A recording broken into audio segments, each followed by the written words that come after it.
Hello everyone and welcome to the weird, scary and horrible parts of humanity. Today we are doing something a little bit different. I'm going to read a book to you, but not just any book. This is the book A Long Way From Home, A Mother's Story, published once and once only in 1988 and serving as the inspiration for the Channel 9 TV miniseries Dadah is Deaf, which was also broadcast on CBS and the BBC. For those of you who don't know, this book, written by Barbara Barlow and told to Isabel Gidley and Richard Shears, tells the story of Barbara Barlow, who was the mother of Kevin Barlow, one of two Australians executed for smuggling heroin from Malaysia in 1986.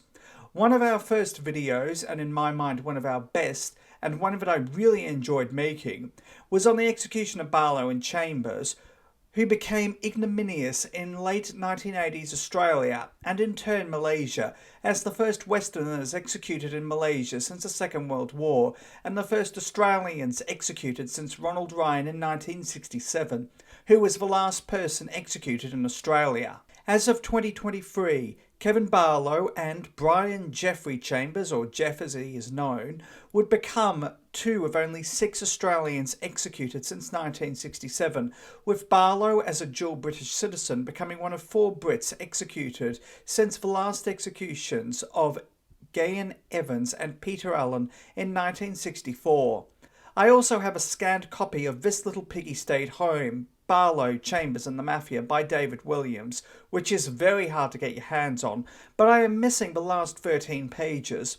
I should be able to get my hands on those last 13 pages when I am back home in Australia, but that won't be until much later this year, so please leave your thoughts in the comments as to whether you'd rather that I read the book with the last 13 pages missing, or wait until later this year. I would love to hear your thoughts in the comments section. Also, this book tells the perspective of one mother, so it will be biased, and there won't be a lot on Jeff Chambers, but I truly hope you enjoy it. And with that, let's begin. A Long Way From Home, A Mother's Story, Barbara Barlow, as told to Isabel Gidley and Richard Shears. In the last hours before their sons were hanged, 2 mothers, one British, one Australian, knelt side by side in a Malaysian hotel room and prayed. In a nearby jail, their sons, Kevin Barlow and Jeffrey Chambers, were led to the gallows, and when they plunged through the trapdoor, they became the first Westerners to receive the ultimate punishment for drug smuggling. This is one woman's story of her attempt to save her son from death. Barbara Barlow describes the tough, working-class life of her family in northern England, their migration to Australia, full of hope for a new life, and the eventual disintegration of those dreams. The family was racked by ill health and money problems, each member dogged by bad luck. Written with rare courage and honesty, all is revealed. The endless trips to Malaysia, the horror of a trial, balancing the demands of a press with those of her family, the shouting matches between lawyers, and the last sad farewell as she hugged her son inside the prison walls. This is her story, a warning for every family, so that they, too, aren't haunted by the words, if only. For Kevin. Prologue. Minutes raced by. My heart throbbed. The flashing figures on the digital clock echoed the rhythm of my pulse. I turned from the clock and my heart became the timekeeper, pounding out the last hours of Kevin's life. My God, they're going to kill him. They're going to hang my son. I knelt on the sofa, staring out of the window, trembling, nausea rising through me again. Lightning flashed across the sky. 2 hours and 35 minutes to dawn. A couple of kilometres down the road, beyond the massive darkened city buildings, Kevin was locked in a tiny cell, his only companion, a latrine bucket. I knew he would be wide awake, for how could anyone sleep with the knowledge that he would never see another sunrise, that, as the faithful were being called to prayer by the muezzin's wail, they would come for him and lead him to the gallows, a blindfold over his head, a sandbag on his feet, and open the trapdoor, and send him to death. They came to weigh me today, Mum. I'm 47 kilograms. I should have given him the deadly cocktail I had mixed. Why had I decided against it during the last minutes of our final meeting? My mind was a tangle. I felt I had betrayed him in letting him walk cold to the execution chamber. I prayed that he had managed to get hold of some marijuana from one of the guards, and that even now, as the precious seconds ticked away, he was as high as a kite. Such a wish would normally be against my principles, yet the thought of Kevin lying there on that filthy mattress, completely oblivious to his surroundings and the terrible thing that lay ahead, eased my own agony. The brandy, the endless cigarettes, they'd done nothing to lessen my personal trauma. 3:50 a.m. I love you, Mum. I love you. The words shuddered through me. I took another drink and turned to look past my tears at the two figures on the bed in the darkened room. Michelle, my 17-year-old daughter, was sleeping soundly at last, thanks to a sedative. The teddy bear she'd bought for Kevin, clutched in her arms. A slogan on it read, "I love you," but Kevin had told her to take it away as the guards would slice it open to search for hidden drugs. On top of the bed slept the Englishwoman, Kathy Priestley, whose appearance on the scene had at first confused and angered me. The newspapers had described her as my son's lover, yet her trip to Malaysia had been sparked by compassion, and I had found hers a comforting shoulder to lean on during the last few days of this nightmare. Yet really there could be no escape from the horror that had brought me to Malaysia for the third time in a year. Unless that telephone, which rang so often at the wrong time, and now in my desperate hour of need, remained silent, burst into life with news of a reprieve, my boy would become the victim of the most barbaric form of execution devised by humankind. How, I wondered, was the other mother, one floor above me, coping? Her son, Geoffrey, was destined to die on the gallows with Kevin. If I had been resentful towards the Chambers boy, now was not the time to cast blame. I took another nip of brandy. Was she alone up there, pacing the room, unable to sleep, counting away the minutes? Perhaps it was because I was unable to resist my own loneliness, or I nourished the belief that the voices of two are more powerful than one at such moments, but I picked up the phone and rang her room. She answered immediately. "Sue, it's Barbara. Shall I come up? I think we should pray." "Yes," she said, her voice barely audible. "Come up." Her face was a reflection of my own, ashen, black pouches under puffy eyes, a mask of utter misery and despair. Just 2 days earlier, Kathy and Michelle had come to this same room, and as the Chambers family looked at them, askance, had begged, "For God's sake, get Geoffrey to tell the truth. At least it will save Kevin's life, and maybe his own." They had been shown the door in no uncertain terms, but now Sue Chambers ushered me in. I touched her arm and we went to the side of the bed and knelt in prayer. "Dear God, if this terrible thing is to happen, let it be quick, with no suffering, we beseech thee, and grant them to heaven." We said the Lord's Prayer and remained in silence. There was nothing useful that either of us could say to one another, and in time I left. 5 a.m, back at the window, back with my pounding heart, back with my jumbled thoughts. How would he go? Fighting, mildly like a lamb to the slaughter, consciously? Again I prayed that he got hold of something that would deaden his senses. Yet always in my mind's eye I saw him rising to the call of the guard, fully aware, smiling defiantly as he took his weight on his crutches.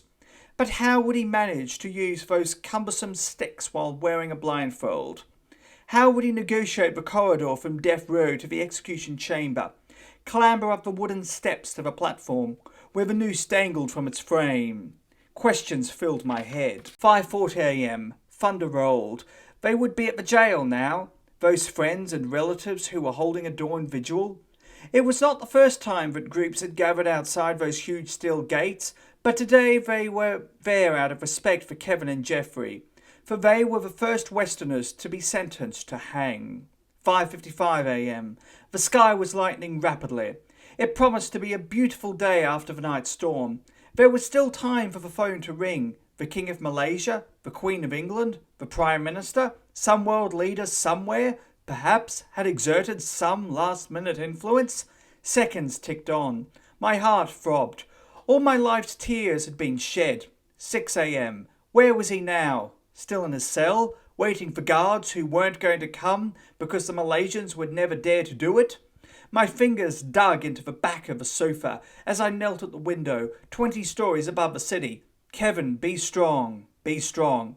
At 6:08 a.m, my heart skipped a beat. I knew it was over. Chapter 1. Wilf had taken the call. Dad, Kevin said, I need to get a passport. What do you need a bloody passport for? Kevin hesitated. Things are getting heavy. Such a comment from our son was no great surprise. We'd had enough police knocking on our door when he was living with us to be well aware that the lad was no angel.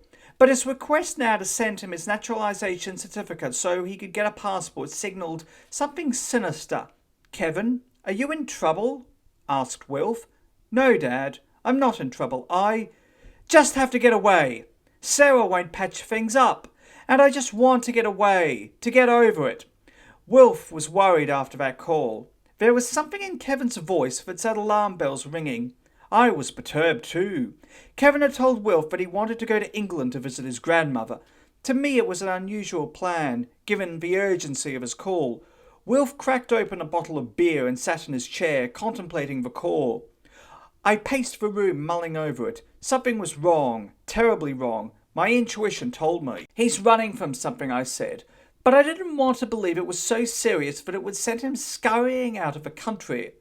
I knew all about this girl of his, Sarah, because he was always raving about her when he called us from Perth. But I never met her. The last time Kevin had rung us, he'd told us she'd lost the baby she was carrying. And it wasn't the first time it had happened. Now she'd left him and obviously wasn't interested in getting back with him again.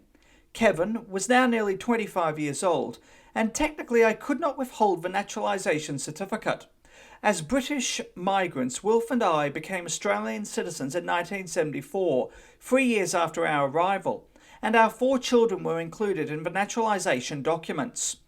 Whatever problems Kevin was facing, I didn't want to look beyond a young man being distressed by a bust-up with his girlfriend.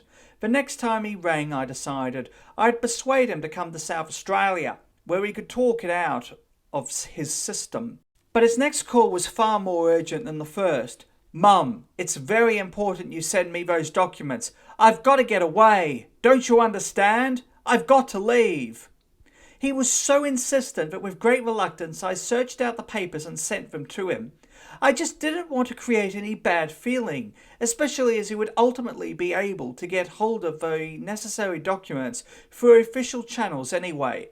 Call it a mother's intuition, but the more I thought about Kevin's calls, the more certain I became that something was terribly wrong, or he was involved in something he couldn't bring himself to tell us about. Towards the end of October 1983, he phoned again. Mum, I'm going to Southeast Asia. I was flabbergasted. But you told me you were going to England to visit your grandmother. Yes, but I've been thinking about it. I've got another hernia operation due, and if I go to England, I'll hardly have any time there before I'd have to come back. If I go to Southeast Asia, I'll have more time for a holiday, and there won't be any jet lag. Again, something niggled at me. I was confused. Half of what he said made sense. The other half just left a big question mark. I had an uncle living in Perth who was very friendly with a Burmese lady, and I knew that she had told Kevin about the wonders of Southeast Asia. It was, after all, only a 7-hour flight from Perth, and all the delightful sights of that exotic strip of the world would be open to him. And it was true that he needed another operation. He'd lifted something heavy on a building site where he was working and given himself a rupture. I knew he was on workers' compensation as a result, so the question of where he was going to get the money to fly didn't really come into it. I was also very aware that you could get very cheap package flights for that short hop from Perth, yet still that worry that all was not well. Exactly where are you going to, Kevin?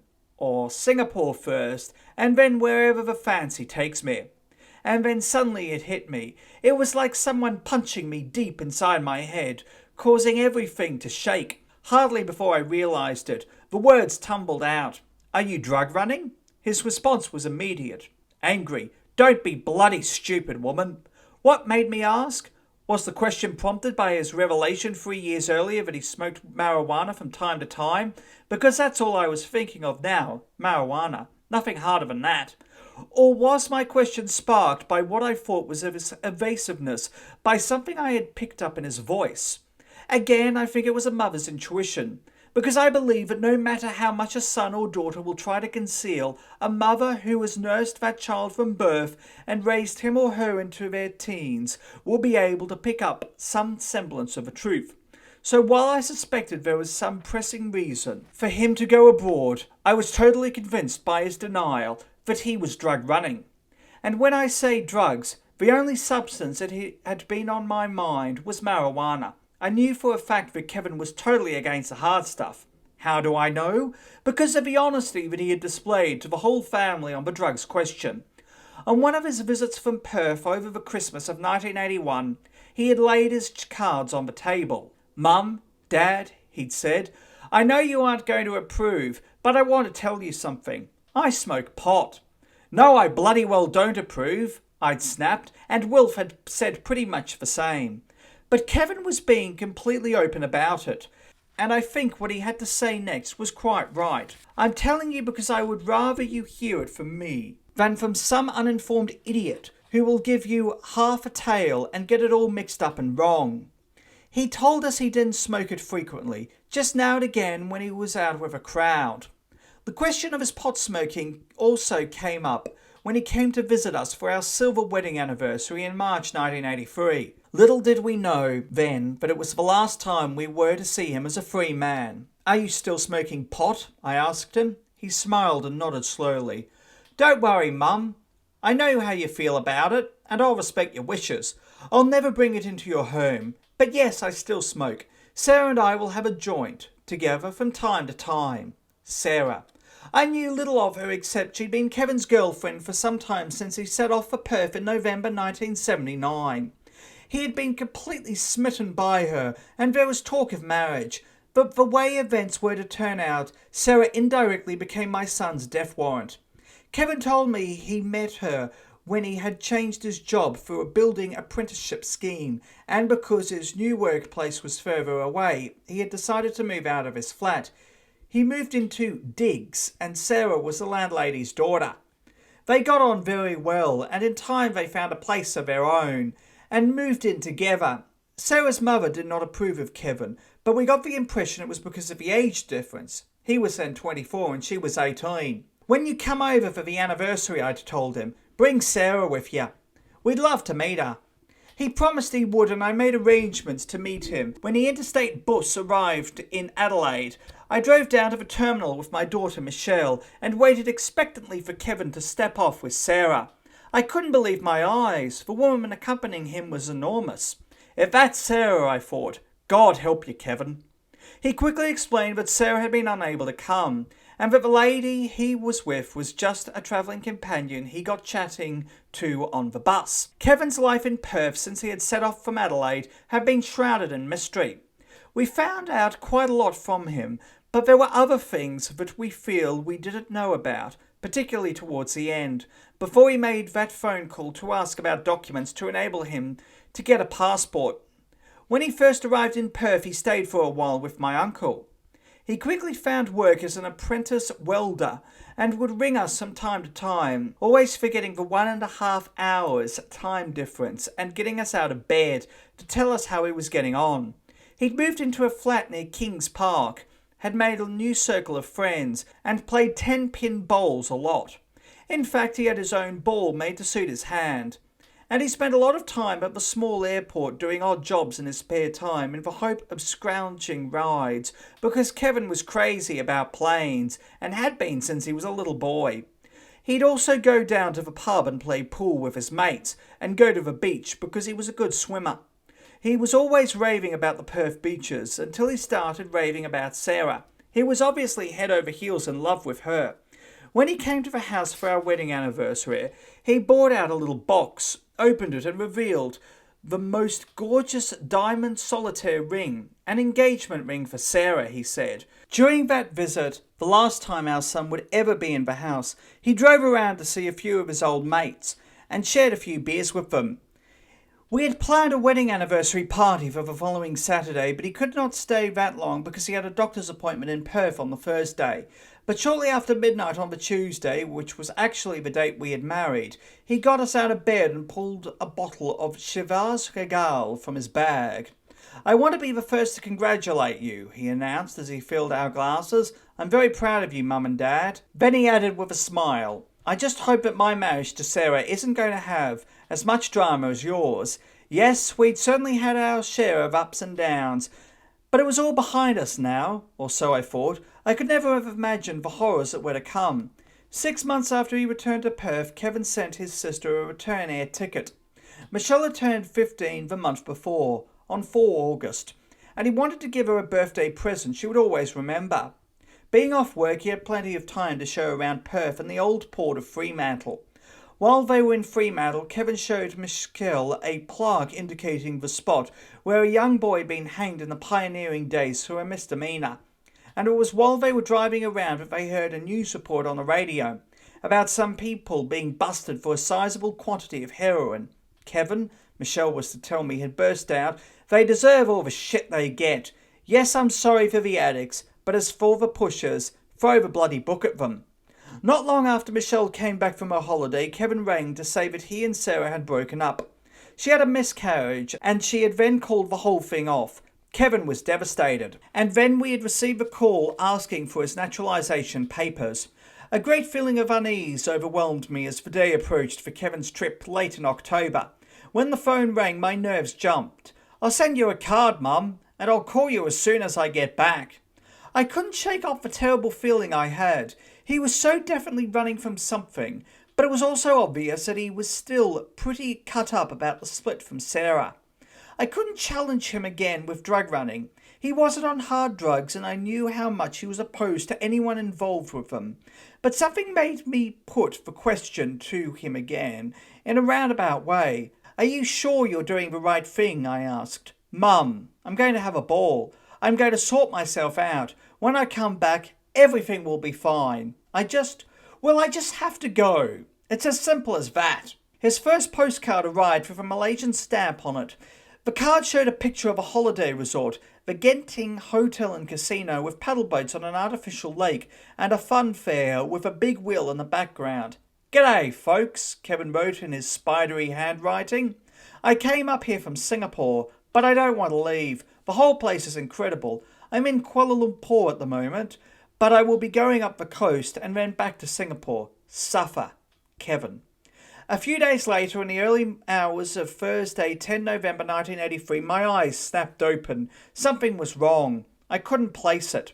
A worry, something disturbing me, keeping sleep at bay. I got up, made several cups of tea, smoked cigarettes.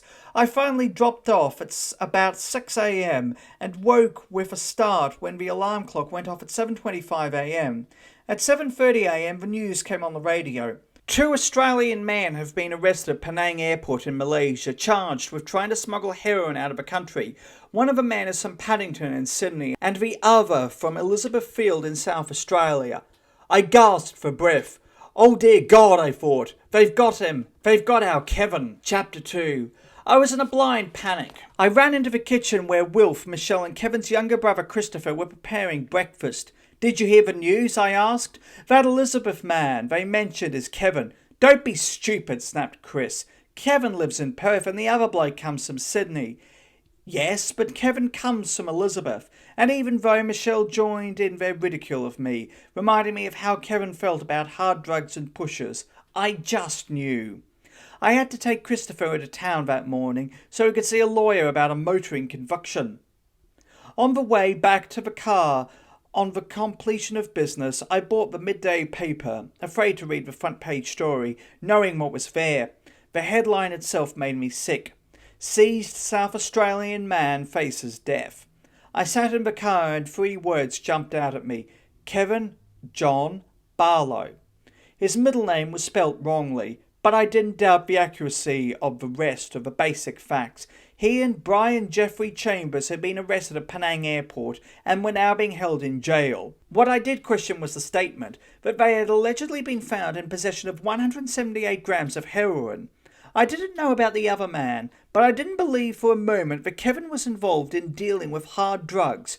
I could only think, as Chris and I drove back in silence towards Elizabeth, that a terrible mistake had been made. When we arrived at our house, in Whittington Road, Wilf was in a state of shock. The press and the Department of Foreign Affairs had been onto him and had confirmed my breakfast time premonition. Foreign Affairs had told him that Kevin was being held in Penang jail on drug charges, although no drugs had been found in his luggage or on him. My first move was to put a call through to Perth to Kevin's landlady, Debbie Collyer-Long, to tell her that Kevin wouldn't be coming back for some time. "Can you tell me anything that would help me understand why he was arrested on these drug charges?" I pleaded.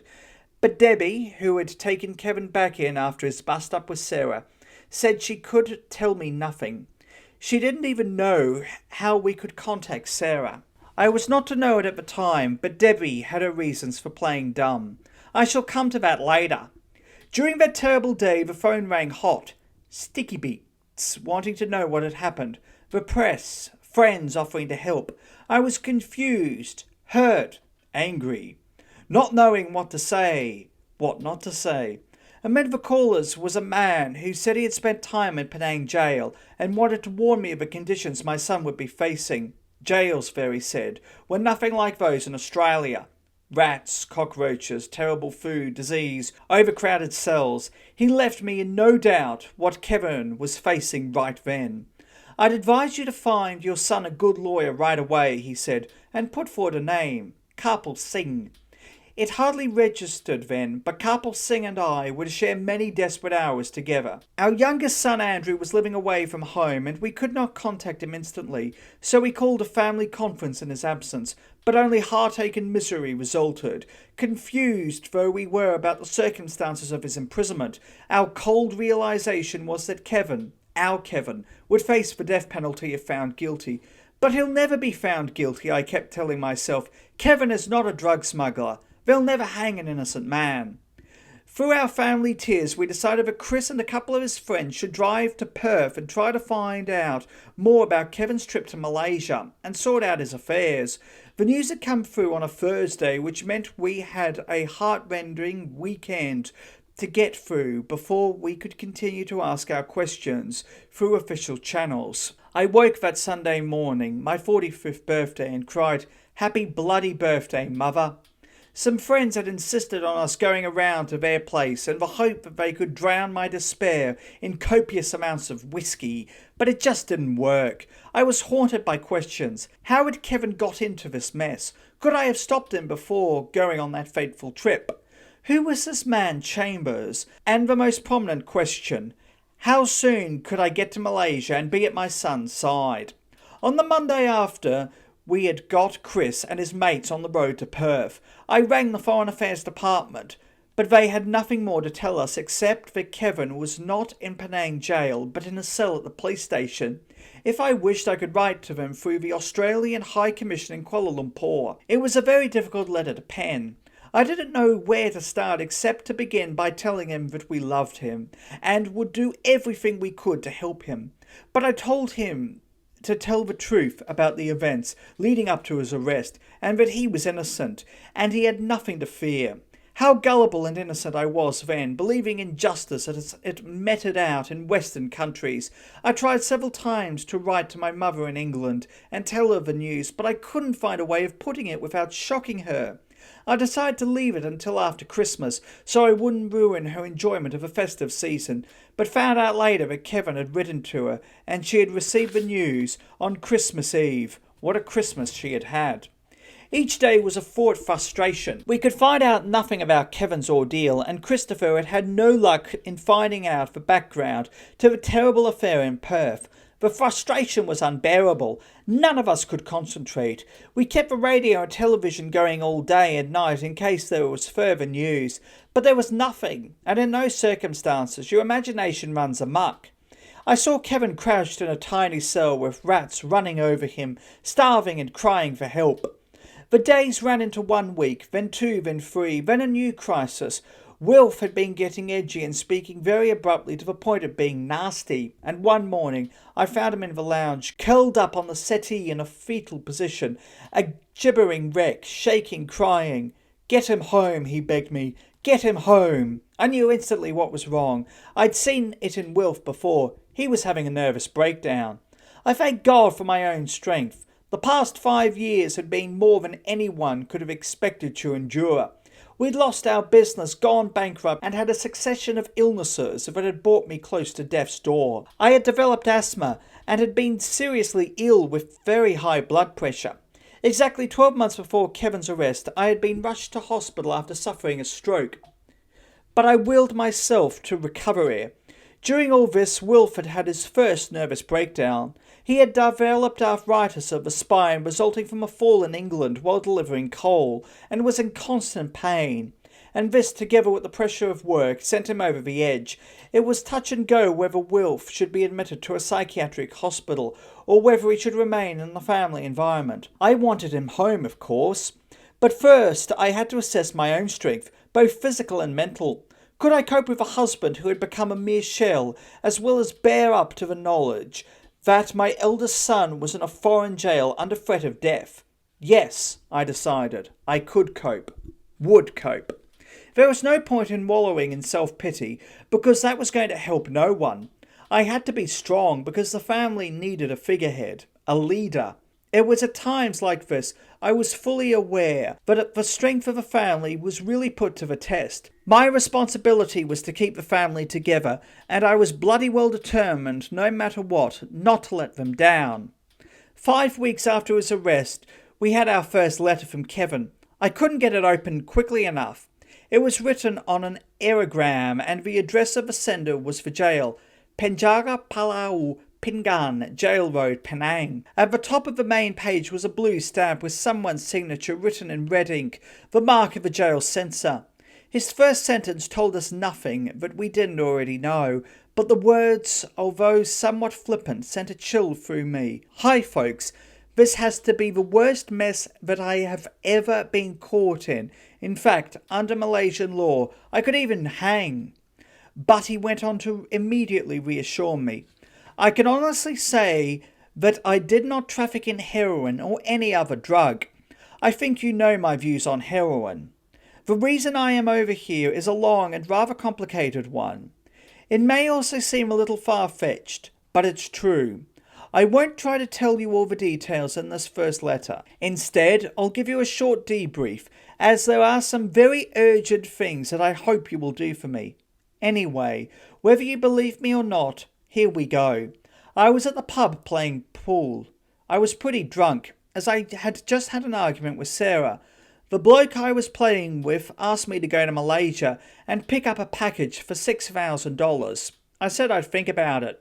A few days later I told him to get lost, but he would not take no for an answer. The thing is, if I did not go, Sarah would have been badly mutilated, and I would have been the same, or dead. No crap.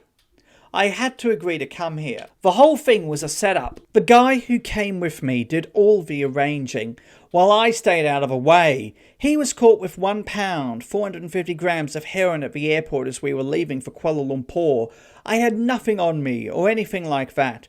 But I was arrested on suspicion and then charged because I was with him. He went on to ask if Chris could go to Perth and drive his car back to Adelaide, and failing that, to remove the stereo from it and hold on to it. He also asked for boxes of his gear to be sent to Adelaide, but we had of course already sent Chris over to Perth to attend to these matters. If anything, his letter only confused me further. Why were they still holding Kevin if they had nothing against him but suspicion? I had to find out more, and I didn't care if I busted a gut doing so.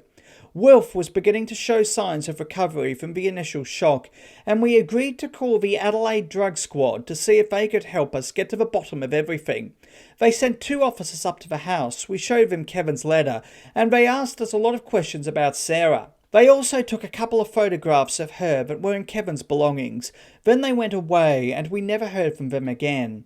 Meanwhile, I wrote to Sarah at the last known address we had and asked her to phone us as soon as possible. She did ring, and I gave her the gist of Kevin's letter. "What the hell's been going on, Sarah?" I demanded. "Why is your life in danger?" Her voice trembled over the phone. "I know who's behind it. I'll get them for it." But I never heard from her again either.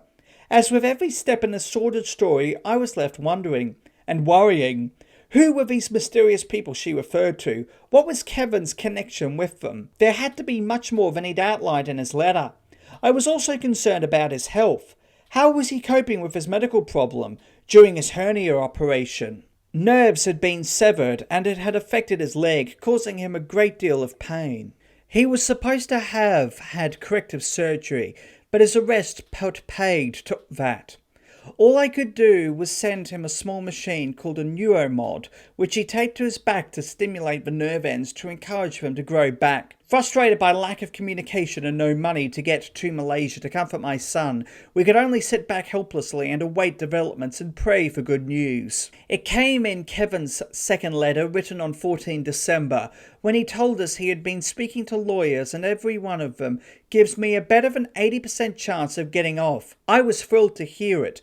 This suggested I was not the only one who believed in Kevin's innocence. The cost of fighting his case, though, worried him.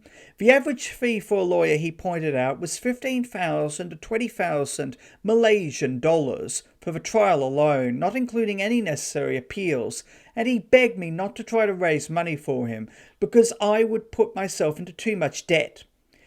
Kevin's medical condition concerned me.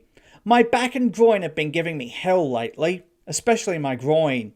I now have a painful nervous twitch just above my left knee when my groin plays up, and obviously all was not running smoothly in the jail. I have got myself into trouble a couple of times through my temper. My mind is so full of crap, I just hit out, usually at a guard. I feel a mixture of anger, frustration, desperation, and a steadily worsening depression that I can't seem to control. If only I knew what was going to happen or when I was going to go to trial. But my trial will not be for at least 1 to 2 years yet, so I'll just have to put up with it and make do. Despite some of the negative aspects of his letter, he had given me great encouragement. There was further hope a few weeks later, early in January 1984. A lawyer, Garcia Rajasingham, phoned from Malaysia at 1 o'clock in the morning and spoke to Wilf. "You must not worry about Kevin," said Rajasingham. "He is in good health and I am attending to his personal needs. And you can be assured he will not be in jail for long. He will be sent back to Australia for the surgery to his leg." The signs were good. We actually began to talk about our hopes of seeing Kevin back in Australia again soon. Hope. What, I was to ask, does it mean? Chapter 3. It had all begun with such promise, all with as much promise as a teenage girl from a working-class family could expect in the industrial heart of Britain. It was March 1956. Above the dancers who packed the floor at the Trentham Gardens Ballroom, Stoke-on-Trent, turned a huge glittering sphere. I was 17 and having a great time, which is more than I could say about Wilf. The poor fellow was not the best at either waltzing or bopping, and my girlfriend was having a devil of a time protecting her toes. We were supposed to have gone to the cinema until she asked me to go on a blind date. The fellow I landed was okay, but my girlfriend couldn't handle Wilf's awkwardness on the dance floor, so to prevent any more ladders in her stockings, I paired up with him, and I liked him. Tall, blonde, and handsome. He was every girl's dream. Wilf was on disembarkation leave from Germany, where he was serving in the British Army. He'd been moving around Europe quite extensively, so I had a lot of stories with which to entertain me. Funny stories, dramatic stories, told in a soldier's way, and he opened up a whole new world for a teenager who had been born in Stoke, gone to school in Stoke, and started working in Stoke.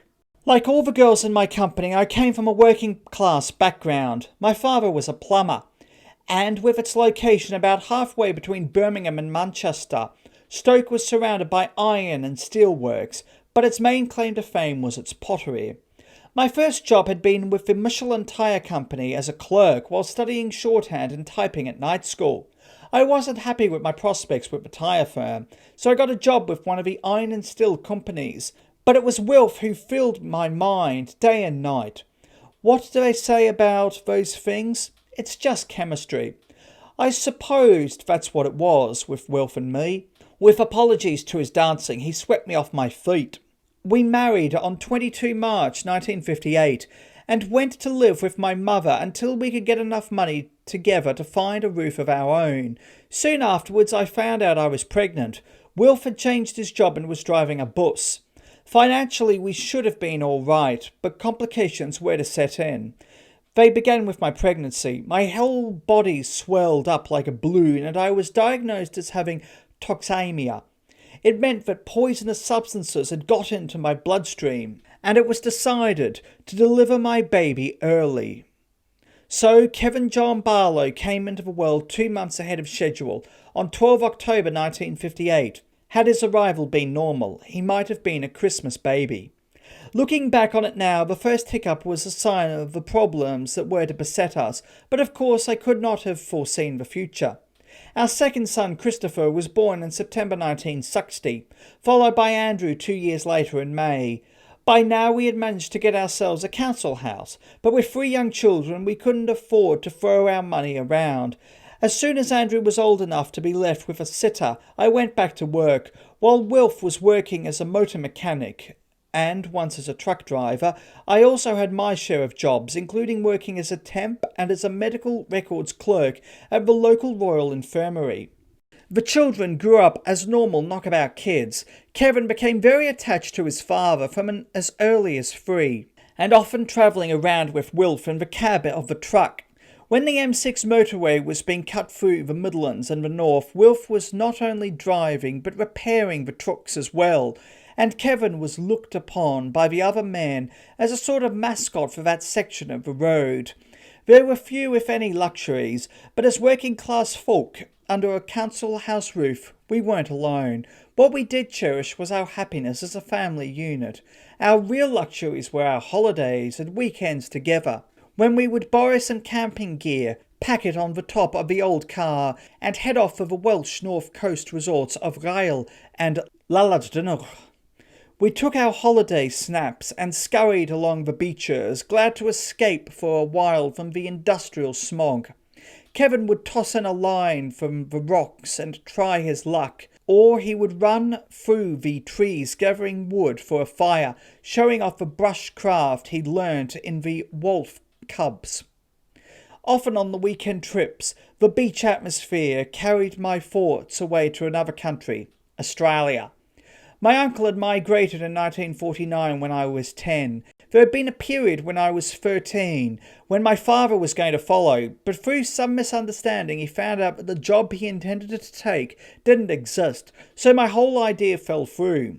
However, hearing him and my uncle talk about the qualities of Australia, a developing country with plenty of jobs and a marvellous climate, inspired me, especially when I looked at all the promotional photographs. In fact, I wanted to migrate shortly after Kevin was born, but Wilf, after his army travels through Europe and the Middle East, had had enough of moving around for the time being. He had just wanted to stop and rest up for a while in Stoke, which was perfectly understandable. Our 4th child and only daughter, Michelle, was born, laughing like hell and clutching the birth control pill in her hand in August 1968. An addition to the family had definitely not been part of our program, particularly with the complications that surrounded her birth. Earlier in the year I had been given some devastating news. I had cancer of the cervix. The doctors wanted to carry out an abortion, but I wouldn't have a bar of that, and they finally conceded that it would be safe for me to continue the pregnancy. 2 days after Michelle was born, they carried out the hysterectomy, and although I was now in the clear, my daughter was not.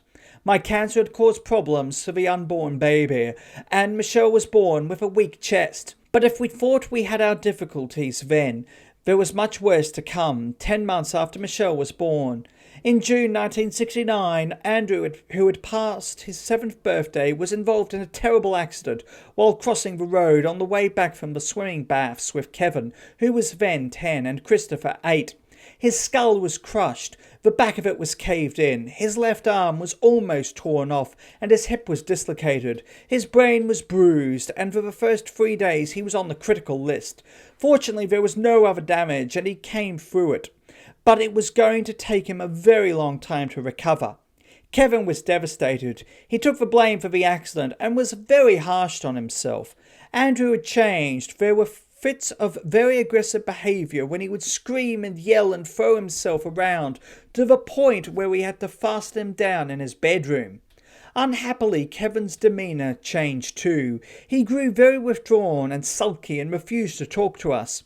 In time, when Andrew was well enough, he went to a special boarding school for children with medical problems, and Kevin, feeling he should give his brother all possible support, went in with him and stayed for a term. He hated it there. It was very authoritarian, and we were allowed to visit only once a fortnight. Andrew remained in there for a year. In those first months, I didn't know how he would have coped without the company of his older brother. Throughout her first few years of life, Michelle was a great worry. Her state of health worsened. She was having problems breathing, and the medical advice that we should really try to get her away to a cleaner climate. Once again, I thought of Australia. We needed a complete break, a new start in life, but the planning did not go at all smoothly. "I don't want to go, Mum," said Kevin. I quite understood. Now 12, he was at an awkward age, about to start comprehensive school, and his friends whom he didn't want to leave. In the end, Wilf and I sat him down and gave it to him straight. Michelle's health was very bad, and it was for her sake that we had to make the move.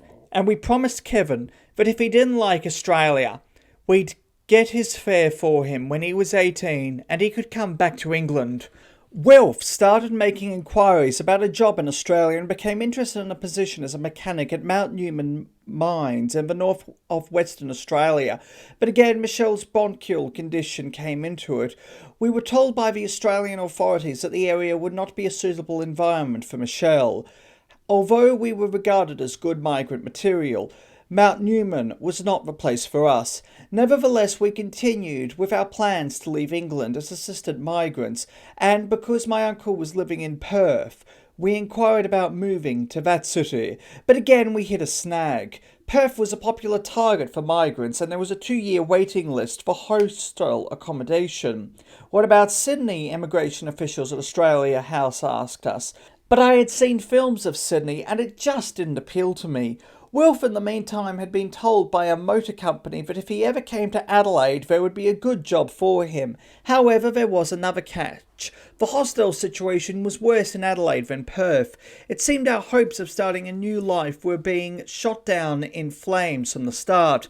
But we weren't a family who gave up easily, so we persevered. The authorities asked if Melbourne interested us, but I knew nothing about that city. They soon showed us. The next morning a courier arrived at our house with a pile of information about the southern city. We still couldn't make up our minds, but in the end it was Michelle's condition that decided for us. Within 24 hours of receiving the brochures, she developed a sniffle, which turned into full-blown bronchitis. That was enough. We got onto Australia House and said, "Take us to Melbourne." 5 weeks later, on 14 September 1971, we flew out of Heathrow Airport on the £10 tourist special. It was a migrant plane full of families like ourselves heading down under to the lucky country, to the land of opportunities. Some would be successful, others not so successful, and some would be deflated because that was the way it was to be. We lobbed in on Melbourne during the wettest month the city had experienced for 45 years. For 5 weeks it rained and rained. We wondered what we had let ourselves in for as they transferred us in a downpour from the airport to the migrant hostel in the bleak outer suburb of Nunawading. New arrivals were housed in a series of Nissan huts, and we were put in one divided down the middle for 2 families. It was a very cold, draughty start to life in a new and strange country, but we knew it would not last forever. In fact, things started to look very good. Kevin, Christopher and Andrew were signed on at the local primary school, and Wilf and I were able to find work and not worry about Michelle, because there was an excellent creche at the hostel. I found myself a $60 a week job as a medical records clerk at St. Vincent's Hospital. And Wilf started work as a motor mechanic with a car supplied.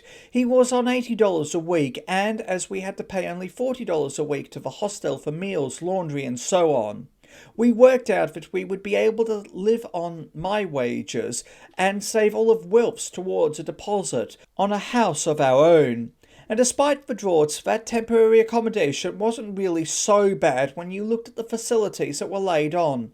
Apart from that handy creche, there was also a youth club and a games room to keep older children occupied. We've hardly started and already things are going wonderfully, I thought. Thank God we decided to come. But our plans for sitting down in Melbourne were short-lived. Michelle's health yet again threw us into a tiz. As soon as I had got her over one bout of bronchitis, another blew up. Now the medical advice was get out of Melbourne, go to Perth or Adelaide. Well, perhaps we could go to Perth later, but the immediate plan was to leave Melbourne and settle at the nearest point. Now that we were in Australia, we did not face the same problems of finding accommodation at a migrant reception centre, and so with Michelle well wrapped up and about a month in Melbourne behind us, we shifted to the hostel at Glenelg near Adelaide. Despite our enthusiasm for the new country, our first few days at the hostel sent our hearts plummeting. Compared to the Melbourne centre, it was a big disappointment. For a start, the canteen was only open during the hours between 7 a.m. and 6 p.m, which provided no incentive for people to work shifts unless you ate elsewhere or were prepared to go hungrier. As well, there was no creche, which meant that mothers with young children could not go out to work. So our move from Melbourne resulted in an immediate drop in income. But we weren't going to be defeated. We resolved to get the pay packets rolling in and put a permanent roof over our heads as soon as possible. Wilf soon found a job as a mechanic, bringing home $58 a week clear, but we still had to pay $40 a week to the hostel. A total of $18 a week wasn't going to go far towards a house, and I resolved to find a job as soon as possible. It would be tough on the family circle, but I was learning that my greatest strength lay in taking on the odds. Somebody later was to refer to me as Battling Barbara. And when I look back on the problems and my determination to overcome them, I think they'd hit the nail right on the head. My only choice of work was an evening job, so that either Wilf or Kevin would be home to look after our Michelle. Finding something suitable was difficult. Employers were loath to take on someone who was living in a hostel because it wasn't seen as a permanent address. Eventually I landed a job as a waitress in a cafe called The Coffee Pot near the beach at Glenelg, 7 days a week, 5 p.m. till midnight, for just $35 a week. It was tough going, believe me, and it put a strain on all of us. I hardly got to see the family. Sometimes Wolf would bring the kids round to the cafe for some supper, which was a real relief for them because the hostel was beginning to get on everyone's nerve. Positioned right beside the airport, we knew when it was 6:45 a.m, for that was when the planes took off, right over our heads. Worse still was we had to queue for ages for a shower, and when many of the English migrants eventually moved out, leaving East Europeans, the cook began catering for Hungarians with their liking for spicy food, which was all right from time to time. But every day? Although we had registered on arrival with the Housing Trust for rental accommodation, nothing seemed to be moving and the hostel was by now intolerable. Not content to sit back on our laurels, at the end of January, 4 months after our arrival at Glenelg, we confronted the Housing Trust and asked them how long it would be before we could get a rented house. There's nothing available, the official told me. Then she asked, have you thought of buying a house? I let out a shriek of laughter, produced my bank book, and said, can you possibly imagine that I could buy a house with that?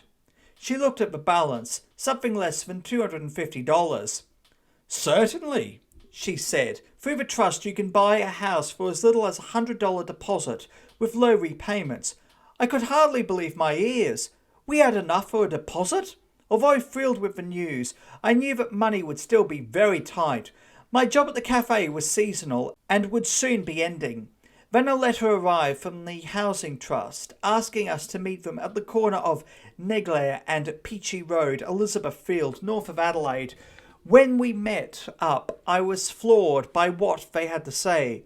Mr. and Mrs. Barlow, you have a choice of 5 houses. 5 houses? We looked at them all and selected a 3-bedroom detached brick veneer property in Searle Road. We moved in on 3 March 1972.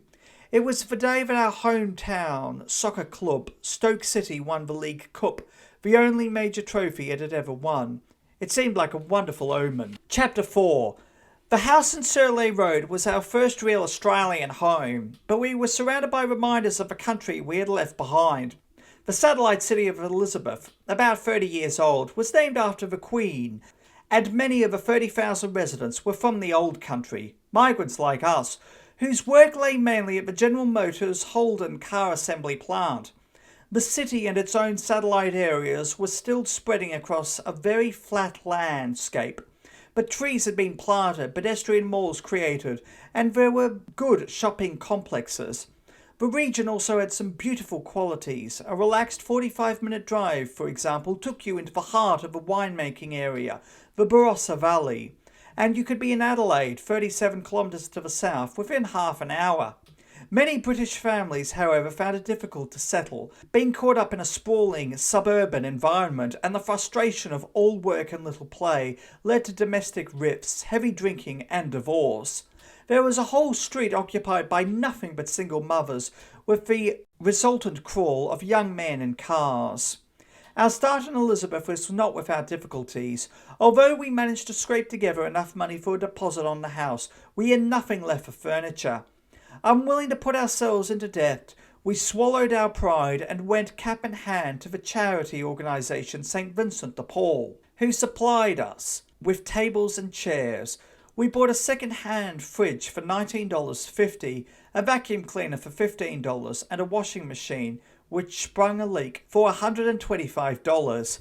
For many living in today's credit card world, it would be difficult to understand why we were living from hand to mouth in this way. Why didn't we go to a bank and ask for a loan and pay it off, just like we would be paying off the house? Everything we had except the house was ours, and we were proud that we were not in anyone's debt. And if we started to fall behind with a large family to support, we would be on the road to ruin. Wilf was working for a motor firm in Adelaide, but we had only been in the house for 2 weeks when they started laying off people. We suspected we would soon be in the need of every penny we could get hold of, so standard furnishings and fittings like a radio and television or a nice lounge suite were out of the question. The house we were buying would have cost us $8,900 had we been able to pay for it outright. As it was, we were paying for it at $12.40 a week, which meant that with interest, which would take the total purchase price up to around $25,000 or $30,000, we wouldn't finish paying for it until a fortnight before Wilf's 65th birthday. We simply didn't want to take on any other form of debt at this stage. Wilf, who eventually lost his job, wrote to his old boss in Melbourne to ask for his tax certificate, and he happened to mention that he was now out of work. They'd valued his services so much that he'd been one of the last to be laid off. By return post came his train fare to Melbourne for a job that would help him out for a couple of months. Wilf went off to Melbourne, and this seemed to unsettle Kevin. I could well understand that. We'd been moving from place to place, and now his father was off again, back to the city we'd started out from. Wilf came back to Elizabeth for a few days' leave, and then couldn't return to Melbourne because of a transport strike, which left him stranded and really put paid to the job. But he managed to find work in the Barossa Valley, and then things really started to pick up for us when I got a job as an invoice clerk. We bought camping gear and started to go for weekend jaunts. "This is great," said Kevin as we headed for yet another day out in the bush, just like our holidays in England. My job didn't last long before the firm closed down. It simply meant that battling Barbara would have to start searching around for something else. Kevin was an average kind of student at school, and he had no firm idea of what he wanted to work as. He was generally restless, and I will not try to hide the fact that he was no angel. He got in with a group of kids around his age, and yes, they got up to mischief around the neighbourhood. But Wilf and I believe that if Kevin was going to grow up into a young man worth his salt, he would have to learn about life and battle for it himself. Obviously, we would keep an eye on him and give him as much guidance as we could, but we both agreed we weren't going to wrap him in cotton wool. We didn't want a wimp for a son. But it did cause us concern when on occasions he just wouldn't come home. In addition, the group he was mixed up with often found the police on their tails. Nothing that you would call major crime, but enough to have the local constabulary asking questions. As I said, Kevin was not a goody-goody two-shoes. In fact, if truth be told, he was a little sod at times, but I don't believe he deserved the attention the police paid to him. "The cops are always on my back," he moaned after they called at the house inquiring about an armed hold-up with a knife in Elizabeth. Kevin happened to be in Sydney when the robbery occurred. "They're blaming me for everything that happens around here." The police brought him back to the house one day after we'd been concerned about him staying out with his mates, and for Kevin, it was the last straw. He went out and sat on the back wall with a needle and bottle of ink and tattooed the words, "I hate cops," on his left forearm. It was a stupid thing to do, I realised, but it was too late to do anything about it. Yet he was a boy of contrasts. While the local constabulary saw him as a rebel, he would spend hours at home listening to music, both popular and classical. When he was 15, we were all attending the Adelaide School of Music. Kevin and Wilf learned the guitar. I studied the piano, accordion, and Christopher the drums. I don't know if you would actually call it music, but we would come home and sit down together to make some sort of noise. The house was filled with music from right across the board. Kevin loved it. I can remember taking him once to the Adelaide Festival Theatre, at his request, to watch a film of the Russian ballet performing Swan Lake, and seeing how completely it entranced him.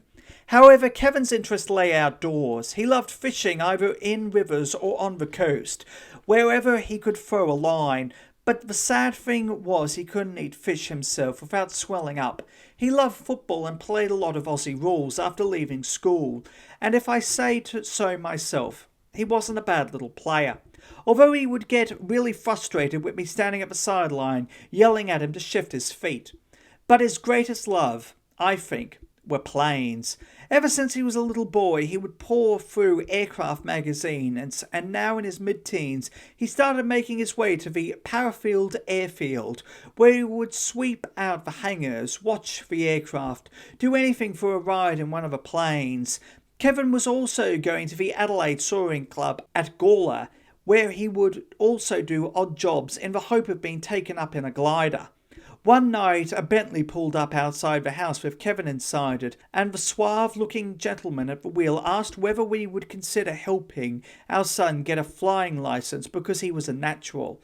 I had now got myself a job as a sewing machinist with the Levi Company, and Wilf was working for James Hardie Industries, making pipes for sewage. He had started to miss his motors, and had got back into that work again in Adelaide, but he got sick of travelling to and from the city every day, so he got the pipe job. With both of us working, it meant we had some comparatively decent money coming in. So, for Kevin's 16th birthday, I treated him to a year subscription to the flying club, along with some flying time. Kevin found work quickly after leaving school, but it didn't excite him. Working in a furniture factory, sweeping up, making the tea.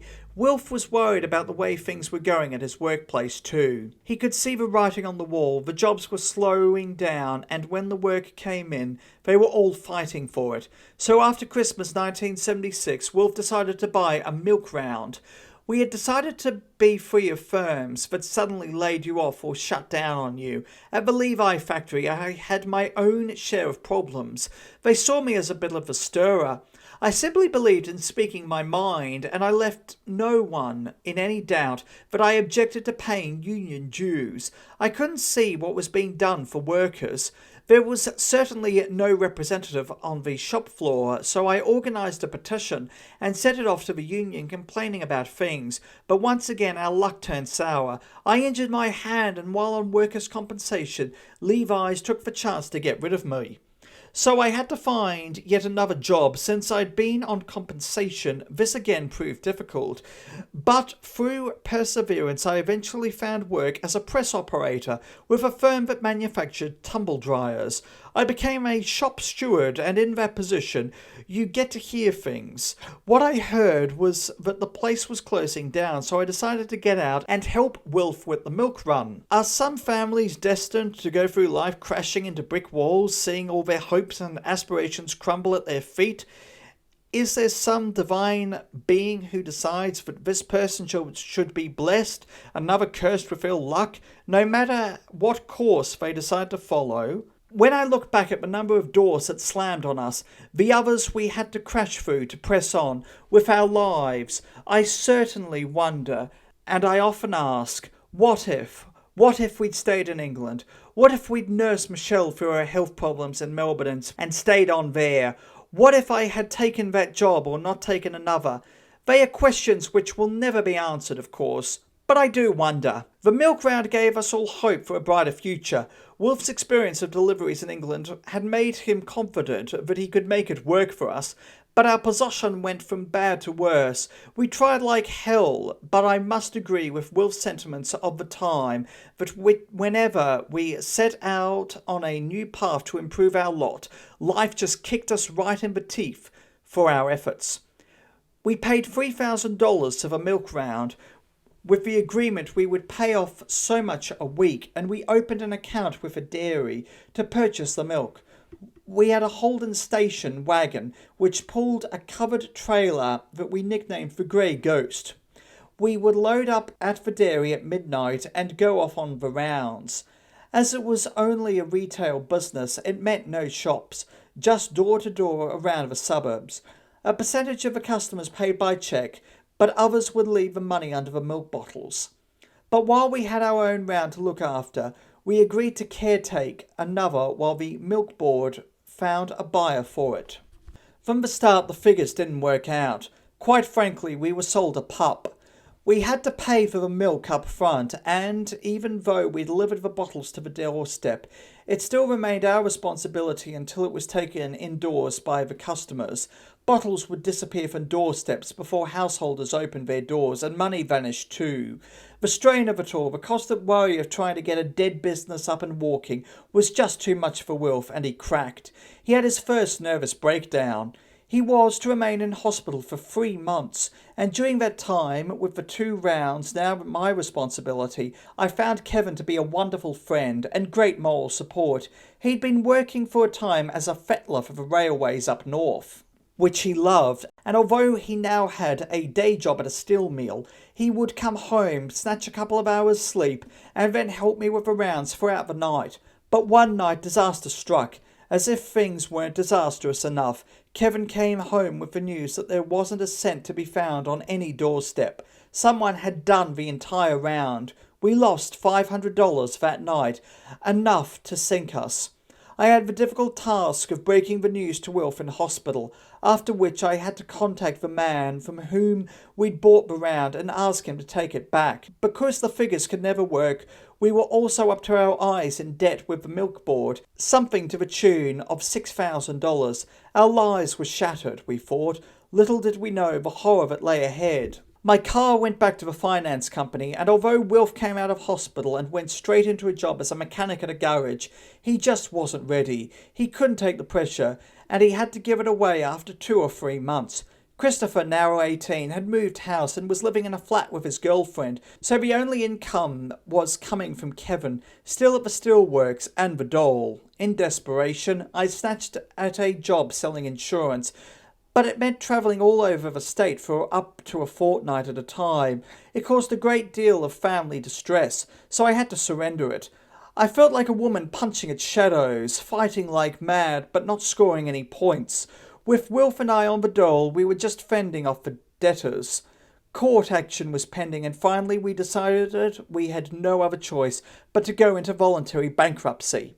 Penniless, we now had to face up to losing our home. After 7 years of occupancy, you could put it on the open market, but anything less than that, and it had to go back to the housing trust to sell. After a great deal of argument, we were given 4 weeks to get out, and the trust was not able to help us with any rental accommodation. It meant we had to try to find a new house through private rental. But when you have nothing to your name, no money, no furniture, no assets at all, and no job, the problems are immense. We were utterly destitute. Our thin glimmer of hope was to get something back from the house. Having managed to find cheap accommodation to tide us over, we set to work painting and tidying, getting the house in a really nice condition.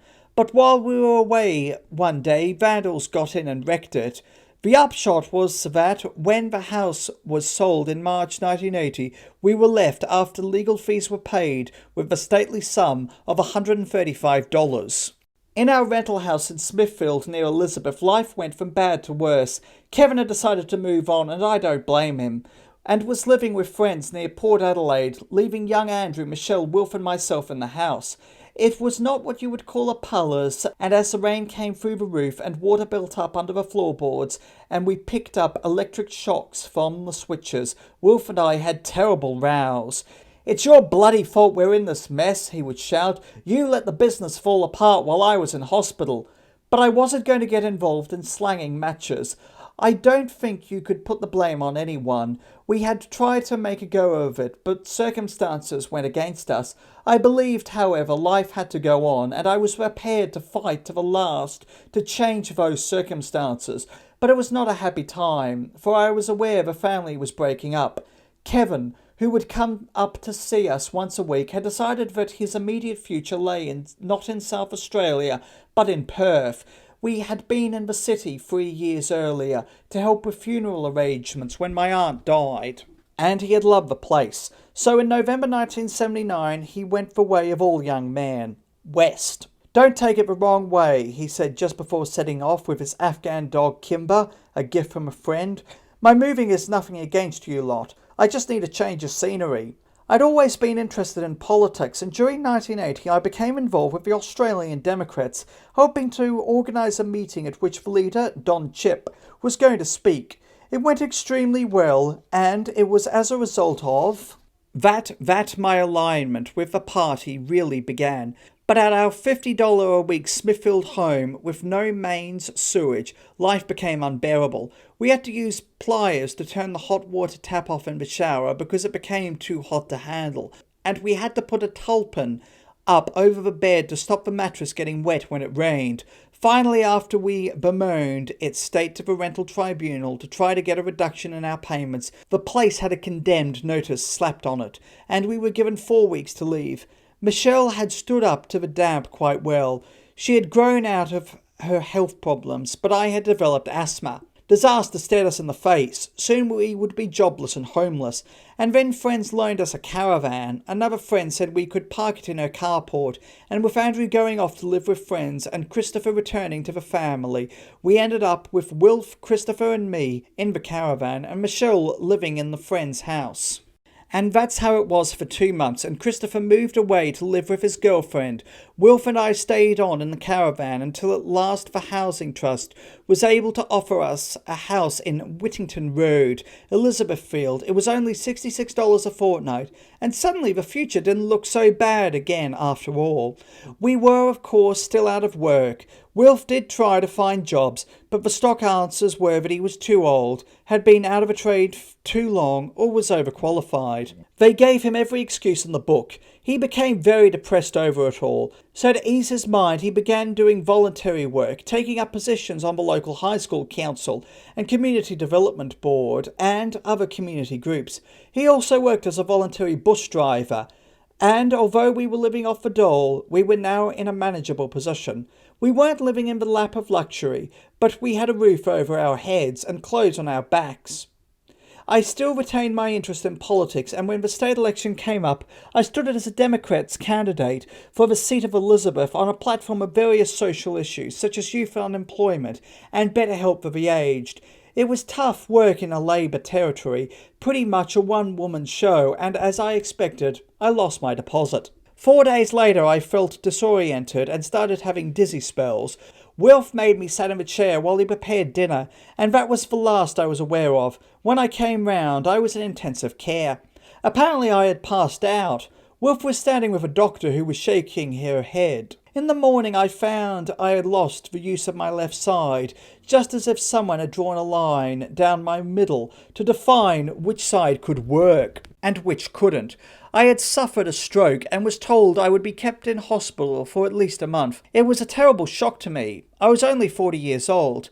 "Not on your life," I stormed, even though I was flat on my back. But within days I had forced myself up, and was exercising my left side by walking around and around the bed. I strode out of that hospital 10 days later with the aid of a stick, instead of being wheeled out a month later. Kevin rang me at the hospital, and in time he came over from Perth for Wilf's and my wedding anniversary. He was free then, a young man who could come and go as he pleased. It was a brief period I shall cherish for the rest of my life.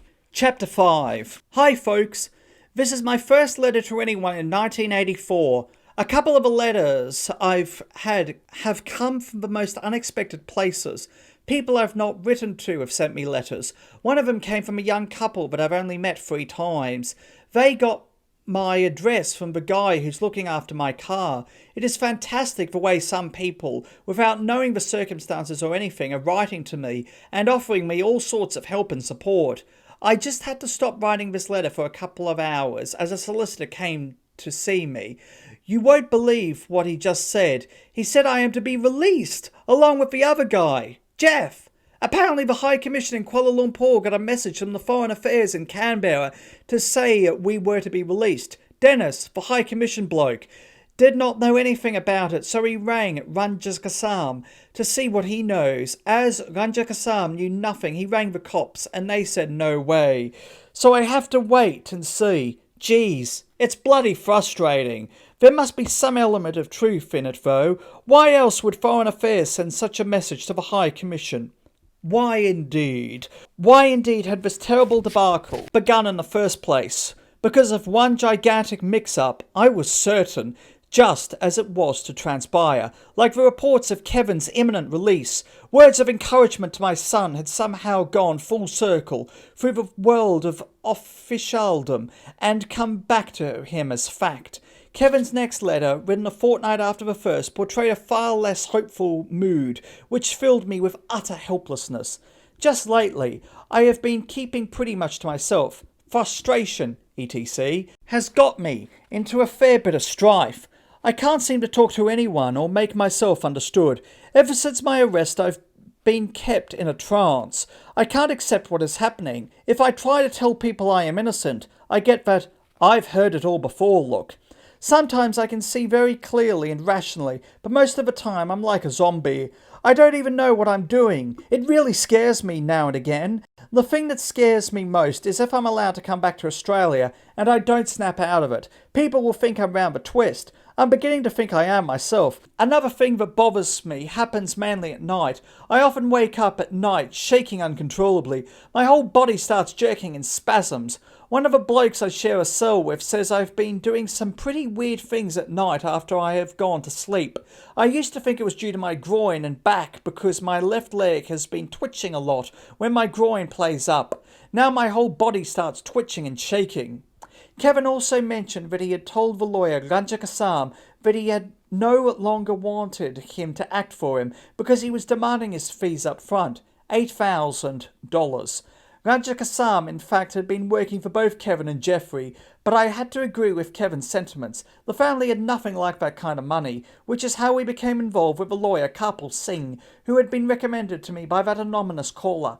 Kapil said he was quite prepared to act for Kevin first and talk money later, in instalments if necessary. It was obvious to us all that Kevin and Jeffrey Chambers would be going to trial and that they would be on trial for their lives. It sent a chill through me as I found out about the system that had entrapped my son. Just a few months before he and Jeffrey were arrested, the Malaysian government introduced what are the world's toughest anti-drug laws. Trafficking, which meant the possession of 15 grams or more of heroin or morphine, was punishable by death. Until the law was changed, the limit was 400 grams, giving couriers of old far more latitude than the 178 grams the authorities were alleging Kevin and Jeffrey had been found with. Had the old limit still existed, their lives would have been in no danger. But since the introduction of the new law, more than 20 Asians had already been hanged, and scores more were awaiting on death row. But now Kevin, my son, was on that same path to the gallows, but only over my dead body. because I was determined to fight every step of the way. I might have thought life was tough before this, but we'd always struggled through. Now this was the biggest challenge that any mother, could have ever imagined. And like any determined mother who loves and believes in her son, I was going to take the bull by the horns and win. The date for the trial had not yet been set, but Kevin realised the awful predicament he was in. In February 1984, he managed to get an uncensored letter to us, smuggling out while on his way to court after a preliminary hearing, in which he insisted we did not spend money on his defence. If I'm unable to prove my innocence, I'll never see any of you again. Then where will you be? Any of that money will have gone down the drain for nothing, and you'll still have to pay it back.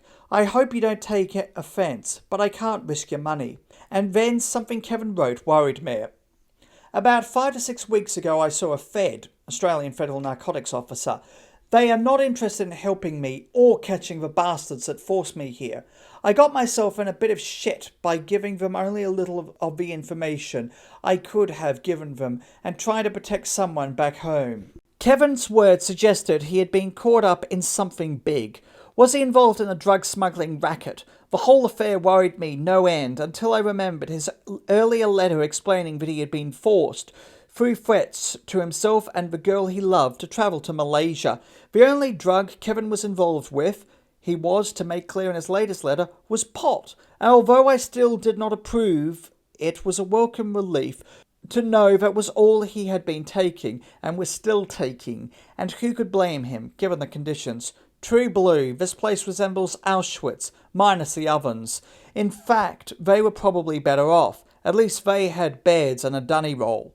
Kevin was doing all he could to soften the stark reality of life in prison.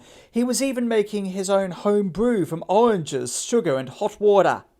Within 3 to 4 weeks it was ready, but God help him, he said, if the guards ever smelled or tasted it. The drugs in this place amaze me. Every screw in the place just about is selling something. I can buy a bullet of grass for 5 ringgit, $2.50. Heroin is heaps cheaper. 10 grams costs about 100 to 120 in prison. As you can see, grass is for the rich. I don't have much trouble. I barter my so-called food for tinned food or grass. The Europeans here are on slightly different rations than the rest. The Chinese in particular are always trying to buy it, so I just name my own price. If I had to live on what the prison provides, I would be dead by now. Them bloody feds give me the shits. They could not give a damn. To top it all off, the bastard had the cheek to bring the Malaysian copper with him that arrested me. The same one that made all sorts of deals with me, but reneged every time. Yesterday, 2 old men were sentenced to death for 25 grams of heroin. I knew them both. One of them everyone knew was innocent. This country is crazy. They claim to operate under British law. Most of them are either 200-year-old laws dating back to the old colonial days, or more probably, they are of Islamic origin. What someone would get a rap over the knuckles for back in Oz or England would get you at least 5 years here. 5 years here is worth at least 20 years back home. Kevin's letter was beginning to provide a fascinating insight into the whole Malaysian legal system, and as the days and weeks dragged by, and I tried to work out ways of raising funds to get to my son's side, the processes of Malaysian law ground away against him. The lower court found he and Jeffrey Chambers had a case to answer, and they were committed for trial to the High Court. I'm bloody pissed off. My lawyer had the 28th, 29th and 30th of March set down for a Sessions Court trial. Now with the Attorney General ordering my case to the High Court, who knows how long it will take. There are guys here on remand who have been waiting 6 years. On top of that, I have finally seen Jeff's caution statement. What a pack of bloody lies. Today I returned from the Penang General Hospital. I was on a hunger strike for 9 days. Things have still not been sorted out, but the lawyer's assistant persuaded me to at least stop until I had seen Carpal. So I may start it again, and if I do, I'll go all the way. No stopping next time. Would it be possible for you to get $250 to me very soon? Send it to my lawyer, and I need it for some decent clothes to go to court in.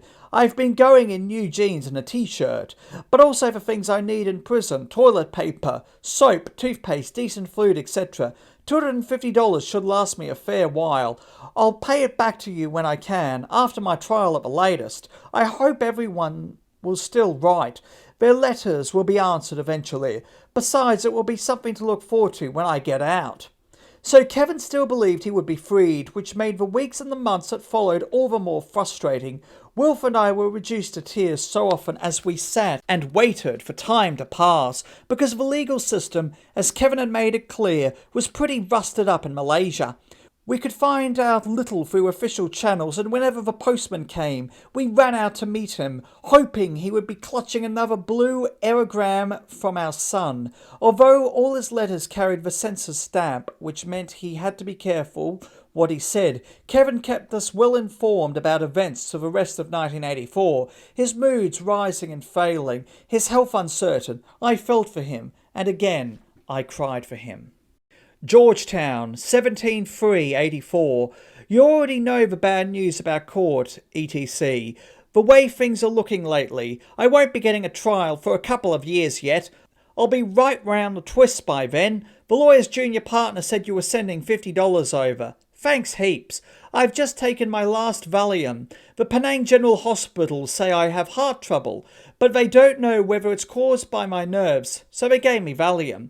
Georgetown, 22/3/84. I would not worry about my clothes too much. I'm not allowed to wear them, only shorts and t-shirts. I can get the lawyer to send me some new ones for a quarter of the cost of the postage alone. Besides, if I do get out soon, a few extra pairs of shorts and undies won't go astray. Georgetown, 28/4/84. I'm becoming a zombie, a mindless robot. My daily activities are so regular and monotonous. They never change.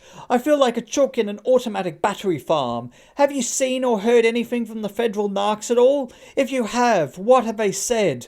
The useless sod they have over here just wants to pass away his foreign service time with as few interruptions as possible. He came here and said he only come because he was told to. He could not give a stuff what happens to either of us, because he isn't going to do anything about it anyway. But while he was here, I had better give him the whole story and no bullshit. When the bastard can prove he is going to do something about it, I'll cooperate with him. But not until. He was like no other copper I've ever met before. His whole attitude was, hurry up, I want to go for a beer. He just did not give two shits. All them bloody politicians waffle on about wanting to do something about the drugs problem. They should start by giving the federal narcs, censored. They were offered free dealers on a plate. Without them free, one pipeline is closed. Now they are still in business. In fact, at least one other guy has been here since Jeff and I got arrested. He got caught with a couple of rolls of grass, so he spent a month in here. The kilo of smack he had still got to Oz. I knew who he was as soon as I saw him. He works for the same guy as Jeff. I just wish I could really tell it as it is. As I read through Kevin's letters, he hinted, just as in the last one, that there were things he wanted to tell me but could not. That he had been caught up with people who were involved in the drugs scene was becoming apparent, and knowing that he would never lie to me when his back was against the wall. I still believe that he had been forced to do something against his will. I just had to get to Malaysia and find out the truth for myself. In the meantime, his letters continued to arrive at Whittington Road. Georgetown, 10/5/84. This place is going from bad to worse. They tried to get a new law passed last week which states anyone caught with more than 7 grams of smack is to hang. It is to bring them closer to Ayatollah Khomeini's idea of anyone found with even a quarter of a gram of any drug whatsoever is to hang. The local Muslims really hang on to anything he says. He is supposed to be God. We had been writing to Kevin regularly, but unknown to us, our mail was being withheld by a guard who had taken a dislike to Kevin. The hold-up prompted an angry letter from Kevin. Georgetown, 2/7/84. What the bloody hell is going up with yous? It's been well over 2 months and not a word from you. I've sent you at least 3 letters in that time, as well as asking other people to pass on messages. After this letter, I'm not going to write again until I get a letter from you. You have no idea how much it fucks up a bloke. After a few weeks, you get bloody anxious for news. But after this long, you start thinking all sorts of crazy things. If you don't want to write anymore, how about doing me the courtesy of bloody well telling me, or at least sending a message? You probably already know by now, but I'll tell you anyway. I'm in hospital again, this time for bronchial pneumonia and kidney trouble. That fucking prison will end up killing me soon. I have been here since last Thursday, and I don't know when I'll be released. They are still doing some tests as I write this letter. My left hand is handcuffed to the bed. That's why my writing is worse than usual. As to my trial, I still know bugger all. As I write this letter, I'm being guarded by 4 coppers. Each has a loaded .38. I'm certain that at least 2 want to make a break so they can use their toys on me. After our protest to the Australian High Commission about the hold-up in our mail, it started to get through to Kevin, which calmed him down somewhat. He wrote to tell us that he had been transferred to a hospital in Kuala Lumpur for surgery on his groin. Georgetown, 15/9/84. I really hope that something can be done in Kuala Lumpur, as I can't handle the pain much longer, especially now that I can't walk as well. Bugger what the doctors back home say. They don't have to put up with the pain. In October, Kevin was transferred to Kuala Lumpur for examination by a neurosurgeon. He was admitted to the General Hospital, and it was from here that he sent us a postcard just saying hello. How ironic it was that the colour photograph was of coconut trees by a white beach at Penang, described as a paradise of sun, sand and sea, an ideal place for a picnic, swimming and sunbathing. It was while Kevin was in hospital that for the first time since his arrest, I was able to speak to him by telephone at a pre-arranged time. My call came through while his guard was in the toilet, so the hospital staff wheeled him wrist attached by a handcuff to the bed rail out to the phone in the corridor. He sounded terrible. There seemed to be no strength in his voice. I've heard them hanging people, Mum. Before I came into hospital, they kept me at Pudu prison, here in Kuala Lumpur. I couldn't but help hear the prisoners go to their deaths from death row. They screamed, and then I heard the trapdoors opening. It was a terrifying experience. His words sent a shiver down my spine. Fortunately, we were able to spend more time talking about general things that were happening at home.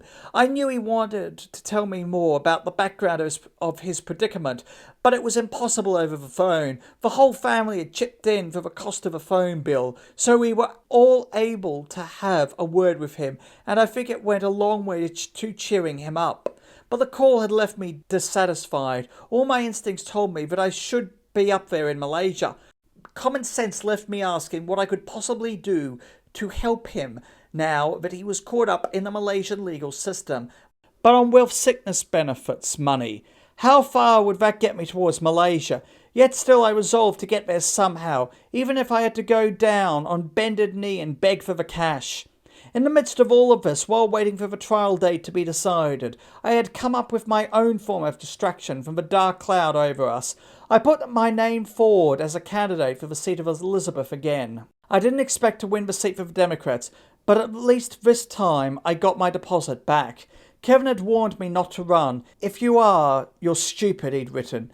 Your opposition won't hesitate to use my troubles to put you down and disgrace you. Then what hope will you have? You'll be a laughing stock. As it turned out, I was beaten because I was a small opposition voice in a strong Labour seat. Pudu Prison, Kuala Lumpur, 9/11/84. It's exactly 1 year this afternoon that I was arrested. What a year it's been. The main purpose of this letter is to see if I can impose on you for some money. Maybe. You see, the General Hospital here discharged me on Tuesday because my doctor has gone on leave. If you remember, I told you that the Malaysian government has only 1 neurosurgeon for the whole country. As you know, private specialists cost money, so do private hospitals. If the need arises, would you be able to help me out? I had fast become aware that having a son in a Malaysian prison was a severe financial burden on the rest of the family. Not that we objected to paying the money, the problem was finding it in the first place. Our second Christmas without Kevin came around and we tried to make the best of it, to take our minds off the nightmare we were all living through. But Kevin was with us in Fort all the way through that period. We wondered how Kevin was making out in his Penang jail cell. We found out later that a nun, Sister Nicole, had taken them in some European Christmas goodies and a bottle of non-alcoholic wine. In February, a mother and son, Lorraine and Aaron Cohen, who have since been convicted of heroin smuggling, she is facing the hangman, he a beating with the rotan, were taken into the prison. Kevin wrote to say that Aaron, aged 18, was sharing his cell and he was extremely worried about the boy, mainly because of his fierce dependence on heroin. Kevin said that he was trying to spend as much time with him as possible. 2 months later, Kevin returned to hospital in Kuala Lumpur, hoping that they would operate on his groin so that he would be rid of the pain. He was examined by a neurosurgeon and Dr. Kester Brown, an Australian consultant on pain problems who was visiting Malaysia to give a series of lectures. The Malaysian neurosurgeon, Dr. N. Arumugasamy, wrote to the prison and the Australian High Commission saying that he and Dr. Kester Brown were agreed that it would be better if Kevin were returned to Perth for definitive management of his pain. As we anticipated, the Foreign Affairs Department felt the chances of the Malaysians returning Kevin to Australia before his trial were nil. In the meantime, I was having problems with Will's health at home. He was suffering a severe spinal problem, the result, we think, of a fall in England many years before. There was deterioration in the lumbar region, causing the disc to protrude and trap nerves in the spinal column. However, it was considered the operation was too risky, and Wolf was discharged, very frustrated, still in great pain, and still desperately worried about his son in Malaysia. Penang Prison, 31,385. As time gets on here, you tend to consider everything anyone tells you as bullshit until it actually happens. It's a sort of safety device because people here tell you all sorts of crap to build your hopes up and then knock you down with one blow. Please excuse the spaces. I'm sweating rather a lot at the moment and it's dripping onto the paper. Conditions here in the prison have improved a lot since I returned from KL. We are now allowed to use Walkmans, but without radios. They are afraid of us listening to the communists, but being able to listen to music really helps pass the time. On 25 June, I received a letter from Kevin's lawyer, Kapil Singh. The trial was fixed at the High Court, Penang, from 17 to 25 July. On the same day, I received confirmation from Foreign Affairs that these dates were correct and that there was a letter on the way from Kevin requesting that I go over there to be with him for the trial. We were in turmoil.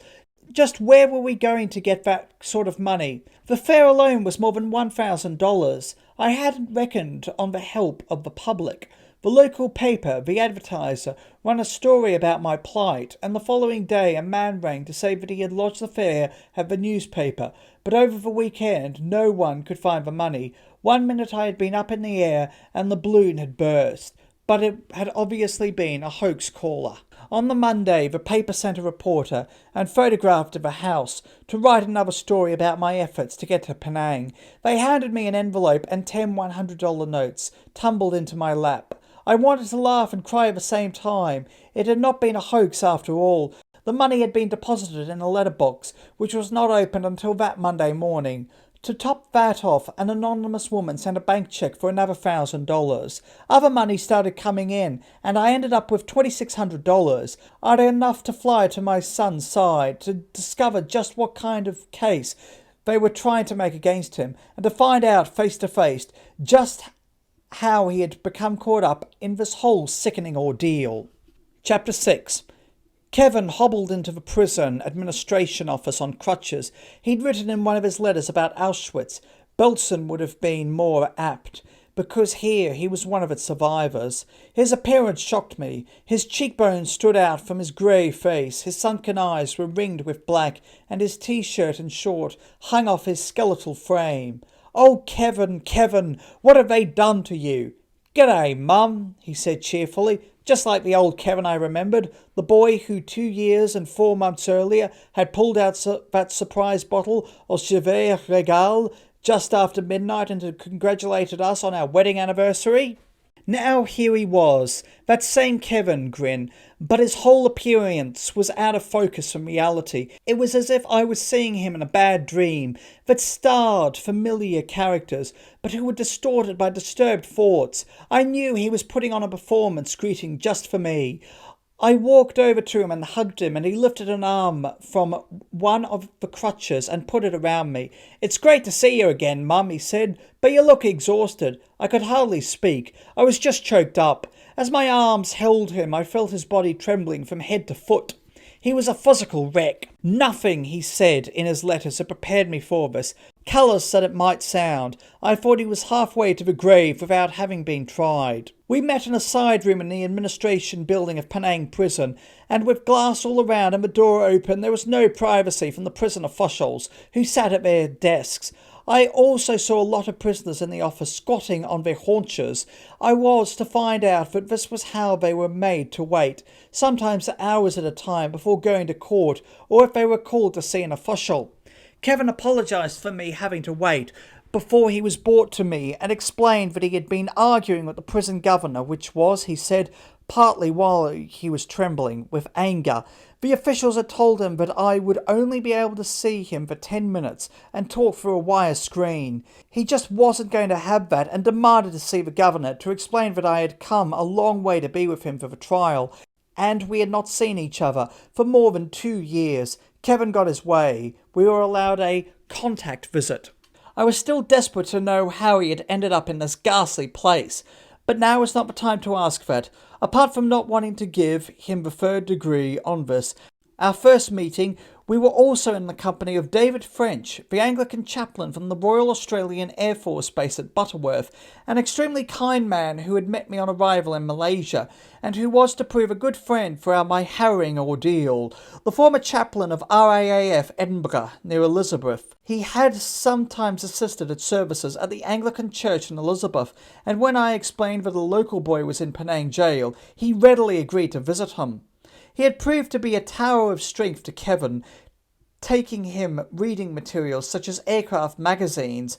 I didn't want to raise the ugly question of drugs in David's presence, not until I had talked to Kevin alone, so we kept our conversation to family matters, which was Kevin's main concern anyway. He also wanted to know about what his mates and Elizabeth were up to, and how was our old dog, Candy. But at the time my mind burned with questions. If only I could ask them. Kevin was aware of my mental anguish, but I knew that he also wanted strict privacy between mother and son. Partway through our meeting he nodded through the glass to another room.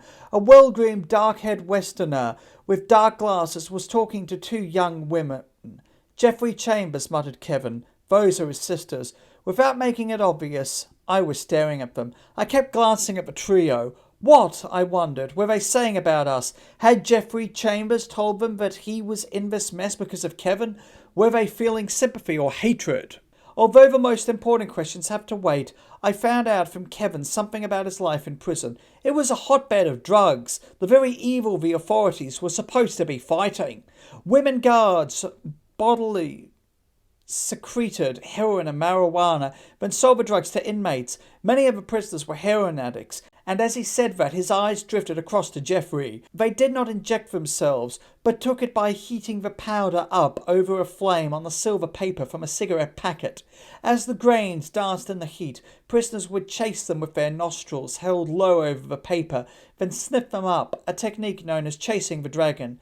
"No, Mum," said Kevin, seeing the concern on my face. "Rotten that the conditions are, I haven't gone that far, but I do have a smoke occasionally. I have to. You'd go crazy here without some way of leaving it for a while." Kevin said he and Geoffrey were sleeping on a bare concrete floor and sharing their cell with Malays and Indians. They were cramped conditions, swelteringly hot, and the claustrophobia was enough to drive anyone into a screaming fit. To write his letters, Kevin had to sit on the floor, back against the green-painted wall, propping the aerogram on his knees. This is why you saw blobs and smudges on some of my letters. They were allowed out of their cell for an hour's exercise each day, but if any trouble was created by any of the inmates, the whole cell would be denied that hour of freedom. Breakfast was at 7:30 and consisted of 2 slices of dried bread, a piece of fruit, a slice of cheese and some water. Lunch was served at 10:30 a.m. and this was always made up of a plate of rice with cooked vegetables and water, and dinner time was at the extraordinary hour by Western standards of 2:30 p.m. This consisted of 2 boiled eggs, a boiled egg, cooked vegetables, and a scrawny piece of chicken or gristly beef, half a loaf of bread, and a slice of cheese. Sometimes there was fudge, but Kevin could not eat it because of his allergy. "As you can see, Mum," he said, patting his bony chest, "there's enough food around to keep my weight up." Sometimes he said he was able to exchange his meals with a Chinese cellmate for cash or cigarettes. With the cash he was able to buy canteen food or packets of instant noodles, oat, milk powder and so on. But it still wasn't enough to sustain him. He and Geoffrey had been receiving visitors, mainly lawyers and consular officials, but there was also Sister Nicole, a French nun from a Catholic order in Penang, who rode up to the jail on her motor scooter to bring them fruit and words of comfort. Although my visit lasted for 2 hours, the time flew by before the guard told us we had to part. I hugged my son again and promised to return the next day. I think we both realised our meeting would be one of explanations. I had left Adelaide on a cold Sunday morning, 14 July. As I crossed the tarmac to the plane, I turned to wave to Wilf, who had come to the airport with a friend to see me off. He seemed so lost and lonely standing there. I hoped that he would be able to stand the stress that the next few weeks would bring. I arrived in Penang late at night. The first time I had been to Southeast Asia was a cultural shock. A blanket of humidity swamped me, and there was human chaos everywhere. I felt utterly lost in a sea of confusion, trying to find English signs that would help me. One sign, small that it was, pierced deep into my heart. Dadah is death. I had learned that Dadah meant dangerous drugs. The outline of a noose hung above the letters. I searched around for more of the warning notices, but could only see 2 others. Unless you were looking for them, you just didn't see them. I had been booked into the Townhouse Hotel, which ironically had been the same hotel that Kevin and Geoffrey Chambers had stayed at prior to their arrest. It was a tourist-class establishment, and although I was anxious to take a shower, I ended up having a strip wash at the hand basin.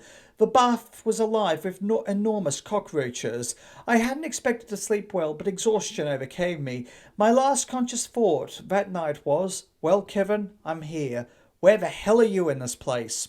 I was awakened at 6 a.m. by a cacophony of bells and a loudspeaker intoning prayers, as well as the roar of motorbikes and scooters and the bells of trishaws, the omnipresent sound of Southeast Asia. David arrived to pick me up and drove me through the maze of cars, trucks and motorcycles, all blasting their horns, to Kapil Singh's office.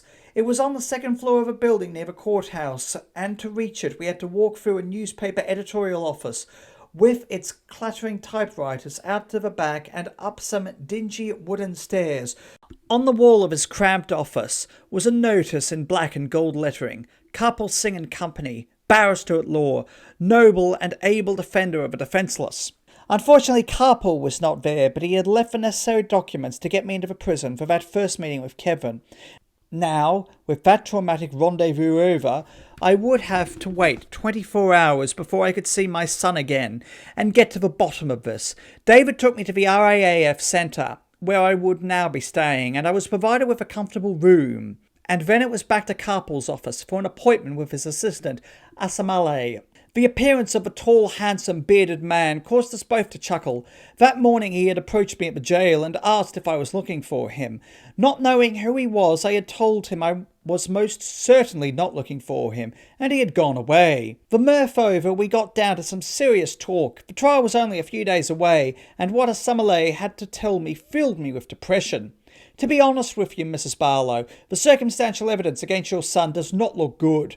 The laws concerning drugs are very, very strict, and the government insists on the death penalty for all those found guilty. But if someone's innocent, I began, innocent or not, if the government can make out a case, it is bad news. I was horrified. What kind of legal system was this? It sounded very much like a case of, we've caught you, now you prove you are innocent, rather than the other way round, which I have always understood to be a fair justice system. Do you believe Kevin is innocent? I asked. Yes, Mrs. Barlow, I do. I believe he was an innocent dupe, but it is going to be a difficult job getting that across to the judge. Judge? Not jury? There was to be no jury, I discovered. The judge would hear the prosecution evidence, listen to the defence case, and this one man would decide on guilt or innocence. Until 1983, the judge had a choice on the type of punishment he handed out, but now a decision by him on guilt also meant automatic death. I shuddered as Asamale spelled it out to me. Kevin and Jeffrey Chambers being the first Westerners to be arrested since the introduction of a mandatory death sentence for possession of 15 grams or more of heroin with the Western guinea pigs of a new system. The government wants the world to know it means business in the fight against drugs. Asamale explained, they're treating your son's case very, very seriously. So far there had been no hangings under the new mandatory laws. But there had been arrests and a verdict was due any day on 8 Hong Kong Chinese who had been charged with possession of more than those 15 grams. Perturbed, I returned to the RAAF Centre, which, with its gently twirling fans, can tables and chairs and huge palms, had a calming effect, although I could not get rid of a heavy weight on my heart. I could hardly wait to see Kevin again. All through that night his face haunted me, that gaunt face with its staring eyes, that wasted, crippled man on crutches, the son who I had once so proudly yelled at from the sidelines at football matches. In the privacy of that room my tears flowed uncontrollably. Kapil Singh instilled immediate confidence in me when we shook hands in his office the following morning. I was impressed with his quiet gentleness and authoritative bearing. Well built but not tall, and in his mid-40s, he was the third in an Indian family of 6 boys and 3 girls. He was a typical case of poor boy making good. As a youngster, he used to help his father look after cows, but then worked his way up to the point where he went to Singapore to study law. In a country where execution is often meted out, he has seen many of his clients hang for murder or drug trafficking, yet he had a reputation of fighting for them to the very end. As well as running his own law practice, he was also a very strong voice in Parliament. He had joined the Democratic Action Party in 1970, and when he stood for the 1974 elections for the state seat of Alor Star, he won. 4 years later, his party sent him to Penang to boost their presence, and in that year and in the 1982 general elections, he won both a parliamentary seat and a Senate seat. He was often tossed out of Parliament for ignoring requests to shut up while berating the ruling party. So Kevin had a politician as well as a lawyer to represent him. "Please sit down, Mrs. Barlow," he said across a desk that was hidden under a mound of papers and files. "How on earth do you find anything?" I asked. He laughed and pulled on his short greying beard. "I know where everything is," he said. He ordered tea and put me at ease by asking questions about Australia and my family. I let him do the leading. He'd spoken to far more clients than I had lawyers. We touched on Kevin's forthcoming trial, and he left me feeling more confident than my meeting the day before with his assistant, Asalamai. But I was left in little doubt that Kapil had a fight on his hands, given the determination of the Malaysian government to follow their new laws through to the ultimate conclusion. Kapil rose abruptly, crooked his little finger and said, "Come." So I went at his beckoning and followed him down to the car for the trip to the prison. The walls of Penang jail had been painted pale blue by the inmates and decorated with beautiful murals, belying the grim environment inside, unlike the day before when I had to wait with David outside the jail in a tiny humid outbuilding before being allowed in through the huge wooden doors. Kapil gained us immediate entry. I went through the procedure of a search of my belongings, and then we were shown to a different room from the one I had been in the day before. This time we were admitted to a small cubicle to the right of the administration officers, and once again I saw prisoners squatting, waiting. Even though this time I was prepared for Kevin's physical appearance, even though the vision of him had been with me for the past 24 hours, I still felt a lump in my throat when he was brought through to us. I could see how much pain he was in without having to ask. With the trial due to start the following day, Kapil wanted to spend some time going over the procedures with Kevin. I had learned that Mr. Ranjakassam, whom Kevin had briefed, would now be representing Jeffrey Chambers in court. "Can he do this?" I asked Kapil. After all, if Kevin and Jeffrey are going to give different variations about the drugs being found in the luggage, Roger Kansam now knows what Kevin's defence will be. He'll be able to question him on knowledge that he's gleaned from Kevin. Please do not worry, said Carpool. I'm going to make an ensure of that, believe me. A trusty prisoner entered the room and asked if there was anything we would like from the canteen.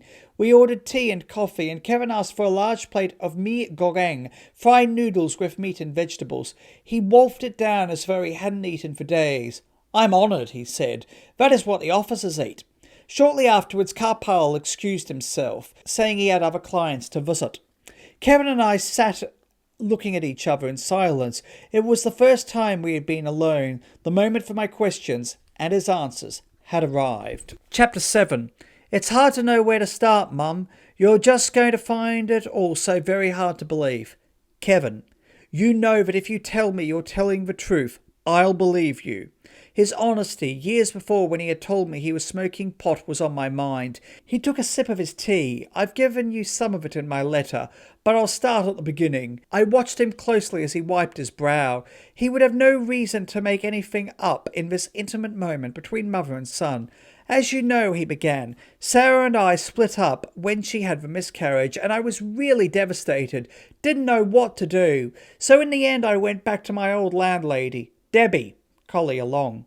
I used to go down to the local pub a lot to have a game of pool, and one night this bloke came to me and asked if I was interested in picking up a package in Southeast Asia.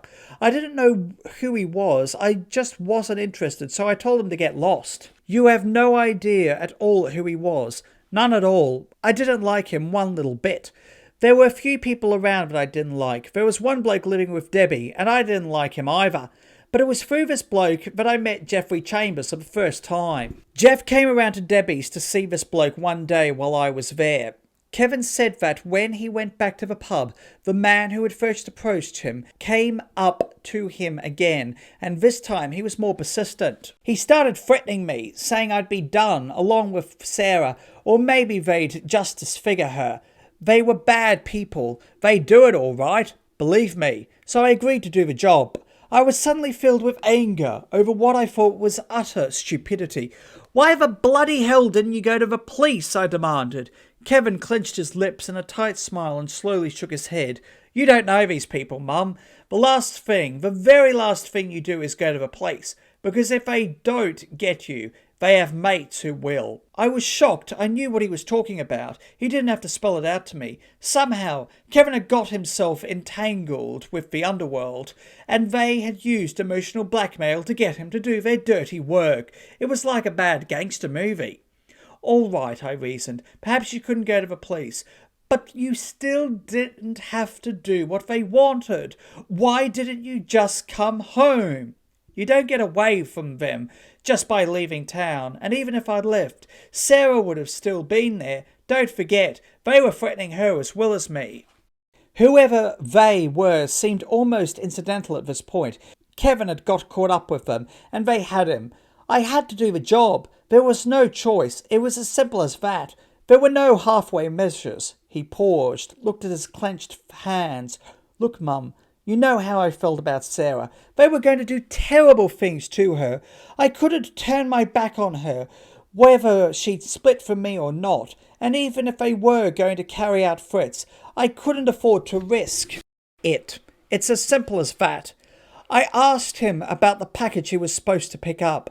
Did he suspect what it might contain? Yeah. He looked at me for a moment.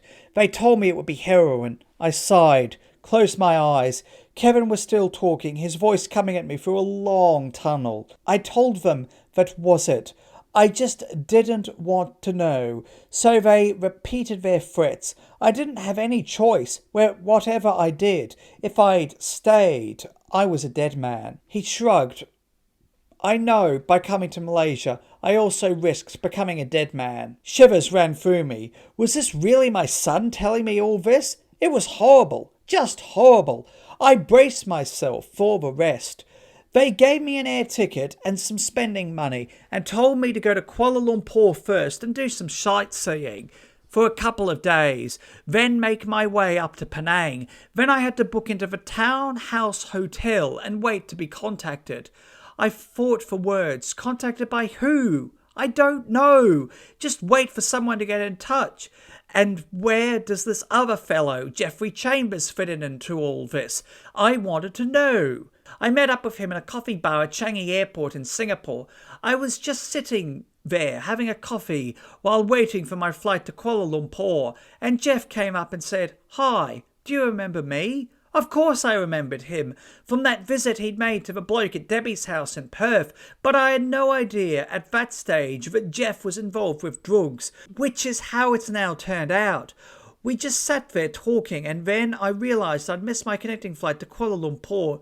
So we decided to go to Singapore and spend the night there and go up to Kuala Lumpur the same day. Jeff asked me if I was okay for him to travel with me. He said we could share hotel expenses and it would make things cheaper for both of us. I couldn't see any harm in this, so I agreed. Kevin went on to tell me he had a bit of fun in Singapore. By that he meant visiting a lady of a night. His honest confession about this liaison didn't perturb me. I accepted he had all the typical male urges, but he was to pay for it. After he and Jeffrey Chambers went to Kuala Lumpur, Kevin started to get very itchy eyes, and a visit to the doctor confirmed he had picked up conjunctivitis from the woman.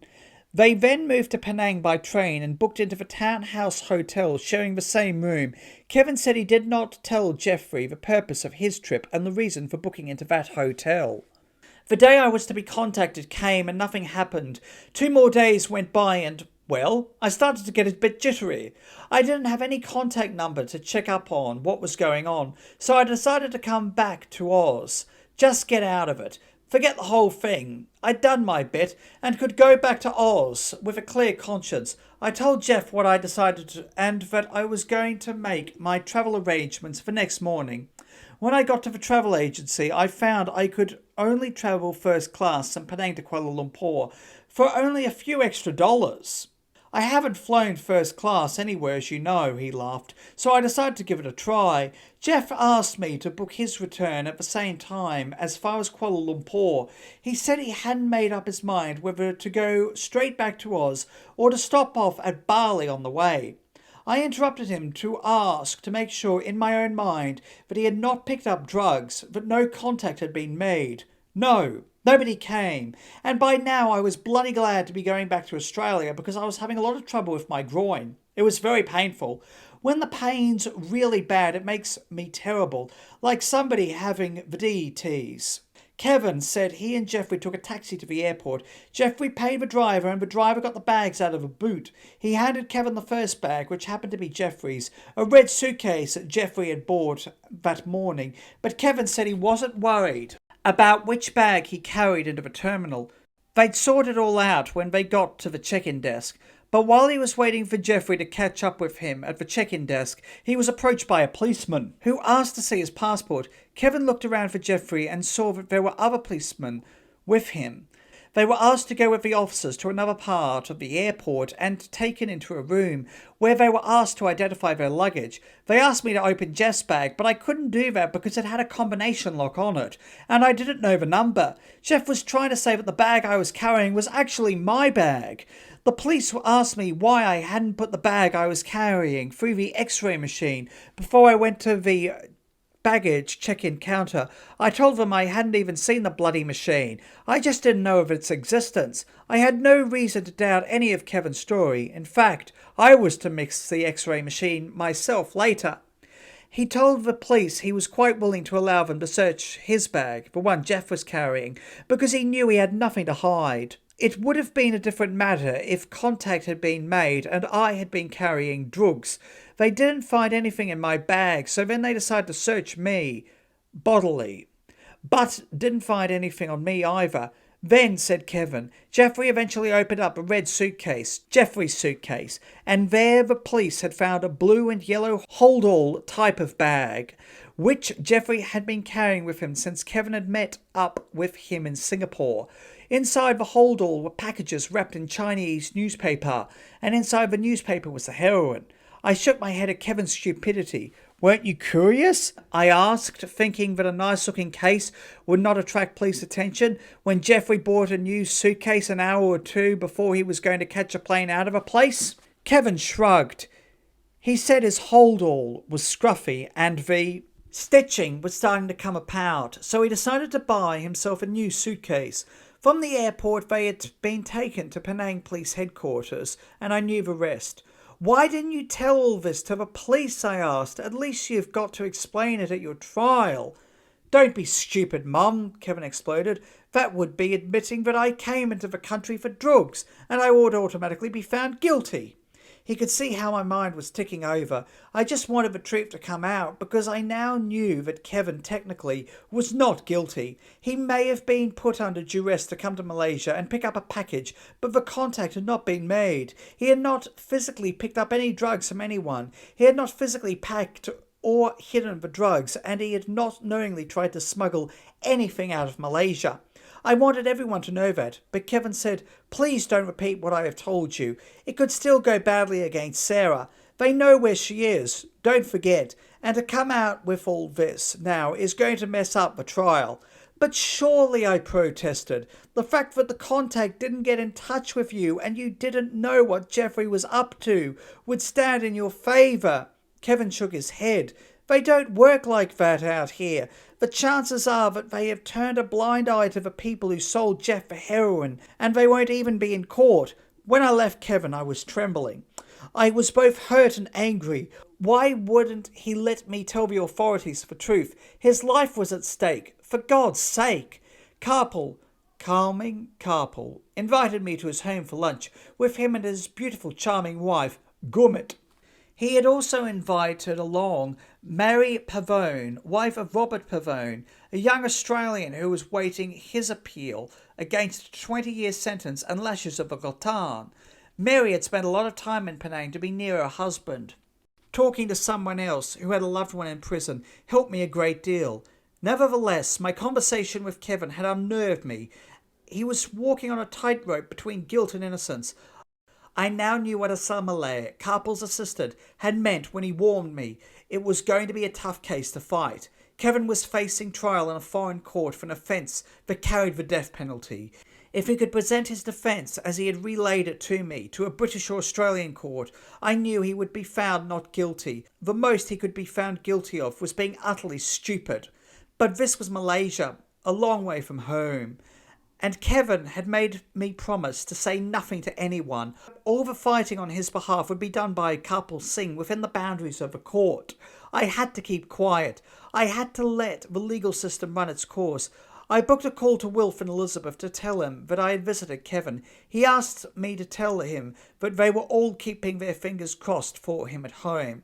The trial was to begin in 9 hours. I did not sleep well that night. Chapter 8.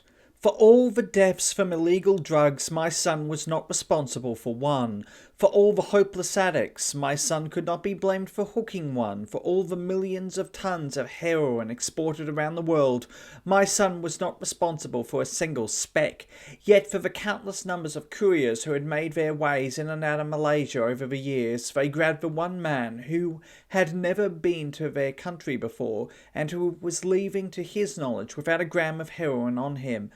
They were going to make a scapegoat of a young man who had done nothing illegal. These were the thoughts that raced through my head as I walked from Karpal's office to the Supreme Court building that morning, 17 July 1985, and as I walked across the noisy, crowded street towards the old colonial building, I knew that heroin was still pouring in across the border from the Golden Triangle, 1,800 kilometres to the north, straddling the frontiers of Thailand, Laos and Burma. My son's arrest and whatever they chose to do with him would make no difference to the volume of deadly powder that crossed the borders, for Mr. Biggs would continue to make their millions because as fast as their couriers were caught, they would be replaced just as quickly. And no matter what example they chose to make of my son, be it the frightening ordeal of a trial with an eventual finding of not guilty or a decision to send him to the gallows, Malaysia's 400,000 unregistered addicts would continue to inject or snort the powder, which is almost as accessible as meat at the market. In Sydney, London, New York and Paris, what they were about to put my son through would not have the slightest effect on those cities' drug problems. The reality was as cruel as that. Karpal and I made our way up the 2 sets of wooden stairs to a veranda which led to the court. There were two entrances side by side, one for witnesses, the other for the public gallery. To the right were two sets of doors reading Judges' Chambers. It was behind those doors that the man who was to try my son waited. Mr. Justice Mohammed Dizzaddin bin Abdullah, curiously a former journalist and ex-police inspector. Kevin and Jeffrey had already been brought to court and were sitting in the dock, a lonely and comfortless structure at the back of the room. Jeffrey, dressed in grey flannel trousers, a pale green shirt and a dark tie, had his wrists handcuffed. Kevin, in brown trousers and a blue open-neck shirt, would not have been able to use his crutches if they had handcuffed his wrists, so they had manacled him to one of the crutches. Again, I was shocked by the way his clothes hung off him, but he seemed cheerful enough and asked whether I had managed to bring him a razor so he could have a shave. A guard gave us permission to go under escort to a shower room used by the court staff, and there Kevin had his shave. The judge, in his perfumed wig and black robe, stepped from behind a curtain half an hour late after his usher had commanded court rise.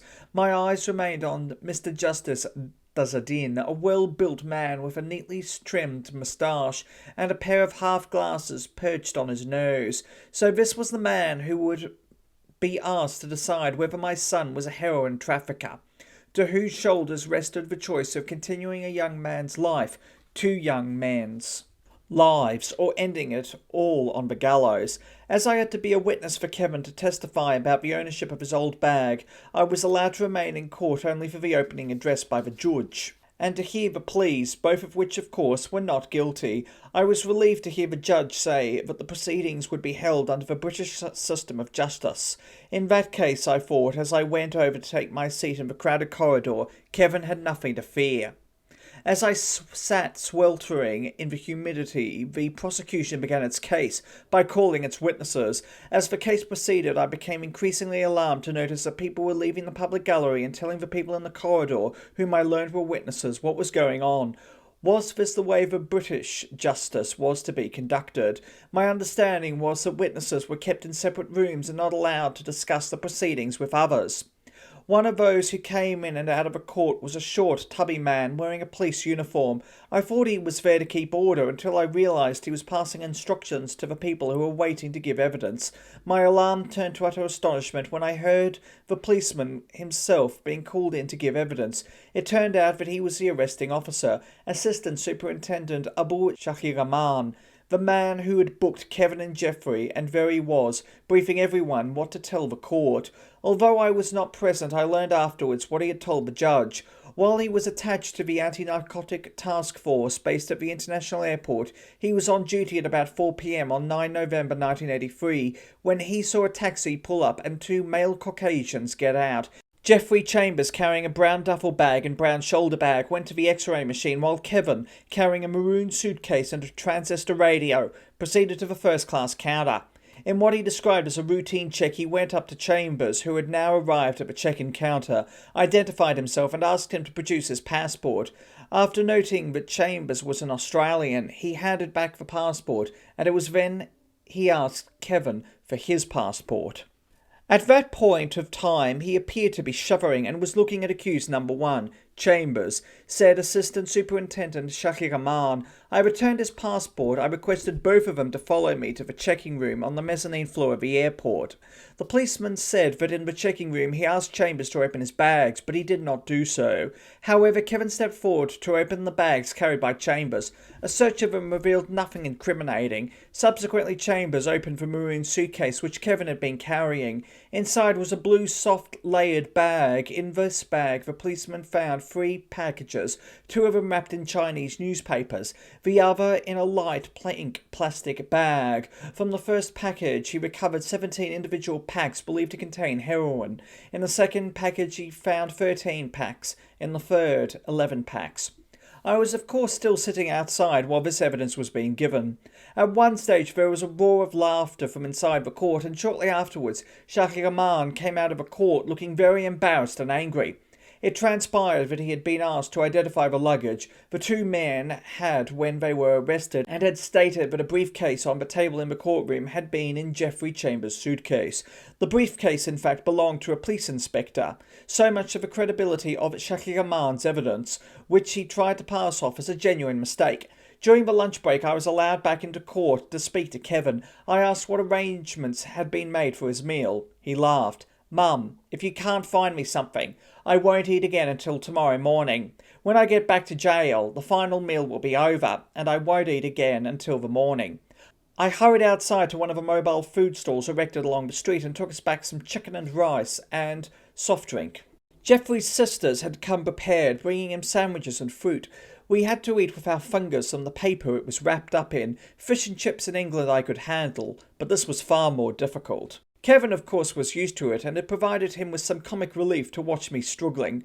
During that lunch break, I became reacquainted with Dennis Harris, an Australian consular official who had been dispatched from Kuala Lumpur to sit in on the trial. I had met him the year before in Adelaide, when he had been on leave. Wilf and I had in fact had a meeting with him in the office of Democrat Senator Janine Haynes to discuss what could be done to help Kevin. We had discussed the possibility of prisoner exchange, but Dennis had said he couldn't see that happening for a long time, as all Australian states had to agree to participate in such a scheme, and some were dragging their feet.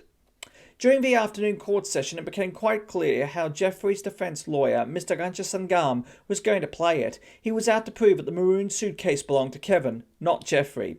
In fact, the whole affair was now one of prosecution against defendants, and defendant against defendant. Mr. Ranjasangam put it to Assistant Superintendent Shaki Rahman that when he asked Geoffrey to open the bags he was carrying Kevin's bags, he did so. "Not true," said the policeman. Mr. Ranjasangam also suggested to the policeman that it was not true that Geoffrey opened the bags which Kevin was carrying. Again, Shaki Rahman disagreed with the prosecution. Then it was Kapil Singh's turn to ask Shaki Rahman about the ownership of the bags. The policeman said that when he asked Geoffrey to open the bags he was carrying, he refused. When he was asked why he would not open them, he said they belonged to Kevin. And when Shaki Rahman asked Kevin to open the maroon suitcase, he said he could not do so because it was not his. Geoffrey had then been asked to open the suitcase, which he did by operating the combination lock. I felt that the day's evidence had gone Kevin's way. It must have been quite obvious to the whole court that the maroon suitcase, the one containing the heroin, did not belong to my son because he quite clearly had not been able to open it from the word go. Before I said goodbye to Kevin at the end of the day, I promised I would go shopping for some new clothes for him, so he had something fresh to wear in court each day. And here Karpal's wife, Gurmit, Mitt I called her, proved to be a great help, taking me to the best shopping areas where I bought 2 pairs of trousers, 4 shirts, 2 ties, a belt, underwear and handkerchiefs.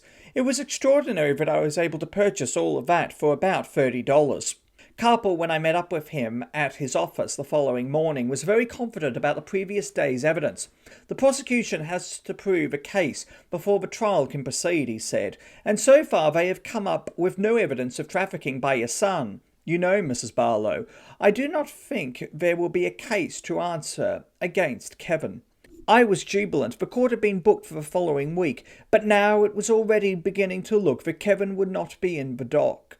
In 3 days, Saturday, he could be on his way back to Australia with me. I could even imagine him and Wilf having a celebration pint together after Wilf had given him an earful and told him what a silly sod he'd been. My heart was skipping happily as I made my way to court. I knew, of course, there was still some evidence to be heard, but I tried to tell myself that it was now a formality. There was a reception committee of guards waiting for me when I entered the courtroom, with Kevin's fresh clothes and shaving gear.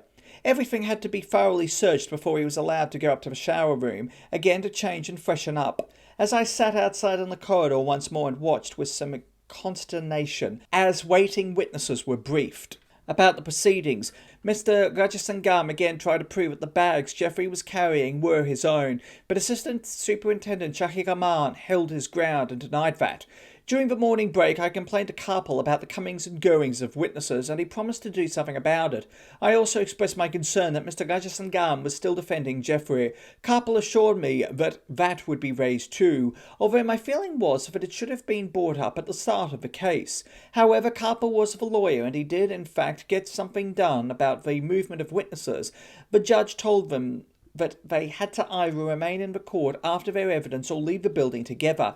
Carpel had again expressed his confidence that there would be no case to answer against Kevin, and my hopes were boosted further during the lunch break when the consular official, Dennis Harris, approached me to ask whether we had enough money for Kevin's fare back to Australia.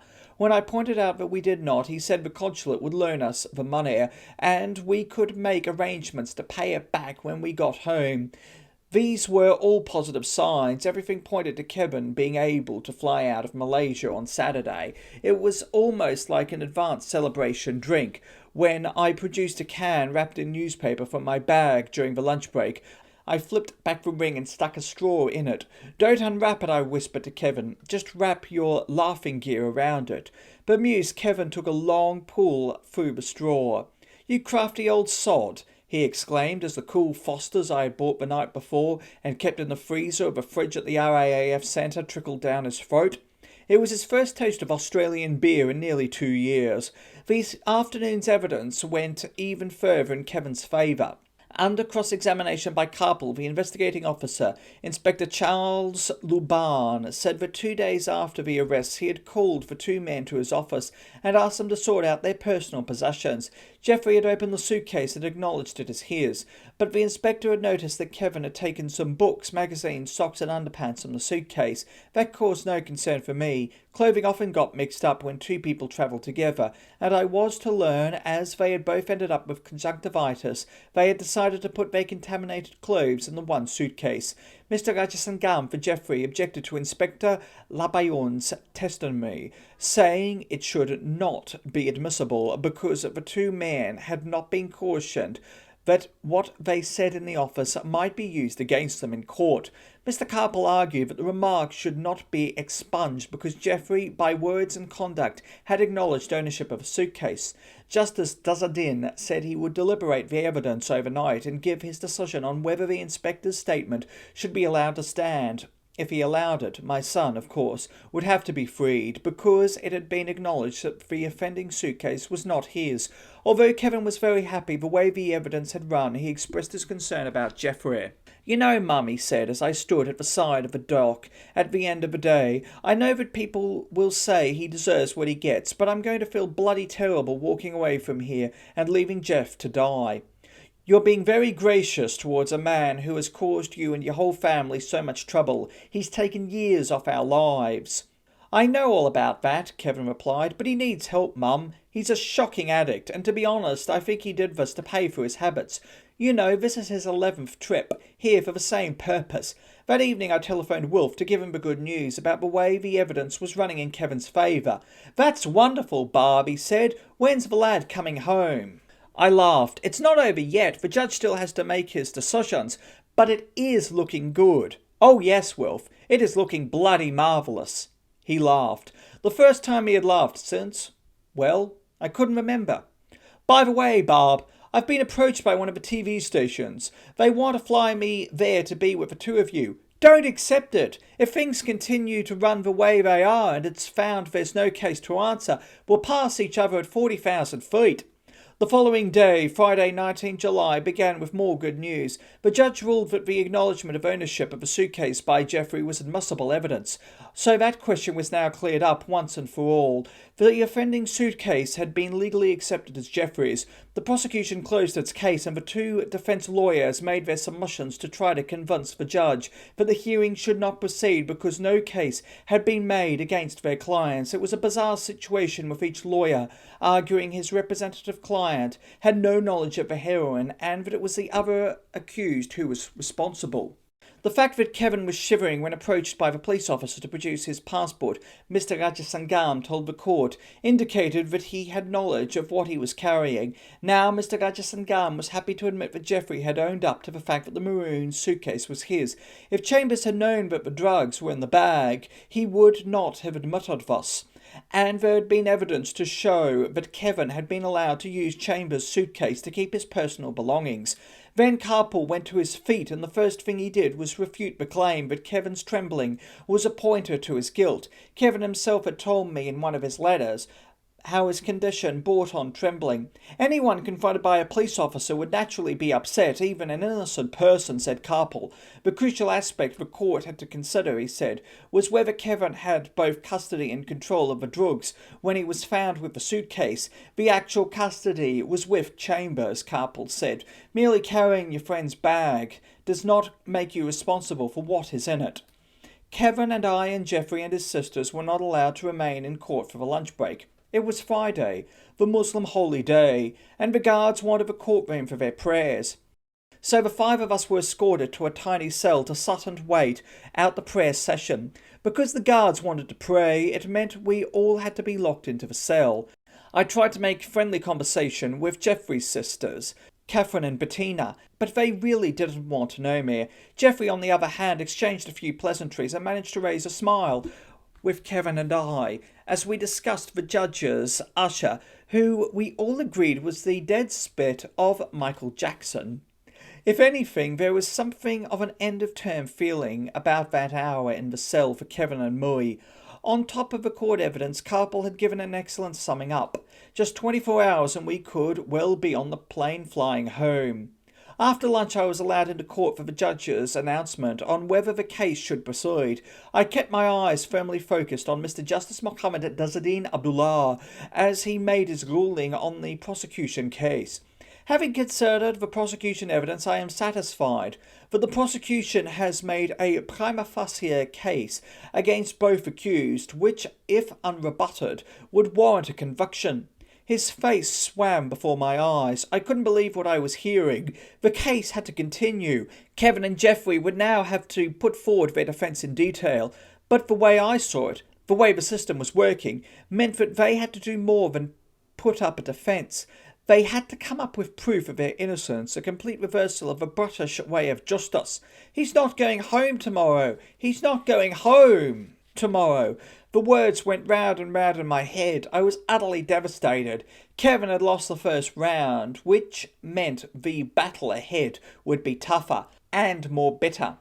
The court was well aware that somebody had put those drugs in the suitcase, and there was no other evidence to suggest it was anyone other than Kevin or Jeffrey. Each had a different story, which meant that only one story could be believed, the other not. The way it looked to me at the end of that terrible afternoon was that the man whose story was not believed would be on his way to the gallows. I prayed that night that it would not be Kevin, for my belief in his innocence was now stronger than ever. Chapter 9. His eyes hidden behind dark glasses, Assistant Superintendent Abu Shahriman strode up and down the corridor, pushing out his chest and twitching his fuck moustache, a sneer on his face. I am the Malaysian Popeye, he declared to the astonished crowd. My evidence is going to hang those 2 white men. I wanted to lash into him verbally and physically, but felt it would do Kevin's case more harm than good. I was very much on edge, and so was Kevin.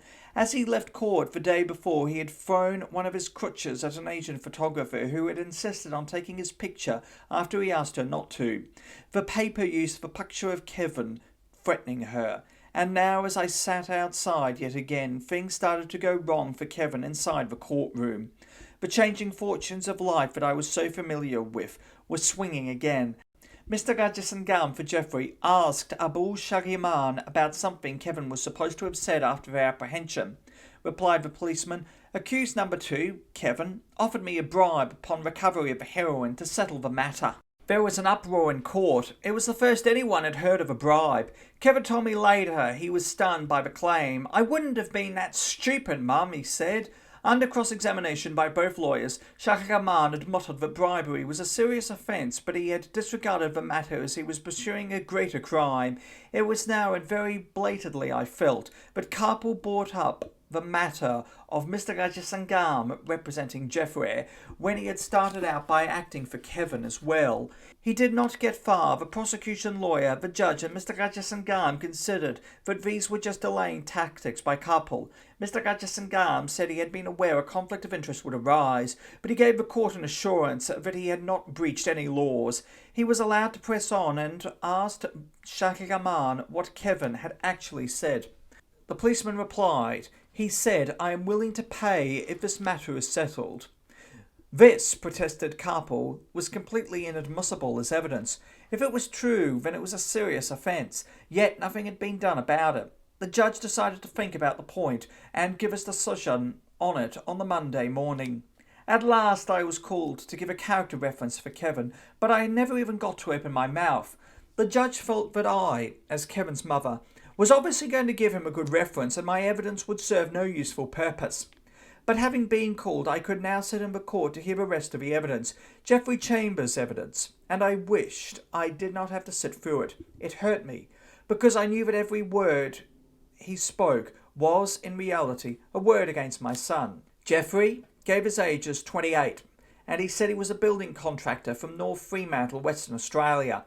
He had flown to Singapore on 28 October 1983 and was due to take a shuttle flight to Kuala Lumpur the same day. While waiting at the coffee lounge at Changi Airport, he met Kevin and, while conversing, realised they had met before on a construction site in Perth. Having missed the flight they both happened to be booked on, they stayed overnight in Singapore, sharing a room before flying to Kuala Lumpur the next morning. It was then that Kevin realised he was suffering from conjunctivitis, and a day later Geoffrey found he was suffering from the same disease. Throughout his journey from Sydney to Singapore and on to Kuala Lumpur, Geoffrey had a sling bag and an old Australian type of case. They tried to keep their clothing separated, but had then decided to keep both lots of contaminated clothing together. After travelling to Penang by train on 4 November, they were recommended the Townhouse Hotel in Penang Road by a Trishaw man. Again, as in Singapore and Kuala Lumpur, they stayed in the same room and shared the cost. They did some sightseeing together, while at other times they went their separate ways. Geoffrey went on to tell the packed court that when Kevin announced he was going back to Kuala Lumpur on 9 November, he decided to follow him. While he was having lunch, Kevin went to an airline office to purchase tickets of a flight to Kuala Lumpur.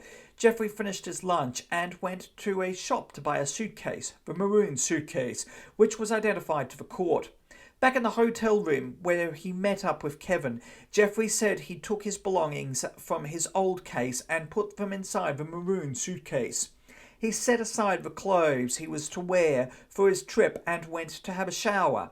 He had left the maroon suitcase lying open. Kevin had not wanted a shower, but had told Geoffrey while he was still in the bathroom that he would leave his contaminated clothing with Geoffrey's things. Geoffrey said he didn't object, and by the time he had finished his shower, Kevin had all the bags closed and ready to go. They settled their hotel bill and went by cab to the airport. The taxi driver took out the luggage and placed it on the pavement. Kevin picked up the maroon suitcase and a transistor radio and told Geoffrey he would meet him in the airport lounge. Kevin had walked into the airport while Geoffrey paid the taxi driver. Then he picked up the remaining luggage, a soft layered brown bag and a brown sling bag, and after going to the baggage scanner, walked over to the airline counter. Assistant Superintendent Abul Shakir Rahman had then approached him from behind the counter and asked for his passport. The policeman then walked to the next queue where Kevin was standing, watching them. After a few minutes he allowed Kevin to check in, then told him to bring the bags he was carrying over to the place where Geoffrey was standing. They were asked to follow him to a room at the airport. Geoffrey was carrying the same bags he arrived with, Kevin taking along the maroon suitcase and the transistor radio. Told to open their bags, Geoffrey said he started to open the brown sling bag he had been carrying when Kevin pointed out that the other piece of luggage, the brown soft-layered bag, was not Geoffrey's. The maroon suitcase, said Kevin, belonged to Geoffrey. It was then that Kevin had opened the brown soft-layered bag and Geoffrey opened the maroon suitcase. The police officer said Geoffrey started searching the maroon suitcase and he saw him pull out a blue bag. "What's this?" the policeman asked, pulling out a plastic bag and a package wrapped in a Chinese newspaper. "I don't know," Geoffrey said he had replied. He showed Geoffrey the contents of one of the packets and asked him if that he knew anything about it. He said he did not. Neither did he know where the blue bag came from. Kevin had said something to the police officer, but Geoffrey said he did not hear what it was. After that, they had been placed under arrest. The hearing was adjourned to the following Monday. Geoffrey had given his evidence calmly, clearly. He was Mr. Smooth. "Well, Carpel," I asked the lawyer, after Kevin and Geoffrey had been taken back to prison, "how do you think the case is going now?" "I'm still quietly confident," he said, but his voice lacked the same authority of the previous 2 days, and I could see that his assistant, Asamalay, was worried. "I just don't think it is going to be easy," he said. "The court hearing had put a lot of pressure on me following the huge letdown I had experienced the day before." Realising this, Karpel and Gurmit invited me to their home to attend the birthday party of Gurmit's twin nephews that evening. The thought of going to a birthday party while my son remained locked behind bars perturbed me, but I saw it as an escape valve. I couldn't bear returning to my room at the RAAF centre to lock myself away with my worries. The Karpels lived in a huge rambling house, sparsely but beautifully furnished, and set in a lush tropical garden. Mary Pavone was there and took me under her wing, introducing me to everyone and making me feel very welcome. But always I saw Kevin, my son, lying on a concrete floor, his life in the balance. I left the event early. Besides, I had an important date the following day with Wilf. He was flying in, care of the ABC. Despite my urging him not to come, knowing the state of his health, he had decided to fly to give Kevin some moral support. I knew Kevin was against his father putting himself through the ordeal, but Wilf was determined, whether we protested or not. I could see the physical and mental pain on his face as he walked through the airport towards Karpel and me. As I hugged him, I thought how tragic it was that the only opportunity we had to get away together to the tropics was to visit our son, who was being held in a miserable prison cell, and that first meeting between father and son is something I shall always remember. How, as Kevin hobbled into the Deputy Governor's office for this particular visit, his father just stood there, stunned at the boy's physical appearance. Wilf's face drained of all colour, and he bit his lip, fighting to hold back the tears, and Kevin, seeing his father for the first time in 2 years, took a sharp intake of breath, for he in turn was shocked by Wilf's condition. He looked so ill, Mum, Kevin was to tell me later. But now, after those initial moments of hesitation, they moved towards one another, first to take each other by the hand and then to hug each other tightly. Tears ran down the faces of both men and mine. "I've got heaps of good luck messages for you, Kev," said Wilf. "Messages from our Michelle, Chris and Andy, and a whole lot of those blokes you used to hang around with." Our meeting lasted for an hour, a traumatic family rendezvous that no mother would ever want to go through. Wilf was able to sit in court with me the next morning. I'm glad he was there, because he was able to see for himself exactly how lies and fabricated evidence were working against his son. I had filled Wilf in on how Kevin was supposed to have offered a bribe to Shahi Rahman, but how Jeffrey, in his evidence 2 days before, had said he did not hear what Kevin had said to the officer. Now, as we sat in the stifling courtroom, Jeffrey was suddenly able to elaborate on the conversation at the airport. During the search of a maroon suitcase, said Jeffrey, he heard Kevin talking to the police officer, and it was then he realised the drugs belonged to Kevin, because he was trying to bribe a policeman. This is terrible, I thought. He's been got at by Shahi Rahman. I was convinced of this when I heard his next statement, when he attributed to the policeman. What I heard was, you think you can easily bribe Malaysian police, but you can't. Karpel said, I put it to you as a fabrication and an afterthought. Jeffrey replied, I do not agree. It actually happened. Although Jeffrey had given the bulk of his evidence, he now had to answer many questions under cross-examination by Karpel. I squirmed in my seat. Most of it just did not ring true. Jeffrey explained that earlier in 1983 he was involved in a car accident in Adelaide in which his fiancée was killed. That I knew to be true. He had been to Malaysia with her before the accident, and he was finding it hard to settle down at home. He decided to come to Southeast Asia for a break. He had been to Malaysia several times, he said, for different reasons. The company he was involved with was doing construction business, and it used to send him to investigate the costing and availability of labour and machinery. In Singapore on this particular trip he had a brown sling bag and a brown case, but he denied also having the blue bag, which had been found inside the maroon suitcase. The first time he'd seen it was at the airport. As for his old brown suitcase, he'd left that behind in the hotel room in Penang. Jeffrey was then questioned about his and Kevin's clothing. I could see that it was obviously in his interest to convince the court that Kevin's things were mixed in with his in the maroon suitcase. He denied that their clothing had been kept separate. He had his clothing in my bag and mine in his bag. Prosecutor Enik Mohammed Zazin bin Idris put it to Jeffrey that he and Kevin were together from Kuala Lumpur to Penang and intended to travel back to Kuala Lumpur for the purpose of trafficking drugs. But Jeffrey said he had no idea of any drugs until they were shown to him at the airport. You are the leader in this trafficking, and accused number 2, Kevin, was the carrier, said the prosecutor. Not true, Jeffrey replied.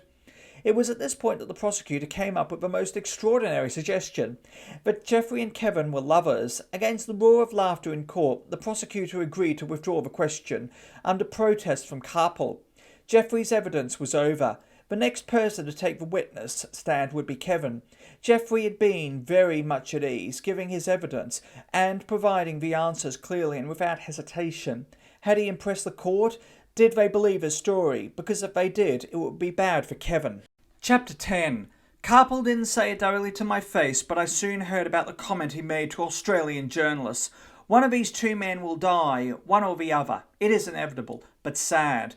That is the way it will be. Of all the lawyers in Malaysia who could speak with experience, it was him. Only a few days earlier, 2 people he was representing before Justice Dadah was sentenced to death. The same punishment had been handed down in an adjacent court to 4 of Kevin's fellow inmates at Penang jail. At this rate, the death row cells would be overflowing. I prayed, oh how I prayed, that my son would not end up there. He hobbled across the court that Monday after Jeffrey had given his evidence and put forward his side of the story. He seemed so far from me, more as our Kevin became Kevin John Barlow, aged 26, welder, of Whittington Road, Elizabeth Field, South Australia.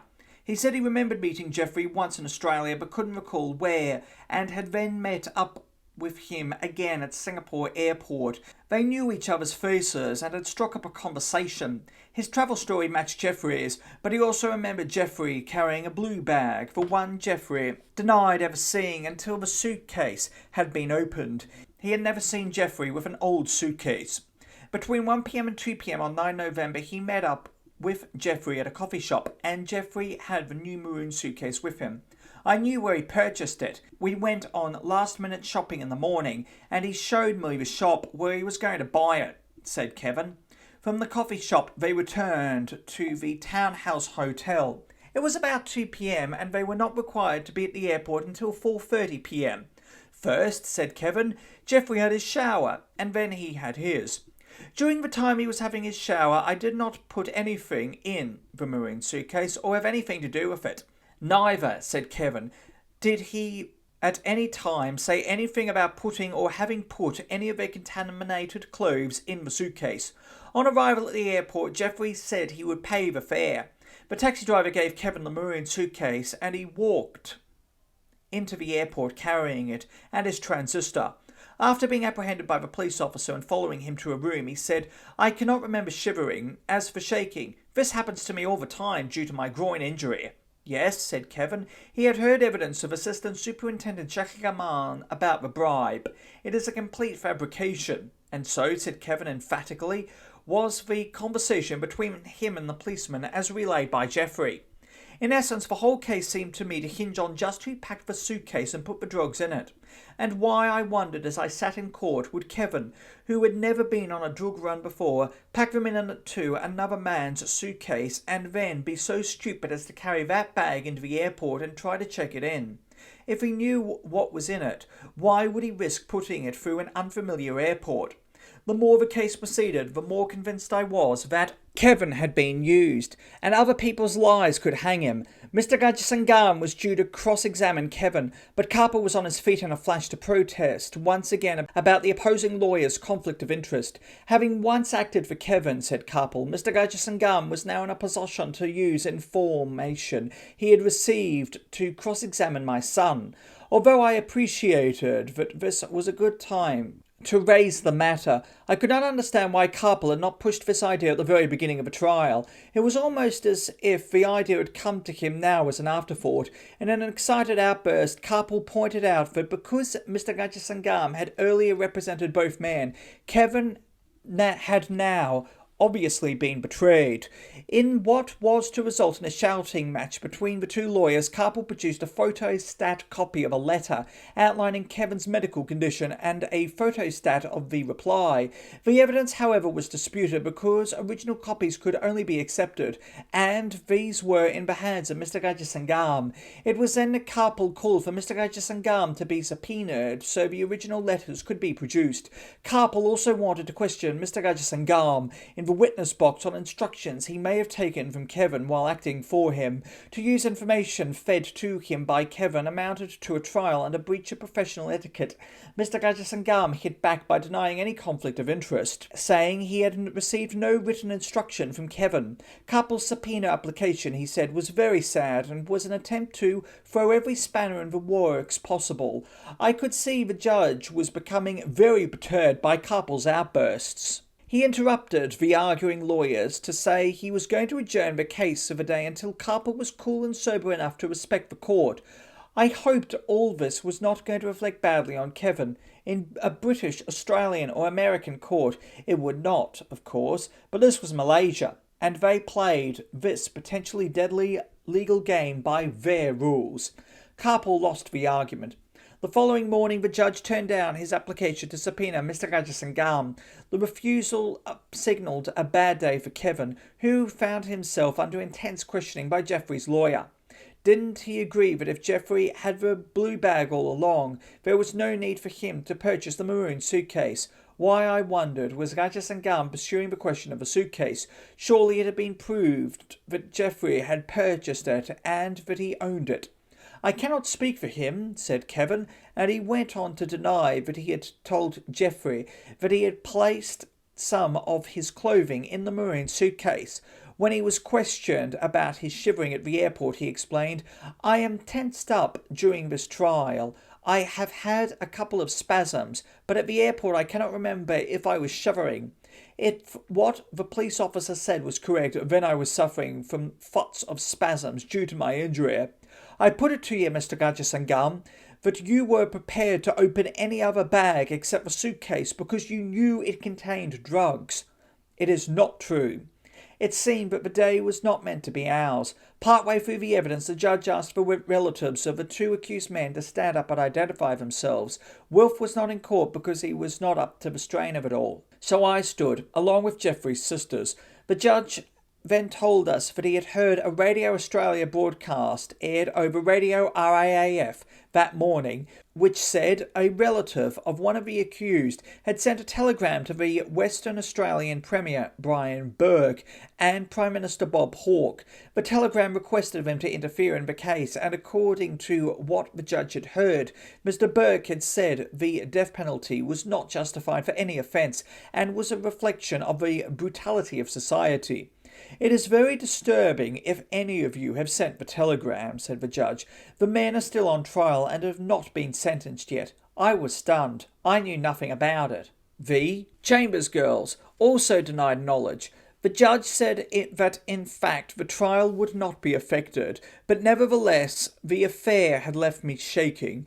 I was not encouraged either by the judge's final decision on Carpel's attempt to have Mr. Gajasangam removed from the case, once and for all because of a conflict of interest. The lawyer, he declared, could stay.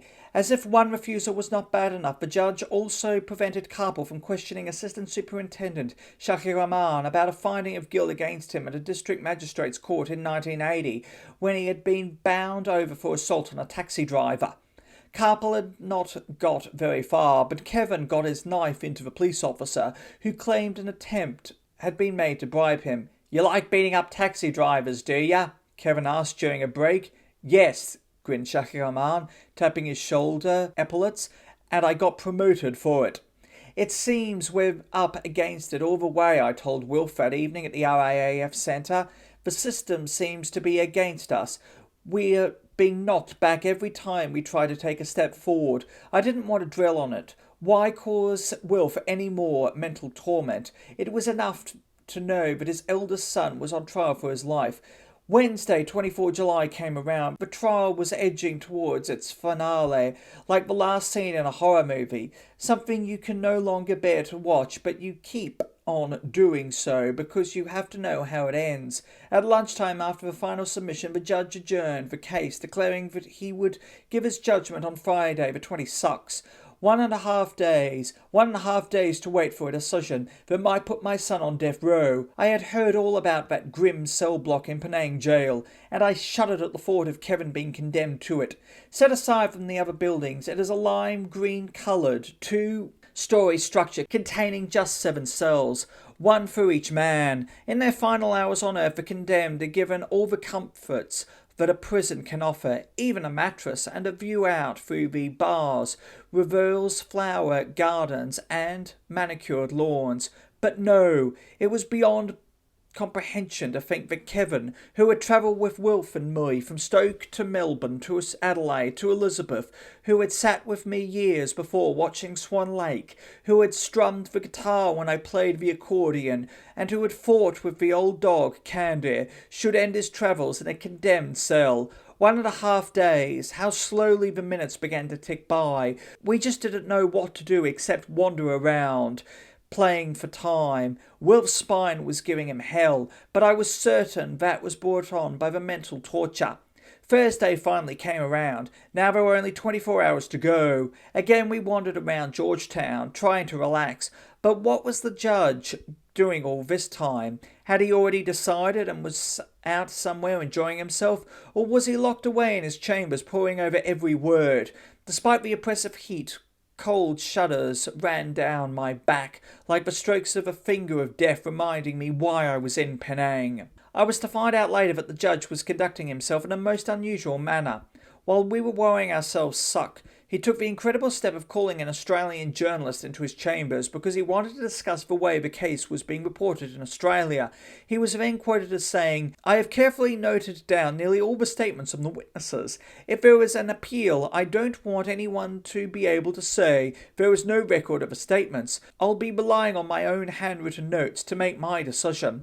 I'll take into account what was said in the submission by the defence lawyers, and then go over my record of the evidence, weigh up what is for and against the accused, and make my decision." In the afternoon we were allowed into the jail to see Kevin. His face was drawn. He didn't have to say anything. I could read dismay. It was a face without hope. It was the bribe affair that had just been playing on his mind. "It just wasn't true, Mum. I didn't try to bribe him. I wouldn't be that stupid. And why would I do it anyway if I didn't have a guilty conscience about those packets?" "You don't have to convince us, Kevin," I said. "We haven't raised you from nappy time not to know when you aren't telling the truth." He forced a slight smile and shrugged. "It's no good convincing you," he said. "It's the judge. I've got to convince. And he's going to believe that lying copper before he believes me." I reached over and touched his arm. He rubbed his face. "You know, Mum, that they are determined to hang us. Anything bad they can throw at us, true or untrue, they're going to do it. They want to make an example of us. I reckon we're gone." I struggled for words. I could only shake my head. Wilf was horrified. "Hey," I said, trying to brighten the grim moment, "if you are going to come home, what's the first fun you want to eat?" He threw back his head, this time giving us a genuine smile. "Your apple crumble, of course. That fantastic homemade apple crumble you always used to bake for me." But his brightness did not last long. I didn't know what else to say, and neither did Wilf. So often our meetings in jail were so short. This one dragged on. There was only one thing on our minds, the judgment and its potential aftermath, but none of us wanted to talk about it, so we sat in virtual silence until the time was up. We picked at our food that evening in the RAAF centre. Wilf took painkillers which helped him get to sleep, but I couldn't drop off. I lay there in the darkness, wondering what the judge was going to say in a few hours. As Wilf and I walked across the road from Carpel's office on that tension-filled morning, the press cameras of the world were upon us. A multitude of journalists had descended on the court, along with scores of locals, all curious to know what decision the judge had made against the Orang Putars, the white people. Inside the humid courtroom there was nowhere for Wilf and me to sit, nor for the Chambers sisters, so we stood, crammed in like sardines with the press and the public gallery. Perspiration pouring, hearts thumping, Kevin and Geoffrey sat silently in the dock, beads of sweat running down their faces. The judge's usher in his white uniform entered from behind the curtain and asked the court to rise. I watched Mr. Justice Mohammed Dadah trying to read his face, but his expression told me nothing. He bowed to the court, the lawyers bowed in return, then those who were able to sat to await his verdict. He began by pointing out that at the close of the prosecution's case he had held that a prima facie case had been established and, if unrebutted, would warrant a conviction. After hearing the entire defence of the two men, he said he was of the opinion that their defence was a denial of any knowledge of the existence of the 3 packets of heroin inside the blue bag in the maroon suitcase. It was also established that the maroon suitcase belonged to Chambers, which he had purchased in Penang a few hours before their departure for Kuala Lumpur. Was this the first ray of hope? From the evidence of the two men, the judge went on. As I silently prayed, each was putting the blame on the other, and saying that neither knew the existence of a heroin, but Chambers had control of a maroon suitcase because he was the owner. Another ray of hope?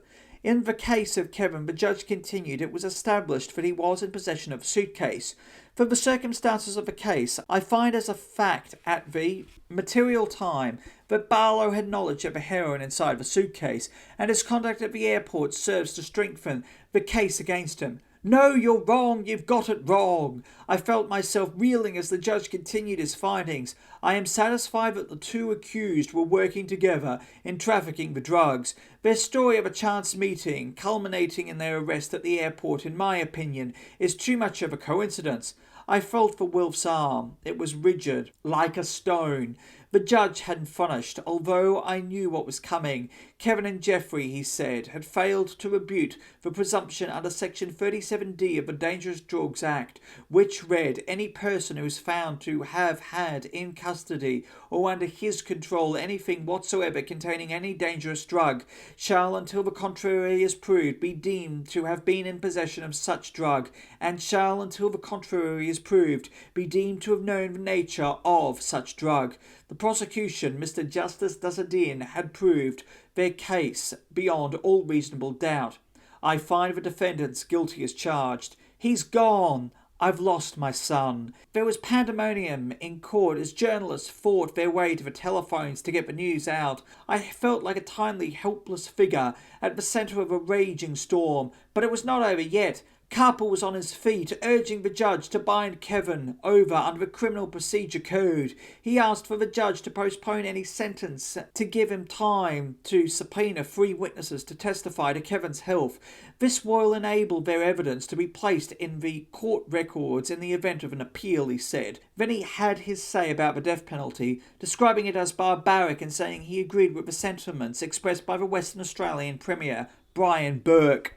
But it was a reflection of the brutality of society, Carpel added. We would similarly be concerned if our nationals were to be tried for a charge where the punishment is one of being tarred, feathered, quartered and dragged in the streets. And then Mr. Rajasangam, looking for a means of delaying what he must have known was going to be a mandatory sentence, asked the judge to sentence Geoffrey and Kevin together. In what I thought was a desperate plea of mitigation on his part, he told the judge that the two men were in a way helping the government stamp out Dadah in the country as they were taking it out of Malaysia.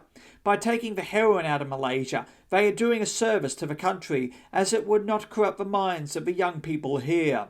The harsh laws here should only apply to people involved in trafficking Dadah within the country. Was the judge impressed? Again, I could read no reaction in his face, but he announced he would postpone sentence until 1 August, 6 days away, to enable doctors to be called to testify on Kevin's behalf. He stood up. The court was closed. I looked towards my son in time to see the guards marching him smartly out of the dock with Geoffrey. I had never seen them being moved away so quickly. It was as if the rules had suddenly changed. They were no longer participants in a court case. They were convicted drug traffickers, dangerous criminals. Oh, Wilf, I said, I just want to be sick. He put his arms around me as the throng pressed against us. How do you feel, Mrs. Barlow? What do you think of the finding, Barbara? It's all right, love, said Wilf. They haven't hanged him yet. They haven't even sentenced him. He was right. They hadn't sentenced him. There was still 6 days before that happened, before what everyone knew was inevitable, but 6 days, anything could happen. In that time, a loophole, the case being abandoned, appeals by governments, it all flashed through my mind as Wilf kept his arm around me, and then there was another hand touching me. A policeman took my arm. "Mrs. Barlow, your son wants to see you. He is in the cells downstairs." Wilf and I pushed through the crowd. Kevin, I knew, would be devastated. Thank God for this small mercy of being able to see him. But when we reached the cells, the guards wouldn't let us in. At the worst moment in this affair to date, the doors had been slammed shut in our face. Chapter 11. "We have lost an important round," Carpel had muttered in his office. We knew that the judge had only technically deferred the pronouncement of a death sentence. In fact, immediately after the trial, the judge had again stepped beyond the bounds of what I thought were court rules and told the journalists that under the new amendment of the Dangerous Drugs Act, he had no choice but to impose the death sentence. "It is a mandatory penalty, and there are no two ways about it," the judge said. "Is there hope?" I asked the lawyer. "Is there really any hope?" "Oh yes," said Carpel, who had already lodged notice of appeal. "We have lost the fight, but not the battle. We will now try to get Dr. Kester Brown, the Australian doctor who examined Kevin while he was up here, back to Malaysia to testify on his behalf. And there are the Malaysian doctors too that we can call. The medical evidence is very important too that we can call. The medical evidence is very important because it proves that Kevin suffers from a condition which makes him shake, and it may help to get him back to Australia for continued treatment." He looked at me with his penetrating eyes. "You can also help," he said. "You should now appeal to the Australian government to intercede immediately to ensure that Kevin is returned to Perth for treatment." I put that appeal out through the press, and then Wilf and I made our way to the prison. We had been granted permission to see Kevin that afternoon because Wilf had to go back to Australia the following day. He was on a Fox Day ticket, which had already expired, but he had been granted an extra 24 hours. We had hoped, of course, that we would all be flying back to Australia together, but Wilf would be going home alone. I would be staying on thanks to the kind-hearted Carpel, who, aware that my money had just about run out, offered me the use of his own home. "You are part of my family now for the rest of your stay here. My wife has asked the maid to prepare a room for you." Kevin was utterly depressed. "I just can't understand how a judge has come up with this decision," he said. "His reasons for convicting us are just so fun. Is there really any point in fighting on? I mean, they just want to make an example of us. They're determined." "Yes, there is a point in fighting on," I told him. "We will never abandon you. But they don't care. When those drugs were found, they didn't continue their investigations to find out where they came from. When they found them, that was the beginning and the end of the investigation." There seemed to be nothing we could say that could console him. In another room, Geoffrey Chambers was talking to his sisters and other visitors. I was to learn afterwards just what he was saying. When he first came to prison, he told his listeners he wanted to kill Kevin. But then I realised if I killed him, I'd never get out of here. Most of the time I've been here, I've just tried to avoid him, not out of tension between us, because Kevin is the sort of guy who needs a lot of looking after. I felt sorry for him once, and look where it landed me. I don't want to make the same mistake twice. Kevin did not share the same antagonism towards his cellmate. As he sat sipping the iced tea we'd ordered him and smoking a cigarette, there seemed to be nothing we could say to lift his gloom. They found us guilty. By the end of next Thursday, after the sentencing, we'll both be on death row. It depressed me, too, to hear him talking like this. I didn't know whether it was better to try to push the future out of our minds or face up to it. Get all the depression out now, all in one hit. We tried to do it that night with alcohol. Of course, that was no solution. Could never, ever be. We sat in the bar of the RAAF Centre, where the personnel tried to help us drown our sorrows, but the drinks had no effect. The power of the nightmare was too strong. "Where did it all go wrong, Wilf?" I asked. "Where did we go wrong?" Wilf shrugged and took another sip of his beer. "We've had a lot of bad luck. It just comes down to sheer bloody bad luck. But did we bring it upon ourselves, or did it just happen? I don't know, love. I just don't know. We went around in circles asking questions, looking for answers that neither of us could provide. We cried a lot, and then, mentally exhausted, we went to bed. In Australia, Michelle and Christopher had tried to act positively and, anticipating Kevin's acquittal, had arranged a celebration party at the house. We hadn't been able to get through to them by phone before they heard the terrible news on the radio. They decided to go ahead with the party anyway. It turned from a celebration into a sort of wake, Michelle was to tell me.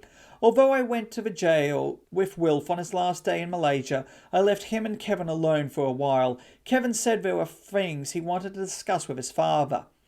To this very day, Wilf has not told me, and I have not asked what was said, but I do know that as Wilf came out of the room, after what he realised was possibly the last time he would see his son alive, his eyes were filled with tears. I couldn't stop them welling up in my eyes either. Would the day come when this heavy cloud would be lifted, when there would be no more tears? Even Wilf's flight home didn't go smoothly. On the Sunday, after I had moved into Carpel's home, the phone rang. It was Michelle. "Mum, where's Dad?" "What do you mean, where's Dad? Isn't he with you?" "He wasn't on the plane." "What? But he left here yesterday." Panic gripped me. The first thing that came into my head was the thought that Wilf had been arrested as well, somewhere between Penang and Singapore, or Singapore and Australia. Wild, outrageous thoughts flashed through my mind. They've set him up, planted drugs on him. They've got him too. Urgent calls to the airline office soon sorted out the problem. Because of a mucks-up with his connecting flight from Melbourne to Adelaide, he did not come in on the plane Michelle expected him on. But he was on the next flight a few hours later, and we sighed with relief. Now I had 5 days to wait on my own. I knew the Carpels were putting me up and were proving to be great friends, but I still felt very much alone. Gurmit took me around Penang on the Sunday to all the beautiful spots, but it was still difficult to take it in. Kevin was always on my mind. The hangman's noose seemed that much closer. I couldn't bear to think about it, couldn't summon up the courage to ask about the chilling procedure. I went to the prison every morning over the next few days, sitting with Kevin from 9 a.m. till noon. Messages had been sent to Dr. Kester Brown requesting him to come to Penang to give evidence supporting his opinion that Kevin should be transferred to Australia. Kevin could now no longer take any weight on his left leg, which was beginning to wither. Concerned as I was about his medical condition, I saw little point in going over the case with him. It just seemed to depress him. So I told him about life at home, things we watched on television, anything to bring back happy memories. One morning in the administration building, I met Lorraine and Aaron Cohen, the mother and son who have since been convicted of heroin smuggling. Whatever they might have said about her back in Australia, I found Lorraine, who admitted to being a former prostitute, to be a delightful person. "You're a tart with a heart," I told her, which really got her laughing, so much so that the next time I saw her, she got her own back, slapping me on the bottom and saying, "How are you going, you old tart?" Lorraine and her son had been arrested the previous February, and their defence was that, being addicts, they had been taking the heroin out of the country for their own use in Australia. "You know, Barbara," said Lorraine in one poignant moment, "I just want to save Aaron. I'm thinking of taking the whole blame for this, if they'll guarantee they let Aaron off." I shook my head and gave it to her straight. "Don't be stupid. If you make a deal with them and they go ahead with the death sentence on you, who's to say they will stick to the agreement? You'll probably see that poor little sod floating up on the next cloud." You could talk to Lorraine like that. She appreciated being told things in a straight, matter-of-fact way. During that week I also took in some homemade apple crumble for Kevin. His eyes nearly popped from their sockets at the sight of it. I'd baked it at Gurmit's house, where I taught her how to make pastry for pizza for the children. His favourite dessert went down very well with the Johnny sandwich I'd smuggled into him.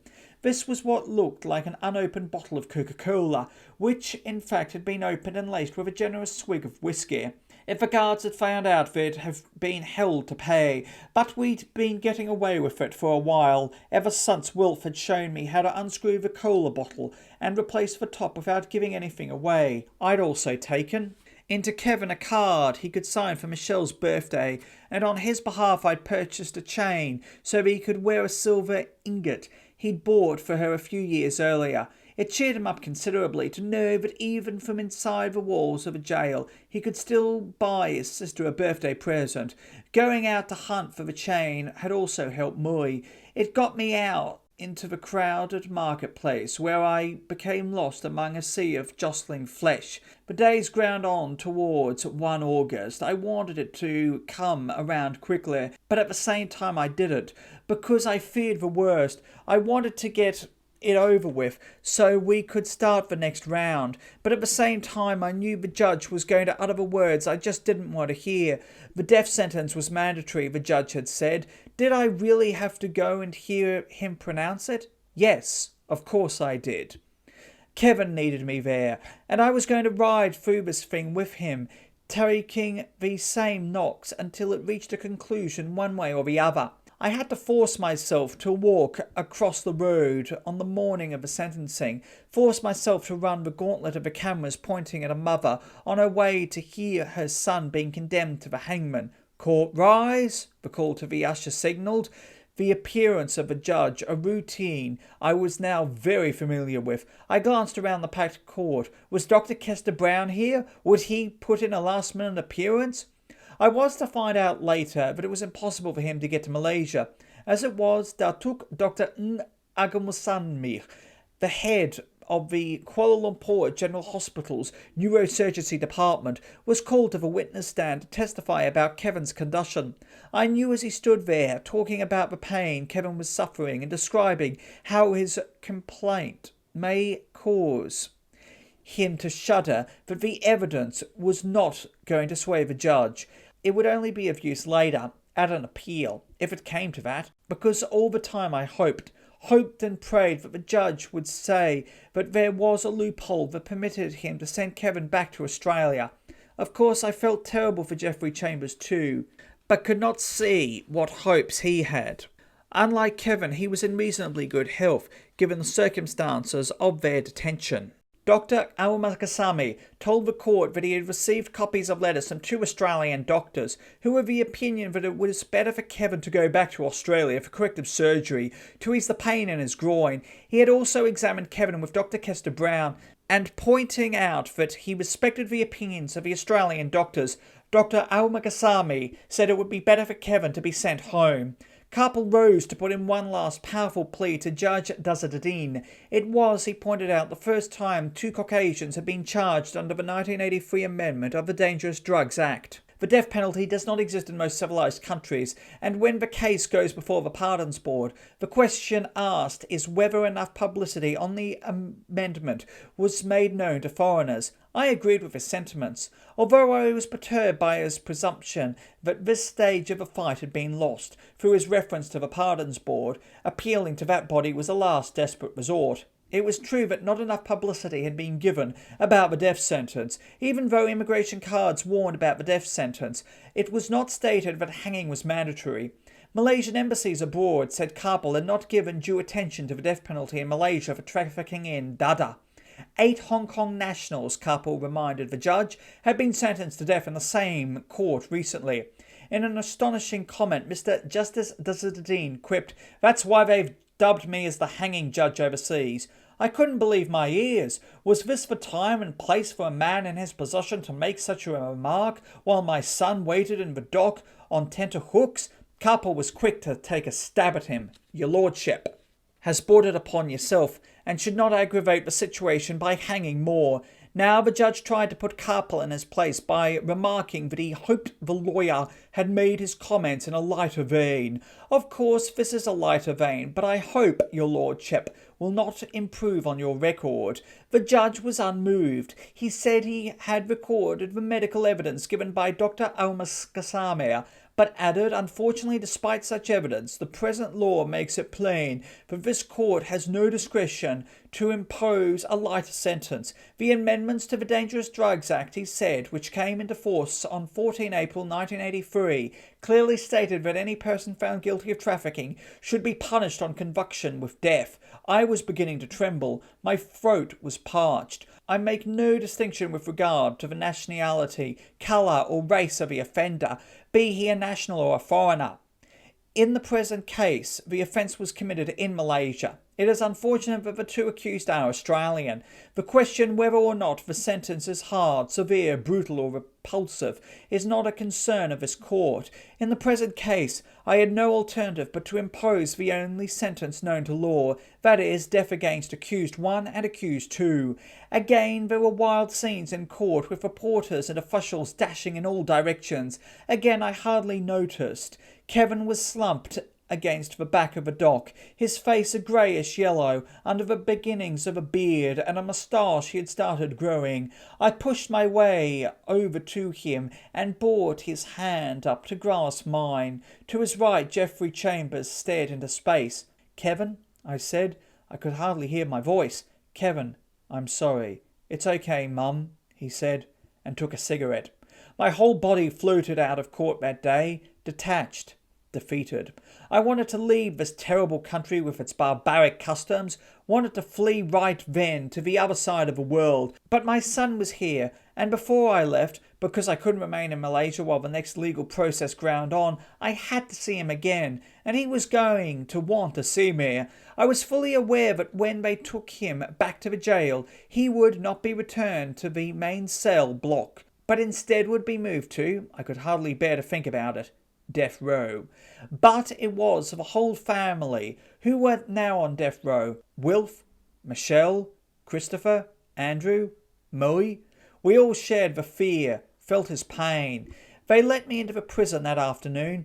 I sensed the immediate change. Instead of being allowed a room in the administration building, I was taken to a table right in the middle of the main office area. All privacy was gone, and they had branded Kevin with the mark of death. He was no longer wearing his own clothing. He now came to me dressed in a white tunic and trousers with a red number on the left breast.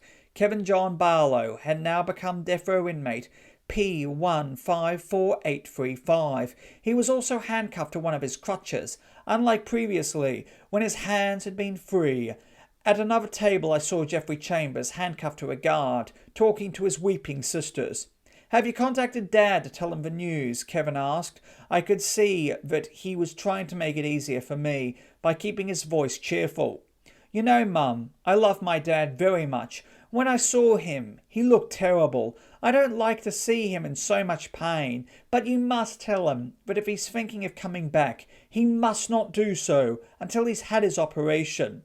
I don't want him to go through all that again for my sake. Just tell him, please." That night, as I lay in my bed at Carpool's, I was aware that Kevin would finally be sleeping on a mattress, one of the privileges allowed prisoners on death row. In the morning it would be my last visit before my return to Australia. It would be some time before the appeal was heard. Yet again, as on so many other lonely nights, I cried myself to sleep. I stepped through those awesome gates with Carpool the next day, loaded down with goodies, fruit, a Johnny sandwich, brandy being the main ingredient that day, and tapes Kevin had requested for his Walkman. But on this particular morning the guards took everything off me. I was very worried about the doctored Coca-Cola, until Carpool cleared the way for me to take the funds through. But as we passed one of the jail officials, a government social worker called Mr. Mock, he asked me to hand over the bottle of cola. We've been sprung, I thought. This is going to cause problems for Kevin. As this was my last visit for some time, we were at least granted the privilege of a private room. As I sat down with Kevin, Mr. Mock entered with a bottle. The top was off, and you could smell the brandy a mile away. Now, I thought, there's going to be hell. Instead, he produced 2 glasses with ice. "I think you're going to need these," he said with a wry smile. Now, there was a man with heart.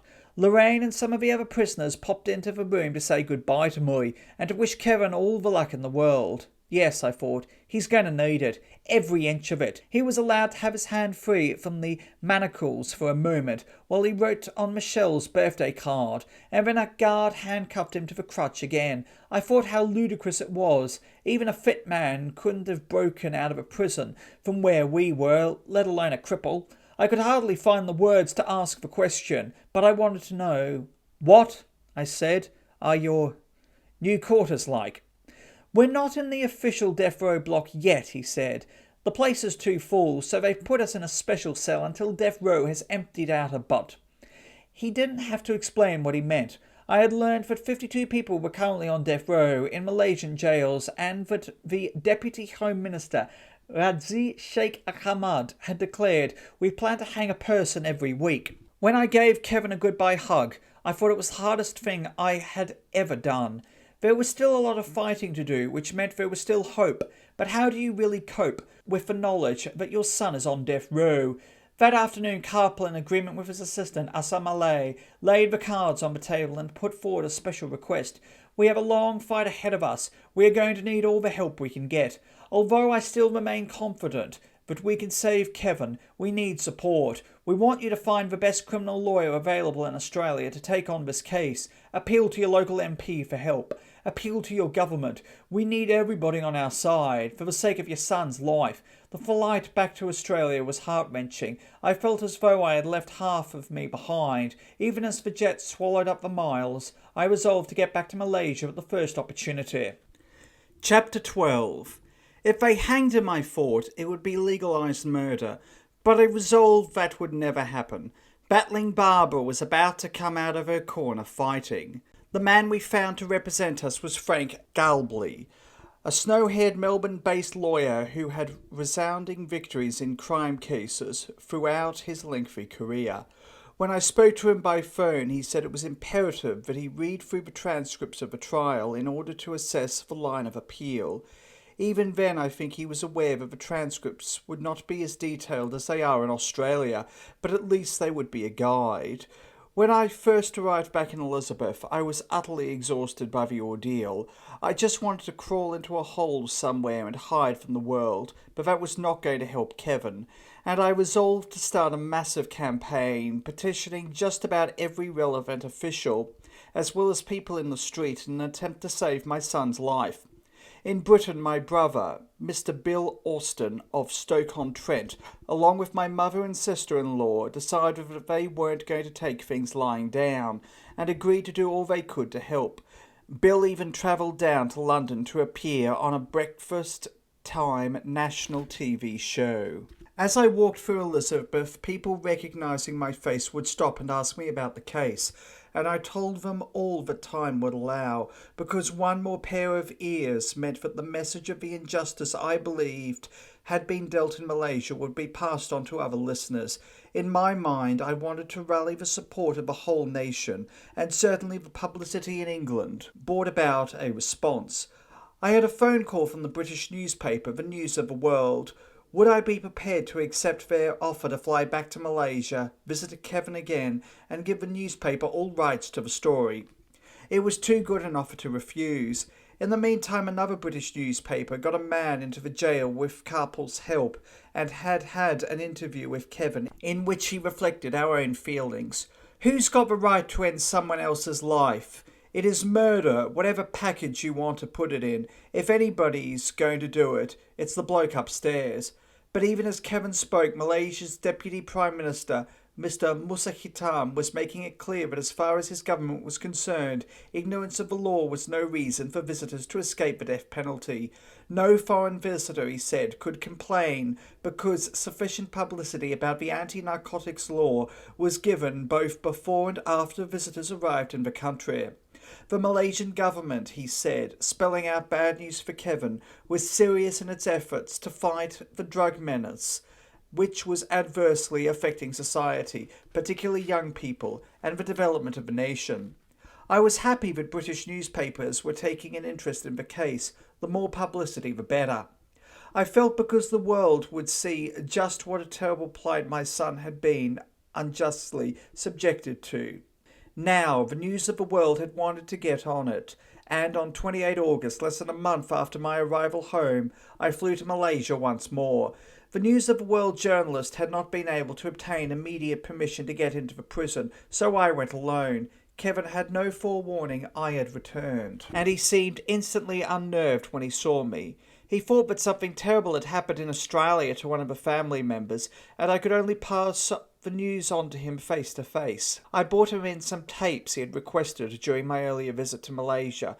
Principle of Moments by Robert Plant, Semantics by Australian Crawl, Sticky Fingers by the Rolling Stones, and the Australian comic Rodney Rude, which cheered him up immensely.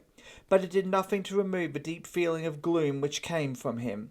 He and Geoffrey had been placed in separate cells, although they could talk to one another by calling out. Geoffrey had told Kevin that he was astonished we had managed to get Frank Gallipoli interested in his case because he was one of Australia's top lawyers. Kevin wondered about the cost involved. I told him not to worry, that somehow things would work out. During that week, as the News of the World reporter battled his growing frustration at being unable to win permission to get into the jail, I met up with Lorraine and Aaron Cohen again, and was introduced to another drug-charged prisoner, Englishman Derek Gregory. A dark-haired, bearded man with piercing blue eyes. He was a very mixed-up young man who claimed that he had been with the British Army in the Falklands. I felt very sorry for him, because I believed that he was in need of psychiatric help. In fact, while under arrest, he had already been in a psychiatric hospital in Malaysia, from which he had escaped. But he didn't try to leave the country, and of course they had finally caught him again, and had then decided that if he had the nous to escape, he had the nous to stand trial. A week after his arrival, the journalist finally got in to see Kevin. The deal with the authorities was that, although it was Kevin he wanted to see, Geoffrey Chambers had to be there as well. But the journalist concentrated on questioning Kevin, who, following a request earlier in the week, had written a letter to the people of Britain thanking them for their mail and their support. Once more I bade Kevin farewell, assuring him that we were working hard for him, and with Frank Gallipoli on the point of officially taking up the case, I assured him it would take a different and more positive direction. Later the journalist allowed me to read the story that he was sending to his paper, and I thought it was a fair summary of the interview. But when I returned to Australia, I had a phone call from London. A man with a strong Cockney accent said, "Mrs. Barlow, you aren't going to be happy with the article the News of the World is going to use. It bears no resemblance to what was written. I just thought I'd warn you." Alarm bells clanged in my head. Warn me? What did the anonymous caller, who I assumed was connected with the newspaper, mean? I ran the features department of the paper, and I was assured that it was an excellent article, and there was nothing for me to worry about. But when I saw it, I nearly collapsed. It was a complete fabrication, telling how, as Kevin Barlow lay on his cell on death row, he tried to blot out the screams of condemned Chinese heroin dealers as they begged for mercy. I thought, "It's me next," Kevin was quoted as saying. "They're going to take me out and hang me, just like that. God, will I scream for mercy as well." An hour later I saw them take the bodies out. They were covered in blood. I went cold. Yes, Kevin had in the past described hearing men going to the gallows when he was in Pudu prison in Kuala Lumpur, awaiting his medical examination. But the story had been written to give the impression that this was happening to him now in Penang. And then there were my so-called comments. "They're not going to kill my baby," I was quoted as saying. Baby? I'd never referred to Kevin as my baby in my life. And then there was the reference to his groin injury from his youth, and my age was years out. The whole thing was riddled with inaccuracies, wrong impressions and fabrication. I resolved to be very careful whom I spoke to from the press in the future. The damage had been done in Penang, too. The authorities reading the article decreed that no more journalists were to be allowed into the jail. The Director General of Prisons, Dato' Ibrahim Mohammed, announced his belief that Kevin and Geoffrey had already received too much publicity, some of it detrimental to the Malaysian prison system. It is as though some of these journalists think we should have air conditioners in all the cells, he said.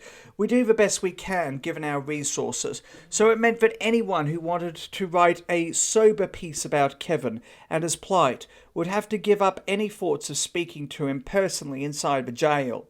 While I was away in Penang, a letter was on its way from Kevin to his father. It was marked personal, but Wilf later showed it to me because it conveyed how Kevin felt about Wilf. About us all. Pudu Prison, 28/8/85. My dear Dad, I'm not sure how to write this letter, but there are a few things I have to get off my chest. First of all, I don't know how to put into words how much you coming here for my trial meant to me. Honestly, Dad, it meant a hell of a lot to me, but at the same time it really hurt. I could not handle how old and sick you looked, and I felt very, very guilty. I'm really sorry that you got mixed up in this bullshit, but not half as sorry as I am for the obvious mental and physical pain I've put you through.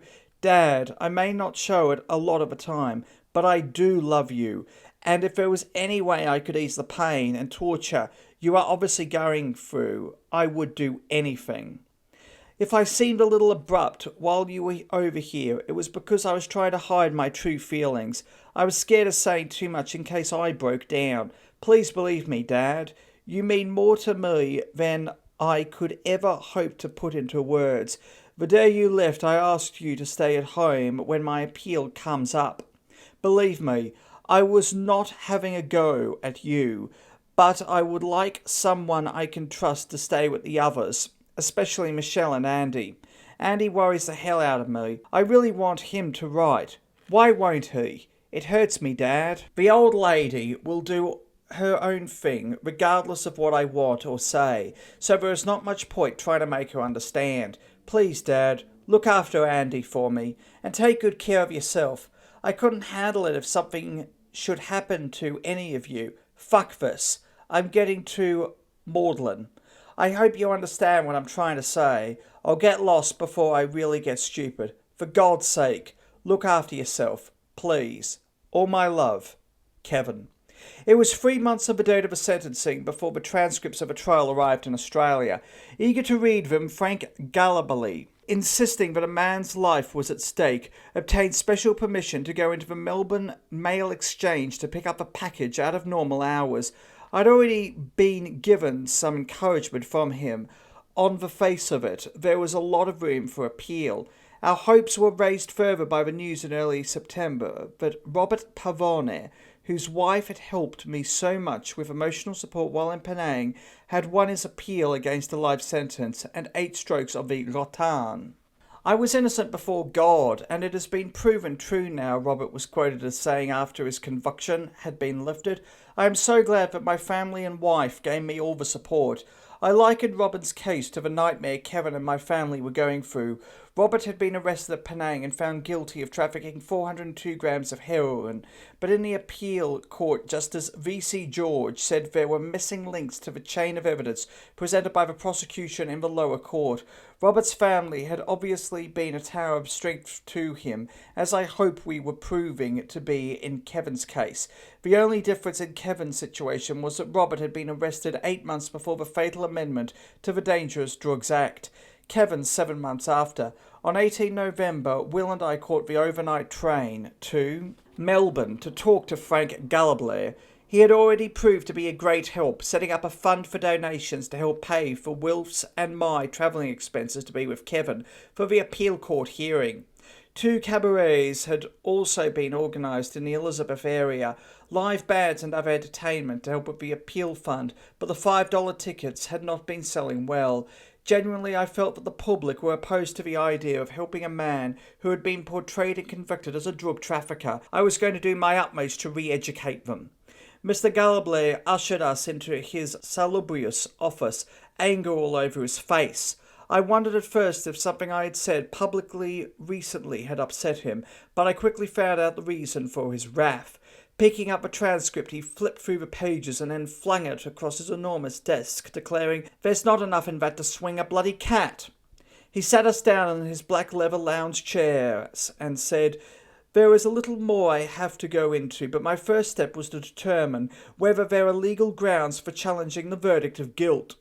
And there certainly are. For a start, before we go any further, the fact that Rajasingam, who at the outset was representing both your son and Chambers, was in that court at all during the trial meant that Kevin was denied natural justice, and this bribe business, too, obviously trumped up." He sat back in his chair and placed his fingertips together. "Even on first glance, there is a lot we can go for. Leave this to me. I will contact Karpal and get him to push for an early date for the appeal. There is no point in keeping your son in that prison any longer." I felt the worry pouring out of me. This man was the doyen of Australian lawyers. He knew what he was talking about. Mr. Galablev proposed flying to Malaysia for the appeal along with his assistant, Bernie Ahern, and an eminent forensic medical specialist, Dr. Alan Bartholomew. He would pay their airfares and accommodation initially, and although we were told not to worry about any other expenses, Mr. Galablev urged me to apply to the Australian government for funds so that I could pay back their expenses. I had given my phone number to the local newspaper so that people could ring me about tickets of a fundraising concerts. One evening, shortly after my number was published, I picked up the phone to receive the first of the hate calls. A voice said simply, "Hang." And then 5 minutes after I returned from a shopping expedition, a woman rang, "I know everywhere that you've been. You went first to Coles, and then you went to the Housing Trust. I have a list of all the groceries you've bought, and I can describe all the people you've spoken to." Then she hung up. I was terrified. Someone had been following me the whole afternoon, watching my every move. It got worse. Wilf took a call from a man who told him before slamming the phone down, "Your wife is a dead woman. She will get what she deserves, a knife in the back." And another caller said, "Are you thinking of using your car today?" That, along with another call threatening that a bomb would be thrown through the window, left us fearful of either staying in or going out. Whenever we did venture anywhere, Wilf had to check the car over thoroughly before we could use it, and my eyes flashed everywhere as I walked through the shopping area. We were all on a knife edge, and on top of this, of course, the appeal was looming. It had been set down for 16 December, and the one thing that kept us going through this horrific death threat period was Frank Gallabley's belief that there was a strong case for getting Kevin freed.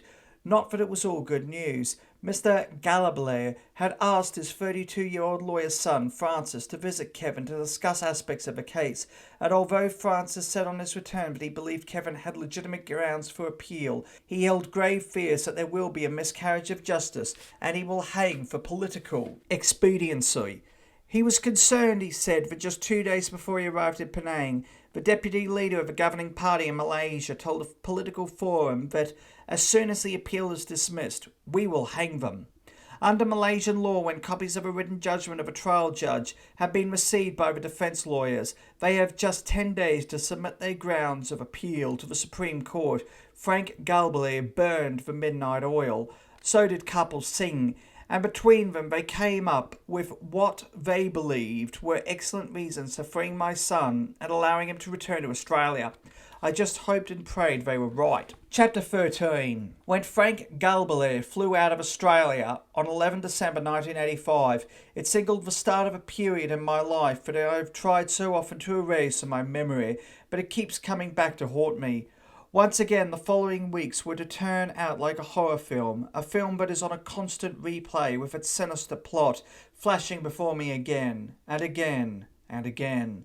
And this period was to prove to me that mental trauma can have a serious effect on one's general health. Mr. Galablair left 5 days before the appeal hearing, his assistant and Dr. Bartholomew having flown on ahead. In his briefcase, the lawyer carried documents citing the grounds of the appeal. Mr. Galbally and Carpel were going to attack errors of law by the trial judge, the credibility of the arresting officer, and the denial of natural justice to Kevin on the grounds that Chambers Counsel acted for Kevin early in the proceedings and received confidential and privileged information. The defence lawyers were also going to raise Kevin's medical condition, which caused him to shake and sweat. The judge, of course, had assumed this pointed to Kevin being guilty at the time. As he flew out of Australia, Mr. Galbally expressed his confidence that the appeal would be successful. If this was in Australia, I could assure you now that it would be 1,000,000 to 1 we would have to win. Much and all as I loathe and detest drug traffickers, it is all the more reason to make sure people are guilty before you hang them. No reasonable jury or person would have convicted Kevin Barlow. I am confident that a retrial will be granted or the conviction quashed. Now all that Wilf and I could do was wait, but we were not going to sit back idly and let events develop without doing something. We had to find a sum close to $10,000 to pay for the trip by Mr. Galbally and his team, and acting on his advice, I went into the office of the State Attorney General, Chris Sumner, dropped a copy of a transcript and the grounds of appeal on his desk and said, "For God's sake, help." I also went to Democrat Senator Janine Haynes, who said she would take the transcript to Canberra and hand it in to Lionel Bowen, then Federal Attorney General. Mr. Galbally had also furnished the Foreign Affairs Minister, Bill Hayden, with all the relevant documents. With the appeal set down by the Malaysian Supreme Court in Kuala Lumpur, Kevin had been transferred to Pudu prison. The idea was for Dr.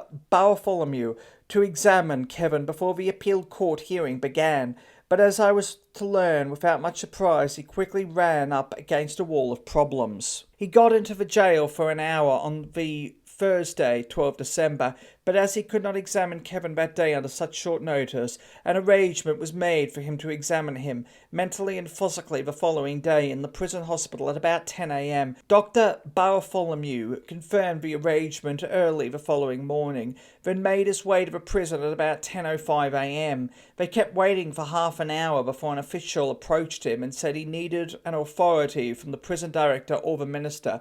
In time, Dr. Bartholomew was allowed to see Kevin in the governor's office when Mr. Galbally and Karpel arrived at the prison.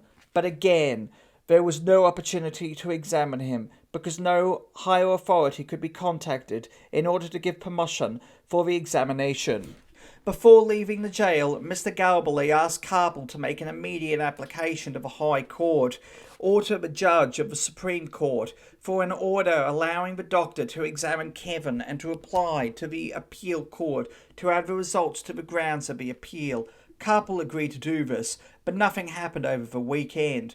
Frustrated, Mr. Galbally, who did not have the credentials to appear before a Malaysian court, desperately tried to get in touch with Karpel, and to his dismay found he had gone to another state to defend himself in court against a charge of taking part in an illegal political rally.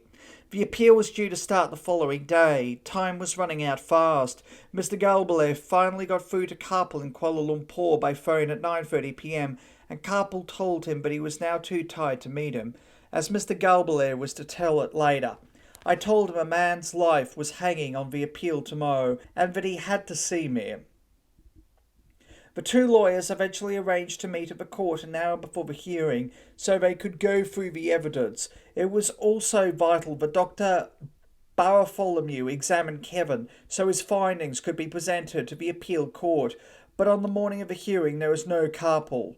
Mr. Galbally found himself in the embarrassing situation of having to ask court officials where the robing rooms were, because the principal lawyer had not turned up to show him. As it was, Karpel did turn up just in time for the hearing, and the expectancy that he would immediately ask the court for permission for Dr. Bartholomew to examine Kevin. But as the morning progressed, Karpel made no such application. Mr. Galbally was utterly confused and frustrated, he was to tell me later. It was not until just before lunch adjournment that the application for a medical examination was made. It was granted, but where was Dr. Bartholomew going to carry it out? He had just 1 hour before the court sat again. As Dr. Bartholomew was to record later, the examination was made in an empty room behind the court where 2 chairs were obtained in the presence of some dozen police officers and the presence of a co-accused, when all were eating lunch brought in by a lady who attempted to enter the room at the moment Barlow was lowering his trousers.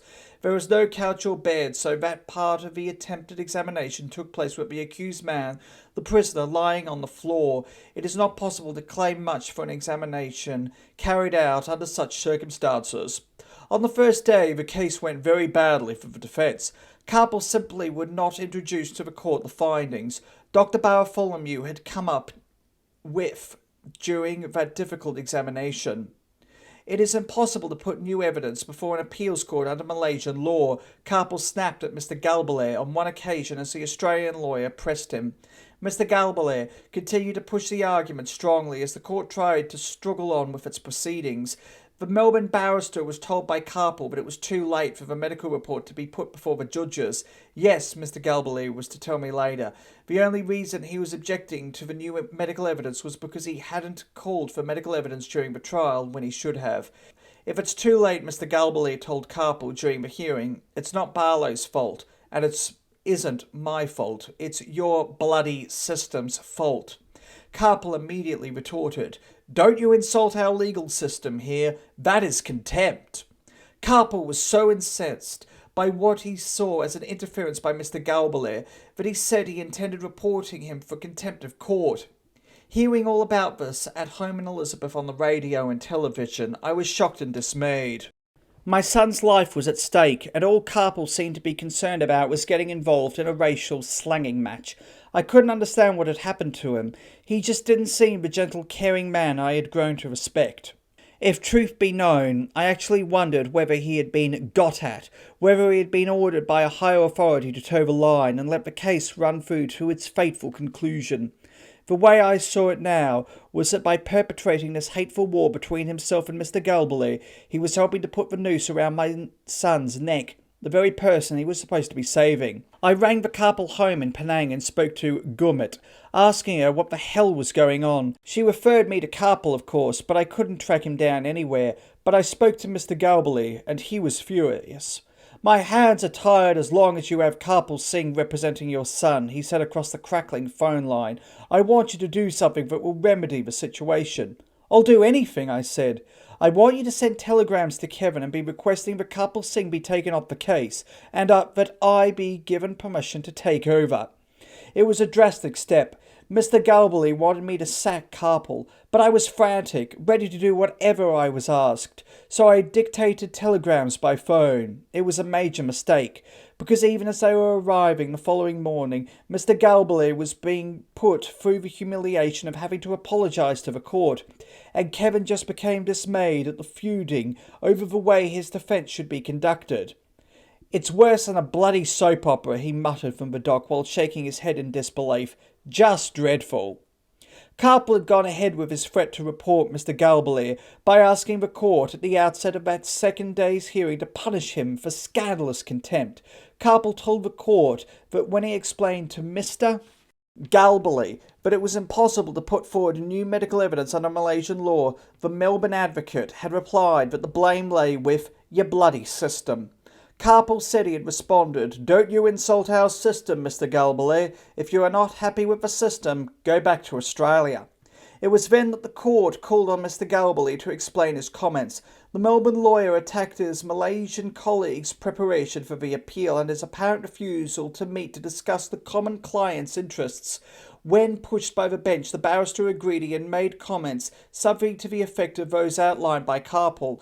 "This is a very unpleasant incident," the Malaysian Justice Lord President Tun Saleh Abbas said. "We do not really expect this to come from the leading lawyer in Australia, but if you are willing to apologise, we will drop the matter."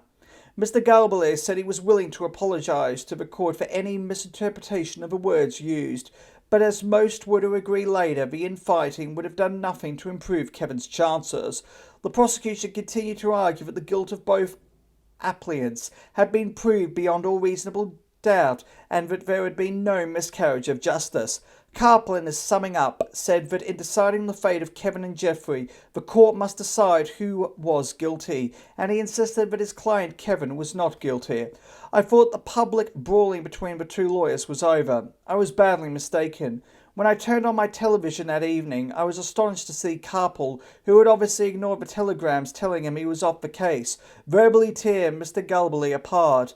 I want to make it very clear I will not take any nonsense from Mr. Galbally. Let that be understood. I have got a job to perform, and I intend to do it to the best of my ability. We do not require people who cannot behave themselves, who have no respect for our judicial system, to come here and scandalise and insult our court in the courtroom itself. This is the highest court in the country, the Supreme Court. Tell Mr. Galbally this. He doesn't breathe down my neck. We in this country are not living in trees. He may think we are. We can think, you know. Tell him that. You think we Malaysians don't even know how to talk English? No white man, or otherwise, is going to come here and just insult us. We will not accept it. Let that be understood. Whether he is a great criminal lawyer in Australia or not is not the point. I will talk him on it if necessary. He can sue me for defamation if he wants. I couldn't believe it, and neither could Kevin. He called a meeting between the lawyers to sort the mess out, and as he told one reporter during a break in court proceedings, I'll be reminding them that there is a life at stake here. Mine. I want to tell them to get their asses together and think about my neck instead of their own egos. As time was to prove, what were considered to be damaging remarks by Mr. Galbalair were to linger for a long time in Capel Singh's mind, and were ultimately to come under serious criticism from Australian Foreign Minister Hayden. My hopes of the appeal being won were dwindling fast, but at the same time my strength grew. I had been very calm so far, but if the appeal failed, and to me the situation looked hopeless, and those bastards, yes, those bastards, attempted to hang my son, they were not going to see a very calm Barbara Barlow. The proceedings wound up. The Supreme Court bench reserved its decision until 10 a.m. the following day, Wednesday, 18 December. Once more a night passed, very, very slowly. Another wet pillow. I didn't want it, but the press arrived on the doorstep in the morning. 6 TV cameras, microphones, still cameras, notebooks, the trappings of good and bad news were brought into the lounge room. Wilf and I were pinned in a couch in the corner. They took sound levels and worked out their lens apparatuses.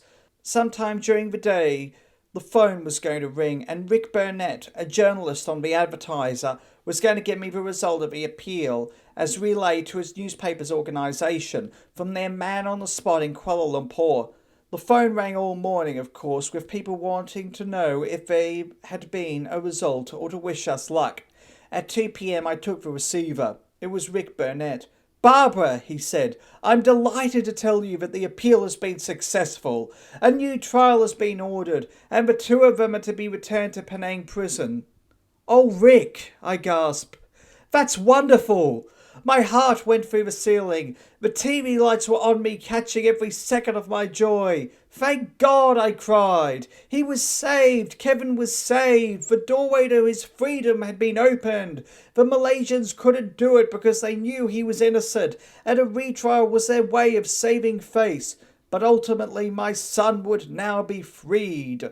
As the tears welled up and Wilf put his arm around me, I told the crowd of journalists the wonderful news. "What a relief," I said, trying to get the words out. "It was not what we hoped for, but at least he is not going to bloody hang now." As I sat back and started to imagine Kevin sitting here in this same room laughing and celebrating his homecoming, I heard another voice. It didn't sink in for a moment. It was the voice of another journalist, Tom Menzies, from the other Adelaide paper, The News. "I think you'd better check that," he said. "We also have received a call from Malaysia. It says the appeal has been dismissed." "Oh dear God. Was there no end to this cruelty?" Chapter 14. Once again, unseen hands punched at me. Knives pricked my skin. My head swam with utter confusion. And then the shakes came, uncontrollable. Everyone recorded for a ghoulish world's entertainment on the 6 o'clock news. I rang Rick Burnett at the Advertiser. Was he sure that his information was correct? He read to me the story as received by his office. It was as he had told it to me. There would be a retrial. But now other reporters in the room were getting messages from their officers on their 2-way radios. The appeal, they all agreed, had been lost. In desperation, I put in a call to Bruce Dover, the Melbourne Herald's correspondent in Malaysia. Through his organisation's network, it was his story that had been received in Adelaide, relayed from Melbourne. "Bruce, I don't know what's going on. I've been told the conviction has been quashed. I'm told the appeal has failed. I don't know what to think." "The appeal has definitely been lost," he said. "Well, why did you send that teletext to the Advertiser?" I asked. Bruce seemed confused himself about what was obviously a terrible mistake, but then worked out what he thought must have gone wrong. For the sake of expediency, when the result was announced, he had written ahead of time optional reports in anticipation of the appeal going either way. These had been sent to Australia, and he could only assume that the wrong story had been dispatched from Melbourne to Adelaide. As it transpired, that was just about right. The editors of the Herald and the Advertiser later apologised to me for what they said was a ghastly mistake, and partly blamed each other for the error. The then editor-in-chief of the Herald explained 4 options had been prepared for his paper, so he could drop them in if a decision came on edition time, as we expected. Those options went through the Herald and Weekly Times electronic system and went through the group newspapers, but were misunderstood by the advertiser.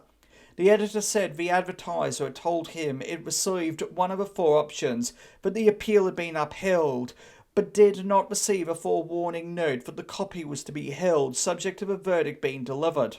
Well, it had happened, and there was nothing I could do about it. Another few years had been taken off my life.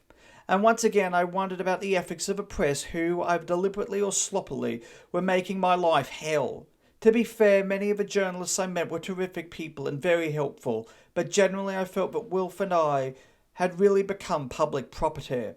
Yet we knew we had to remain that way, because as long as we kept shouting and as long as our cries reached into homes around the world, there was a chance that Kevin's case would be kept alive, and so would he. There had been considerable publicity in Britain, America, Australia and Europe, and I felt it was important to keep it going.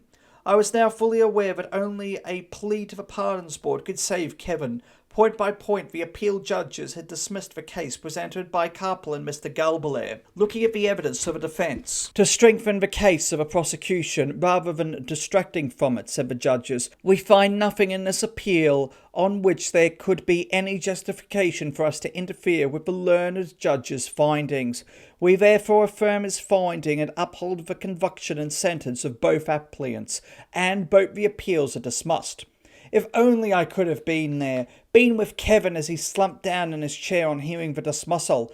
But again, we had no money to go, and it was better, I had felt at the time, that Mr. Galbalair should fly to Malaysia. I can't believe it. I just can't believe it, Kevin told those crowded around him. My head is just spinning. I really don't understand what's happened. How can they find me guilty? I know I'm innocent. I've done nothing wrong. The worst part of it was Kevin was clutching a plastic bag of personal belongings he had bought from his cell on death row in the hope that he would be acquitted. Someone asked him if he could find a message for his parents in Adelaide. He shook his head and said, "What can I say? What can I say to comfort them now?" And what could we say to comfort him? They would only be words. We had to continue with action, and that meant joining forces with Frank Galbalair again, because I really felt as he did that he had not been given a chance in that Malaysian appeal court. Again he lashed out at Kapil Singh for not trying to get the crucial medical evidence put before the court. He acted with total negligence, put Mr. Galbalair. One puts one's pride at the bottom when you are dealing with the life of another person or the liberty of another person. Your pride has nothing to do with it. You do what you believe to be the right thing professionally. That is what I was trying to get him to do, but his arrogance prevented those endeavours reaching fruition. There was now only one place to turn. Mr. Galbalair's next step would be to appeal to the Pardons Board, which is run by the Attorney-General in Kuala Lumpur. He has the power, he told me, to hand out a pardon to anybody under sentence of death, and what we have to do is make sure he sees the medical evidence. It is proof that Kevin's condition makes him shake, and proof that he wasn't shaking at the airport because of his guilt. Our cries and our efforts were having some effect. The federal government, through the Foreign Affairs Department, issued a mercy plea on behalf of Kevin and Jeffrey. Foreign Affairs Minister Hayden commented that there can be no case for taking away life, no matter how serious the offence. I would like to see the death sentence commuted to some jail sentence imposed. In his letter to the Malaysian authorities, Mr. Hayden said that Australia, like Malaysia, was strongly committed to international efforts to control the production and distribution of illicit drugs and to combat drug abuse and illegal trafficking. Our commitment, he said, has been formally stated by our ratification of a single convention on narcotic drugs and the Convention of Psychotropic Substances coordinated through the United Nations. In ASEAN countries, we have provided substantial funds towards the control of narcotics, but the death sentence, he said now, had no part in Australia's federal or state legal systems. Because of this, the Australian government will make an appeal for clemency for any Australian sentenced to death in any country after all legal procedures in that country have been exhausted. While the imposition of a death penalty on Barlow and Chambers could be expected to provoke an adverse reaction within Australia, a commutation of this sentence would, I believe, be welcomed by the Australian community. In England, the push to save Kevin's life was also gaining momentum. Kevin's aunt, Christine Austin of Stoke-on-Trent, said her family had written to Mrs. Margaret Thatcher and had received a reply that the Prime Minister was looking into the case. But in Malaysia, the news that the Australian government was putting in an appeal for clemency received mixed reaction. As it might have been expected, Kapal's response was that the plea could go a long way, but the Deputy Prime Minister, Dato' Musa Hitam, who had already stated his wish to go ahead with the hangings after the appeal hearing, declared that Bill Hayden's plea for clemency would receive no preferential attention. It was he who pushed the mandatory death penalty amendment through Parliament and was now responsible for administering the Act. In his dual role as Minister for Home Affairs, different countries, he said, had different legal systems, and some, like Malaysia, still believe in capital punishment. I am personally convinced the mandatory death penalty has been a successful deterrent because I am one of the hardliners on this. In the 2 or 3 years since we passed these stiff laws, we have noticed considerable reductions in the trafficking. Of course, we still consider this the tip of the iceberg. Now, if you can imagine, that is the only tip. You have an idea of the size of the iceberg. We are planning to dig out the iceberg and expose it and melt it. Frank Galbally, meanwhile, was determined to keep Kapil Singh out of the affair, and on his instructions I dispatched a telegram to Kapil in Malaysia telling him, "Do not proceed until you hear from Mr. Galbally. Most urgent."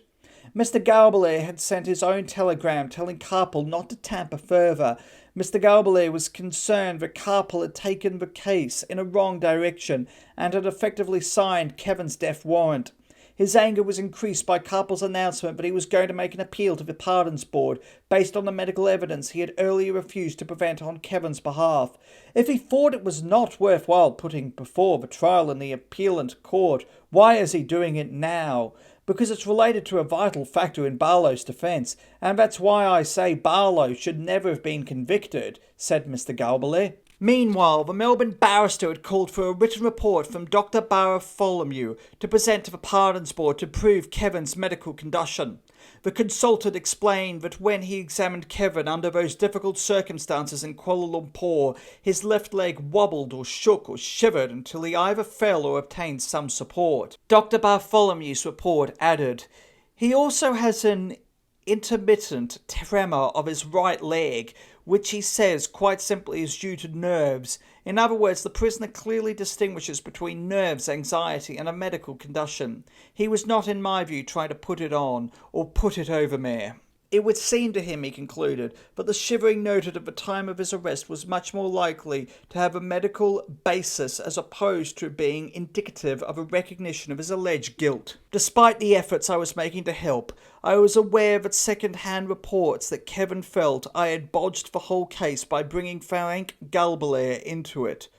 I had, of course, been acting on Kapil's initial request, but Kevin was apparently perturbed by the media interest and by the infighting between the lawyers. I had written to him explaining what I had done, but by Christmas Day, our third Christmas without him, we had no response from him. It was, of course, a terrible Christmas, topped off early in January by the arrival of the last letter he was to write to us from that bleak prison cell. It was a bombshell. Pudu Prison, Kuala Lumpur, 30/12/85. Dear folks, today I saw a bloke from the High Com. What I've asked him to do you are not going to like, but I have no choice.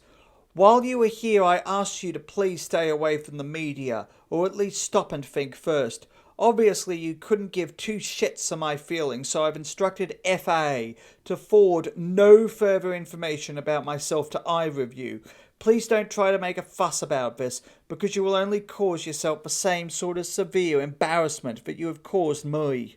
As far as the rest of Oz is concerned, I'm covered by a media ban. This is only partly true. It covers personal interviews only. I have money, methods of contacting any newspaper I choose, if I choose.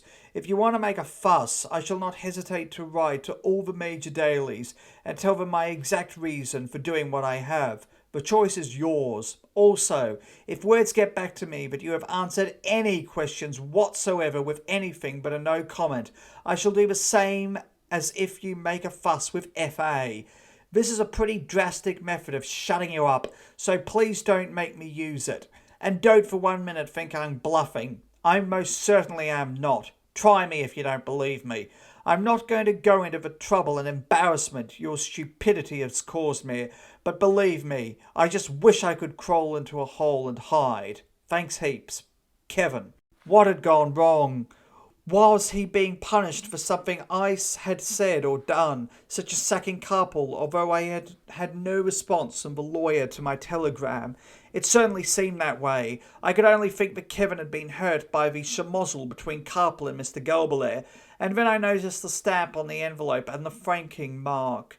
The letter, although in Kevin's handwriting, had been posted from Fremantle, Western Australia, where the Chambers family lived. Had Kevin smuggled the letter out through one of the Chambers' relatives, or had he written to them with the letter enclosed asking them to send it on?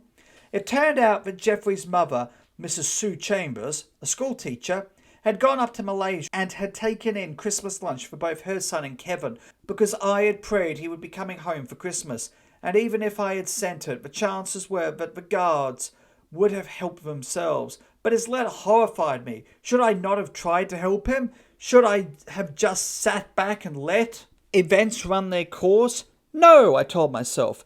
I did the right thing as I believed at the time. I would continue to fight to the death. Kevin, in fact, had given an interview to a current affairs reporter earlier in the year, and although what he had to say, the calm, matter-of-fact way he described death at the hands of a hangman chilled me through to the bone, I played the tape through again, because it was the voice of my son on that screen, and there was always the chance I might never hear it at first hand again. My fingers clenched the arms of the chair as I saw his dark brown eyes, those sunken eyes, staring ahead as he spoke of death and his philosophy towards it. You just sort of condition yourself. I've been here 2 years to get used to it. I've had 2 years to contemplate what's going to happen if I get sentenced to death. Last year I went to Kuala Lumpur, to Padu Prison, to get medical treatment in the Kuala Lumpur General Hospital, and I was within 30 yards of a few executions. There were some pretty eerie sounds coming out of a block. They sort of stick in your memory a bit. Screaming, begging for mercy, the sound of a trapdoor opening, things like that. You get no choice about hearing it when you are only a few metres away. When somebody is executed, only the people involved in the execution are actually in that room. After the execution is all over, the prison, the warders involved go bragging to their mates. They execute somebody at 5:30 to 6 o'clock in the morning, and by lunchtime everyone knows what has been going on. I can only go on what I have been told, but after they have hung you, after they have put the rope around your neck, and you have dropped, sandbag to your feet to make sure your neck breaks, they slash your wrists and ankles, let you bleed to death. I can only go on what I have been told, but a few prisoners have had to clean up the blood. When the bodies are brought out, the place I was in Padu Prison, you could see the bodies being brought out, and there was red stains on the blankets, so I don't doubt it. I put it out of my mind because it's a reaction. The human mind is a fascinating piece of machinery. I think it may be self-protection. I don't know. If the worst comes to worst and they do actually hang you, half an hour at the most, and it's all over for me, my family has got to live with it for the rest of their lives. It did me no good to play those terrible words back, but it brought him really close to me. Whenever I played the videotape, I denied myself any sleep. All I could see was Kevin with the noose dangling over him or his body lying in a pine box. Yes, I was going to fight on, but I was not so stupid as not to realise that the only way I was going to get my son back was in a coffin. That terrible thought was tucked away in a compartment in my mind. I kept it locked there because to realise it, to accept it, meant giving up the fight. Kevin's letter was followed by a call from the Foreign Affairs Department, which confirmed that he had indeed given us the cold shoulder. All future correspondence from Kevin was to go to Christopher. The Foreign Affairs Department had one further horrifying piece of news. He has made Christopher his next of kin. This news hurt me greatly. Not only that Kevin was thinking like a man who had accepted the end, but that he had totally disowned us. He obviously felt that if we had all kept quiet, if the publicity had died down, he had a chance of getting off. Now with the world watching every move, listening to every word, Kevin obviously believed the Malaysians would have to go through with it because they did not want to lose face. Through my tears I wrote to Kevin explaining that all I had done was for his benefit, that everything had been done in good faith, and much of it on legal advice. We're fighting for your life, Kevin. We're grabbing at every opportunity that comes our way. If you think there have been mistakes, they've not been intentional. If I had to go over the whole thing again, I would play it the same way because I just have to follow my convictions. Kevin's letter may have stopped, but the hate mail continued. So did the cowardly anonymous phone calls. It did nothing for our mental and physical health, and we decided to ask for a transfer of accommodation. I went into the housing trust and took the death threat letters with me. The housing officer, who promised to put the wheels in motion immediately, was shocked. "Why are they taking it out on you?" she asked. "Because," I replied, "they can't get at Kevin. A lot of them think he is guilty without knowing any of the circumstances. He was arrested, and that's all that concerns them. Wilf's operation on his spine was still being deferred, but I had to go to hospital on 9 January 1986 for corrective surgery on my bladder. I was told that the stress had almost certainly aggravated my condition. As I left hospital 10 days later, 19 days after the first month of the new year, I was aware that by the time the following Christmas came around, Kevin's circumstances would have changed dramatically. He would be home, he would be serving a long jail sentence, or he would have become another victim of the hangman. Chapter 15. I collapsed. A month later, and was rushed back to hospital, suffering from what was thought to be a massive heart attack. As a form of relaxation, although the term makes me smile now, and to take the pressures of Malaysia away from me, I had maintained my interest in local politics. Although I stood as a Democrats candidate in 1985 for the third time, I had still failed to get in, but my interest was not daunted. I had helped produce the party's local newsletter, the South Australian Democrat, and I used to drive into the office in Adelaide, type it up, and then run it off on a copying machine. On this particular morning, a Sunday, I woke not feeling at all well. I told myself that I was still getting over the effects of my earlier operation, but felt that I could probably manage the drive to Adelaide all right. I preferred going in on Sundays because the office was usually empty and there would be no interruptions, but this day there was a subcommittee meeting going on. Hope they're not going to come in and start chatting away at me, I thought, rolling a sheet of paper into the typewriter. I got through one line, then felt a sharp pain in my chest and left shoulder. I remembered crying for help, but that was all. When I came to, I was being lifted by stretcher into an ambulance. They rushed me to the Royal Adelaide Hospital, everyone convinced it was a heart attack. They began their tests instantly and decided that I had suffered a splenic infarct. Half of my spleen had suddenly died. Directly, it was agreed, as a result of the tremendous stress I had been under. I lapsed into a coma twice while in hospital, but there was nothing I could do for myself. Because to clear my mind of stressful thoughts was to empty my mind of Kevin. It was a catch-22 situation. I just had to guide my body through it, like walking through a medical minefield without giving up thoughts of Kevin. Looking back on it, I am not surprised what happened to me. The new year had been packed with pressures. Apart from Will's deteriorating condition and the threats against our lives, newspapers and television stations had conducted opinion polls to find out whether the public thought Kevin and Jeffrey should hang.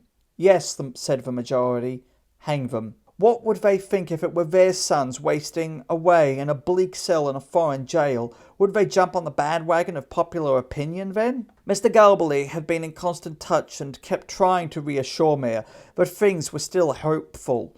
The International Commission of Jurists, he said, might join in the fight to overturn the conviction. Former South Australian Premier Don Dunstan was helping, and many eminent Australians were, said Mr. Galbally, shocked at the denial of natural justice after reading the trial transcripts. Mr. Galbally had worked hard on preparing a clemency petition to be sent to the Penang Pardons Board, but he had to word it in such a way that he offended no one on the board, or that the system of justice was not slighted by any remark. We had all come to learn that Malaysian pride comes above all other human emotions, including grief. pointing out that his petition dealt with legal matters and reasons why Kevin would not suffer the death penalty.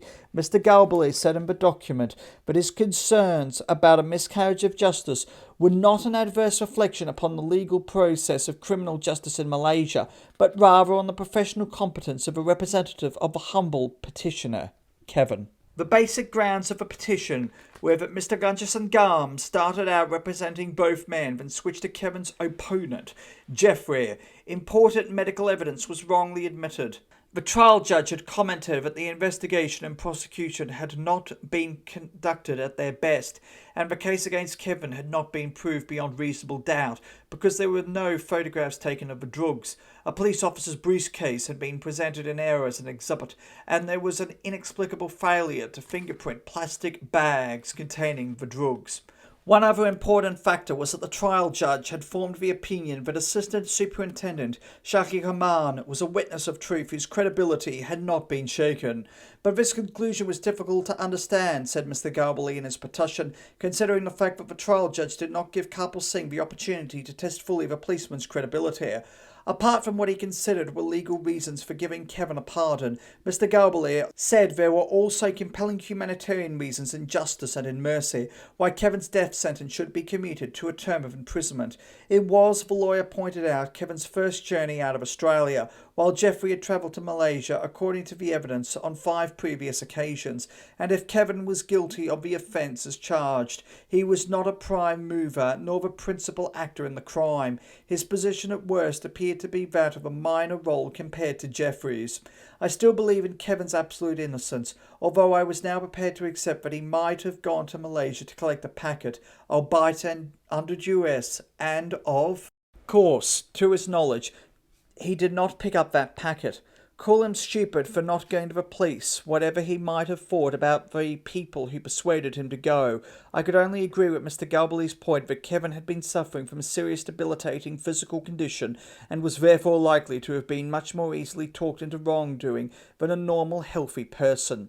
Your petitioner, Barlow's parents, are both pensioners and in ill health, Mr. Galbally said in petition papers.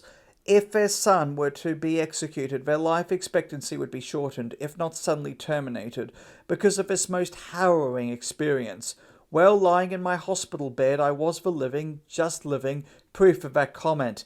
Shortly after Mr. Galbally's petition was dispatched to the Pardons Board, I learned that Geoffrey Chambers' Perth-based lawyer, Ron Cannon, had also filed a vastly different petition, and directing his comments at Mr. Galbally, he warned that attacks on Malaysia's legal system could push the authorities to hang the two men as a matter of national pride. And here we go again, another legal slanging match, this time in Australia. Mr. Cannon said he was disassociating himself from Mr. Galbally's impertinent comments, while Mr. Galbally hit back, accusing Mr. Cannon of breaching the ethics of his profession, telling him to shut up. Mr. Cannon said that in his petition to the Pardons Tribunal, dispatched without the fanfare of trumpeters and press conferences, he made no submission on his client's guilt or innocence. He had sought clemency on the basis that the case had resulted in Australia taking a tougher line on drug trafficking. It had made Australians well aware of Malaysia's tough anti-drugs policies. 2 days after I arrived home from hospital after my collapse, we were given the wonderful news that we had been allocated a new house at Kapunda, about 45 minutes' drive north of Elizabeth. We were ecstatic because it meant we could escape the hate mails and calls. As I might have expected, something cropped up to put a dampener on it. A phone call from an Adelaide radio station saying that they had a list of Kevin's criminal convictions. Then live on air they started to read them out. Stabbing, armed hold-up. Hold it, I said. That wasn't Kevin. Someone has fed you this, I told them. It's completely untrue. But it really shook me up because I was on medication to try to keep me calm to prevent a repeat of my medical condition. Michelle found me sobbing in the lounge room, an emotion I have tried to keep from Kevin's sister and brothers, and I'll say this for her. When she found out the reason, she got onto the radio station immediately and gave them a blast. The point is, even if it was true, they had absolutely no right to ring someone up on air and throw that at them when they were on medication. This episode was followed by another radio interviewer asking if I was aware that Kevin had ordered a Porsche before setting off to Malaysia. I insisted on getting the name of a company and salesman who was supposed to have taken Kevin's order.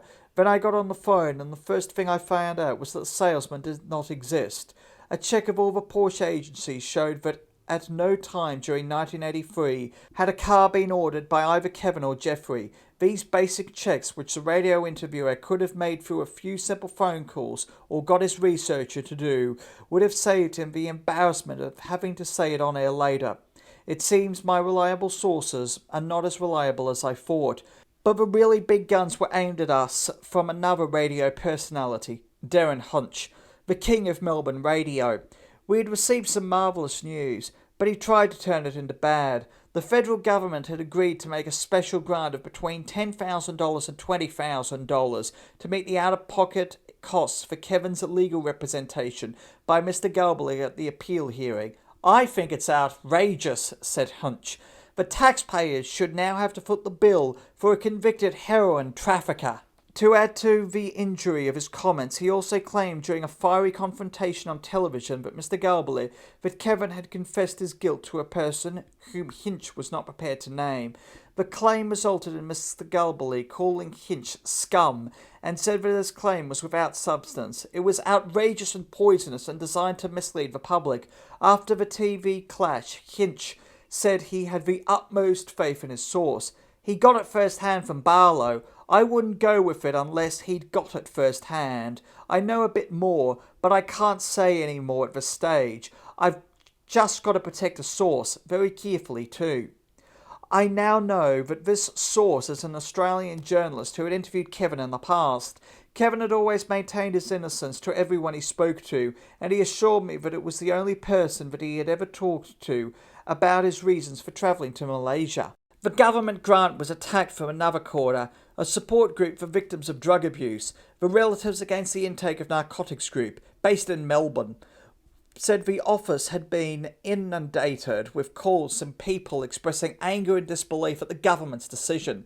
A spokesman for the group said there were many similar organisations trying to help addicts and families, but they were not receiving government assistance.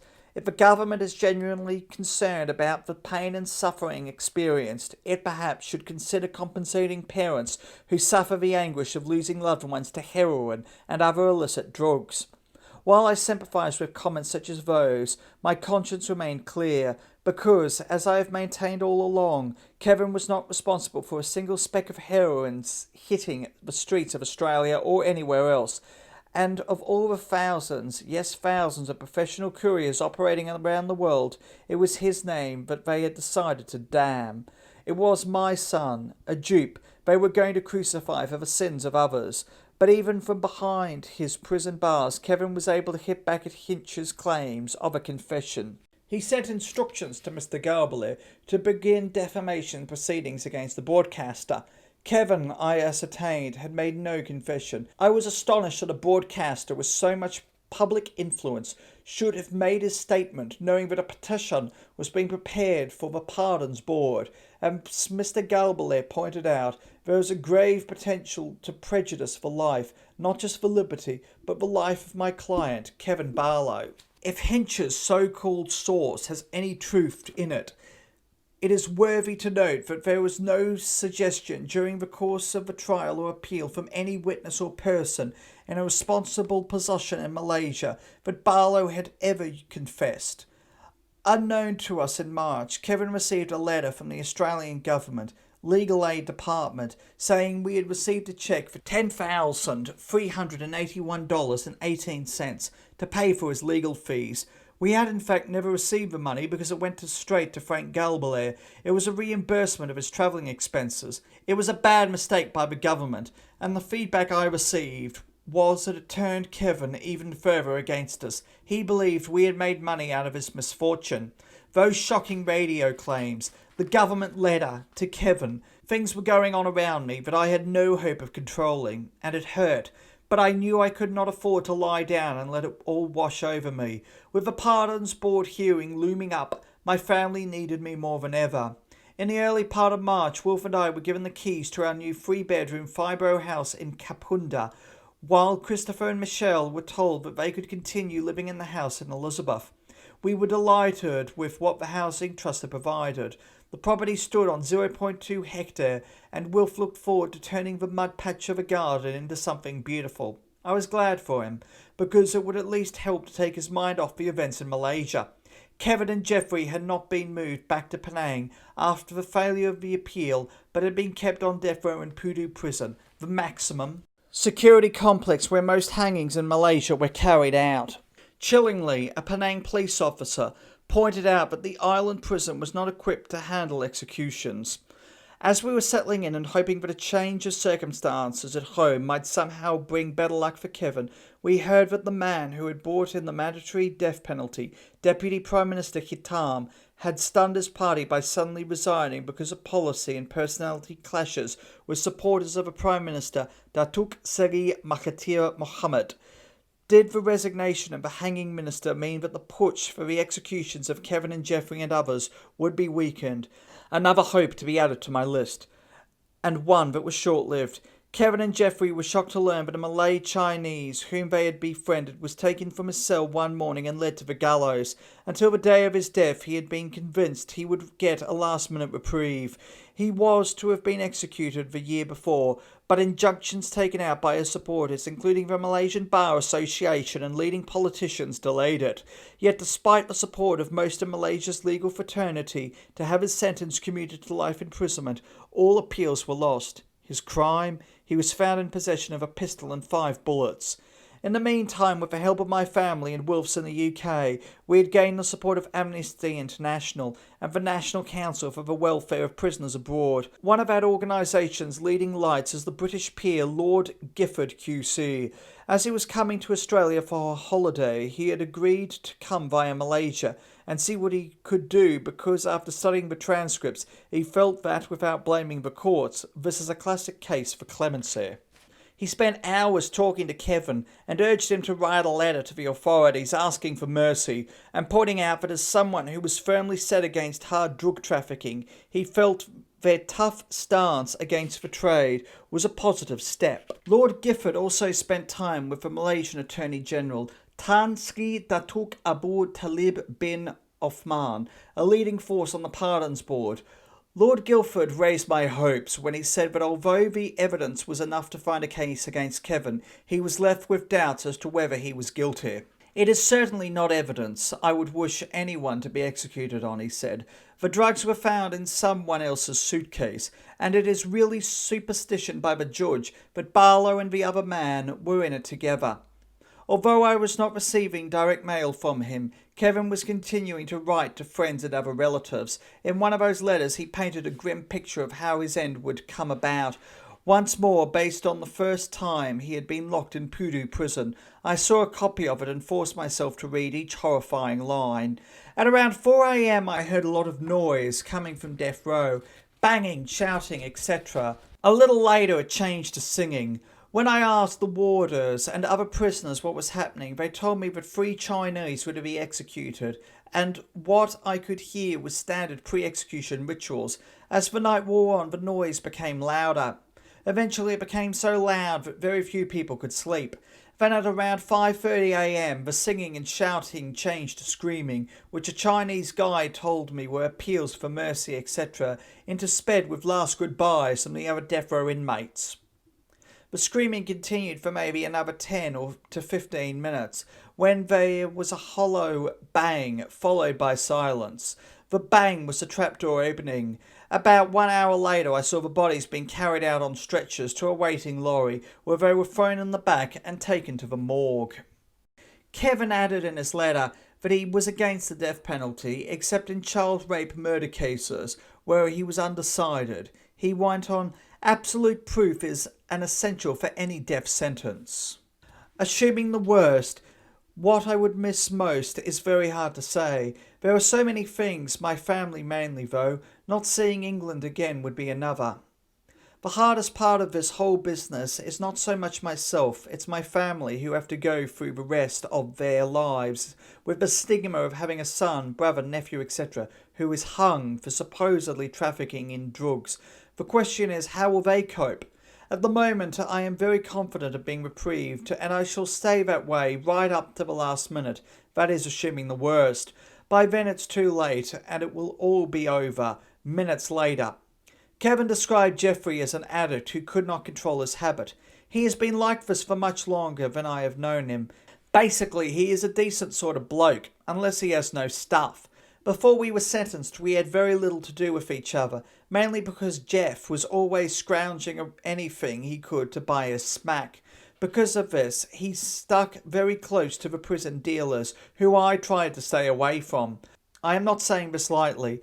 Jeff has been to the punishment cells twice for heroin offences, once while his mother was here. I learned through other family members that Kevin had a tremendous amount of letters from all over the world. Some, as might be expected, saying he deserved all he got, but the majority were messages of comfort. Among them were letters from two women, one living in England and the other in Tasmania. They were to play a vital role in Kevin's life as the most traumatic period of all approached. Chapter 16. Although they were from opposite corners of the globe, Kathleen Priestley and Lee Jones had one thing in common: sympathy for Kevin. Lee was happily married, Kathy was divorced, but each was drawn to the plight of a young man who had been condemned on what they felt was flimsy evidence. Unknown to me, as I was lying in hospital after my collapse, Kathy was winging her way to Malaysia. She had been writing to Kevin since the trial and had decided to pay him a visit. She told no one. Even her mother was led to believe she was taking a holiday in Spain. She arrived in Kuala Lumpur, contacted the Australian High Commission, and, passing herself off as my niece, got into the jail to see Kevin. The first I even heard of her was when Frank Galbally rang to ask what I knew about this lady. "I don't know her from a bar of soap," I said. "Well," Mr. Galbally said, "she has rung me to ask about the progress of an insurance claim Kevin has in Perth for whiplash suffered in a car accident." I was astonished. What was going on here? It transpired that Kathy spent 2 weeks in Kuala Lumpur, making regular visits to Kevin and providing him with a great deal of encouragement. Later, my brother Billy mentioned her in phone calls, saying she was working hard with him and Lord Gifford for Kevin's case. I thought that the interlude was to be the beginning and the end of Kathy Priestley's involvement in the affair. I was mistaken.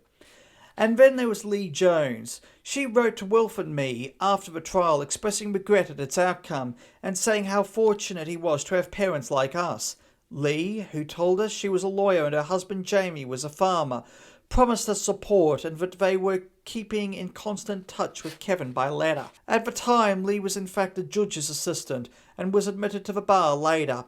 But her letters to us were a great comfort. On one occasion, when she had heard that the South Australian Attorney General had stated publicly that he felt there had been a miscarriage of justice, she sent a telegram declaring yippee.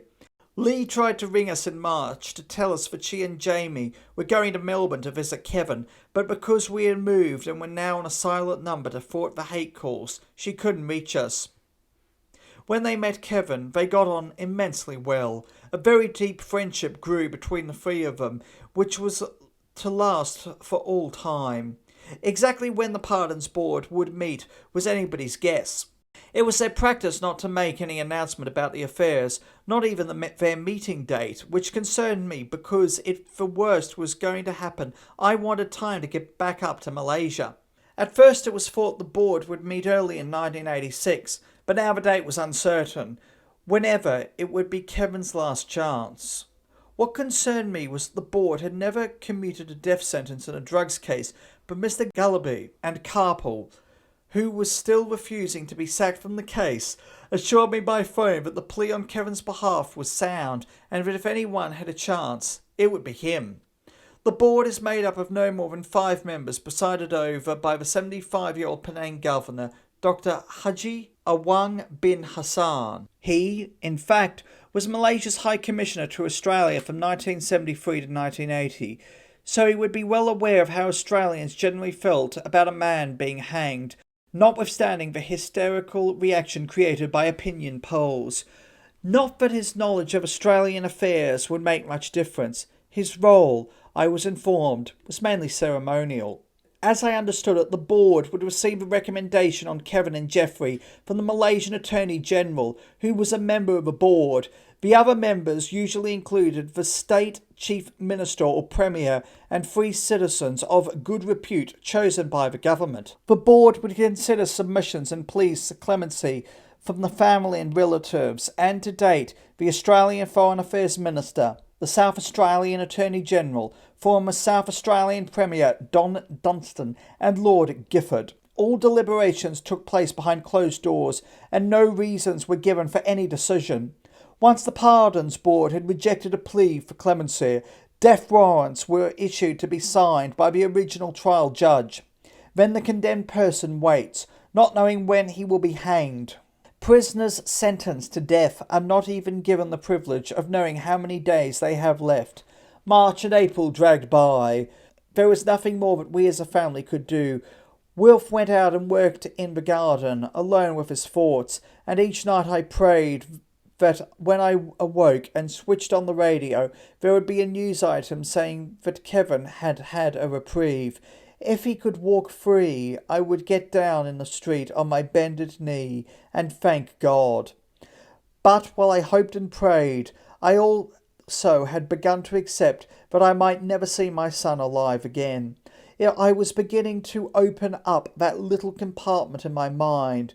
For the sake of my own sanity, I had come to terms with the knowledge that the Pardons Board would do nothing and that he would go to the gallows. I lived with the growing realization that if, with the passing of each day, I could learn to accept the idea of his death, it would be less traumatic. When that fateful morning arrived, how misguided that philosophy was to prove to be. I continued writing to Kevin, but true to his word he sent nothing to Wilf or me. He had totally rejected us, which only added to our immense pain. "Will we ever see him again or hear from him again?" asked the dejected Wilf. "Or, as far as we are concerned, is he already gone?" "I don't know, Wilf," I said. "I just don't know." And then my daily flow of tears began. Word at last came through. The Pardons Board would meet on 21 June. It was rare to know of this in advance, but it seemed to be quite firm. But there was also another message from Malaysia, a grim message from the Prime Minister, Dr. Mahathir Mohamad. Kevin Barlow and Geoffrey Chambers, he said, could not be expected to escape hanging just because they were European. It would not be fair to Malaysians to hang Malaysians and not hang foreigners, he said. Drugs are a major problem. They threaten our social life. They threaten the security of our country. It is costing us a lot of money to eradicate, and we feel we can never fully succeed. This is a problem brought on us by other people. It is not our problem. We do not grow drugs in this country. In our country, the death penalty is accepted by everyone. If you do something wrong, something that is against the law, where the death penalty is stipulated, you will get sentenced to death. We cannot make a distinction between Malaysians and foreigners. But I wasn't looking for clemency on the grounds that my son was a European. I wanted clemency because he had been found guilty in a trial that I believed had been improperly conducted. I could understand the Prime Minister's sentiments. Malaysia did not produce the drugs. It just happened that the country was close to the Golden Triangle. But it was no good hanging the couriers, whether they be professional, amateurs or suspects. Why didn't they do a bit of detective work and try to catch for Mr. Biggs instead of their minions? 21 June, decision day. How could I get there in time? We couldn't borrow money from the bank because we had no security. We had been fighting so far on the public's and the government's generosity, along with help from certain sections of the media. Could I go public again and beg for more money? Or would it upset Kevin further, given that he was totally opposed to me talking to the press? On 19 June, it was all answered for me. I had a call from the ABC asking if I would like to go to Malaysia with one of their reporters so that I could be on hand for the Pardons Board decision. They wanted to fly me up the next day.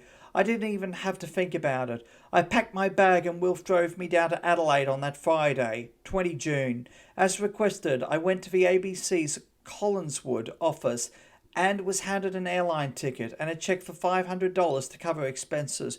We had arrived at about 11:30 a.m. because the ABC wanted to do an interview with me before I flew off. As there was a while to wait, it was suggested I went and cashed the cheque. So I walked to a nearby bank, cashed the cheque, and then returned to the ABC, where I sat with Wilf in the canteen. At 12:30 p.m. I was called into the station manager's office. "I'm afraid I have some bad news, Mrs. Barlow," he said. My heart fluttered. Bad news? Bad news from Malaysia? "I'm afraid we're going to have to ask for the ticket and the expenses money. There's a feeling that if the Malaysian government sees us as the broadcasting arm of the Australian government and we fly you up there, it might be seen that Australia is trying to put political pressure on them." I couldn't believe my ears. Another bloody blow. I was not going to be able to see Kevin in what could be his final days on earth. Tearfully, Wilf and I made our way back to Elizabeth. We didn't speak, just as Christopher and I had found words difficult when we read the headlines in Adelaide 3 years earlier and had to drive home. Wilf and I knew now that none of Kevin's family would be able to get to Kuala Lumpur. We just didn't have the money. We arrived home at 3 p.m, just as the plane which should have been carrying me was taking off. Poor Andrew, our youngest son, had travelled down from Elizabeth to see me off. As there was no means of getting in touch with him, he had to wait around until a reporter told him what had happened. Gloomily, I put on the kettle to make some tea. The phone rang. It was the advertiser. Would Wilf and I like to fly to Kuala Lumpur at their expense? I was overwhelmed and glad I hadn't unpacked my bag. But Wilf's health concerned me, and when I discussed it with him, he felt that he really couldn't face such a traumatic journey, especially as he believed he would be saying goodbye to his son forever. He had already done that. The last goodbye they had had was emotion-filled enough. Apart from that, he had promised Kevin he would not return to Malaysia without first having his operation, so we arranged that Michelle should come with me instead. That posed another problem. It was now late on a Friday afternoon, and Michelle didn't have a passport. To wait until Monday might be too late. The Pardons Board were meeting the following day, Saturday. The weekend might be Kevin's last, for all we knew. Frantic phone calls were made. In fact, I hardly knew what a normal call was, and arrangements were made for the Immigration Department's office to open up, specially for us on the Saturday morning, given the exceptional circumstances of the case. While we were in the building, we were told that we would be in the air when the results of a Pardons Board meeting would be known to consular officials. We were informed that when we reached Singapore, a consular official would meet us and pass on the news. In Penang, we learned Kapil Singh was making desperate attempts to get into the Pardons Board hearing on the grounds that as the prosecution was represented, the defence should be too. So far, he had failed to get in. Is there such a thing as a joyful flight? Apart from that flight, the family had taken to Australia, filled with hope and expectancy 15 years before. I associated flying with misery. The advertiser, in a joint agreement with Channel 7, had reversed the bad news I had received from the ABC by providing Michelle and me with tickets and accommodation, and even though the two reporters who accompanied us tried to keep us cheerful, the flight was a real nail-biter. When the plane touched down, I would know for sure whether Kevin was going to hang. Michelle and I had been asked to keep the arrangements of our being told in Singapore a secret, so the reporters were unaware of the real reasons for our edginess. They thought it was just the uncertainty of what we were flying into. Well, they were right about that, except that they didn't know that uncertainty would be over within a few hours. I found it hard to remain in my seat. At one time, I remember I even went up to the cockpit in the hope of taking my mind off everything. I prayed silently. Am I a religious person? I believe in God, but I would not class myself as religious in terms of going to church every Sunday. But I found a great deal of strength during the whole of my ordeal in being able to pray to someone I believed was there. We touched down in Singapore at about 8:15 p.m. While we were still taxiing, a stewardess came up and asked Michelle and me to accompany her to the first-class area. My legs felt like rubber as I made my way up the aisle. They were getting us off first, ahead of the rest of the passengers. Was that a good sign? But they wanted us to know the good news immediately. Dear God, I know you are listening. Let it be good news. Please, let it be good news. We were met by Mr. Paul Robillard, Second Secretary at the Australian High Commission. His face told me nothing as he led us into a room. We sat down, then he said, Mrs. Barlow, I am very sorry to have to tell you that your son's appeal to the Pardons Board has failed. Chapter 17. I sat staring blankly at the teletext the consular official handed to me, something about the Australian government deeply regretting the decision of the Penang Pardons Board to confirm the death sentences. I could hardly read it. What did regret mean now? The last hope had gone. They were going to hang him. I put my hands to my face. It's failed, I groaned. It's failed, it's failed. Michelle, dear little Michelle, put her arm around me. She was only a 17-year-old slip of a girl, but she acted like a strong, mature adult. My immediate thought was for Wilf. I asked if I could put a call through to him while Michelle, pushing aside her own feelings, went off to try to find me a brandy. I've heard, said Wilf, his voice like a little boy's on the phone. I got home, turned on the TV, and there was a news flash. It was like a bolt of lightning. Wilf, are you all right? Yes, love, but you? How are you taking it? I didn't know what to say, because right then I just wanted to die, to escape from the cruelty of this world. I had to put the receiver down. I felt physically sick. Someone went with me as I hurried down intermedial corridors, trying to get to the ladies in time, and then I was more sick than I have ever been in my life. Michelle had found me a brandy by the time I got back to the room, hardly able to stand. I drank it down, but I knew it would have no effect on my nerves. Then as we passed through the terminal, the TV lights from other channels found us, and then I felt an arm around me. Bob Goodall, one of the TV cameramen I had met during the trial, looked at me with tears in his eyes. I can't film, he said. I'm really choked up. I really feel sorry for you, Barb. I'm sorry. Now the questions were coming from all reporters, and although Rick Burnett and the Channel 7 reporter, Steve Whittam, tried to shield us from them, there was little they could do. Not that I could speak anyway. I just wanted to vomit again. Cameras seemed to come from everywhere. I'll tell them to piss off, said Michelle. No, I said, it won't do anyone any good. We'll just ignore them. Although the flight from Singapore to Kuala Lumpur was only an hour, it gave me time to pull myself together. I knew I was going to be met by another barrage of cameras at the other end, and I wanted to be ready emotionally.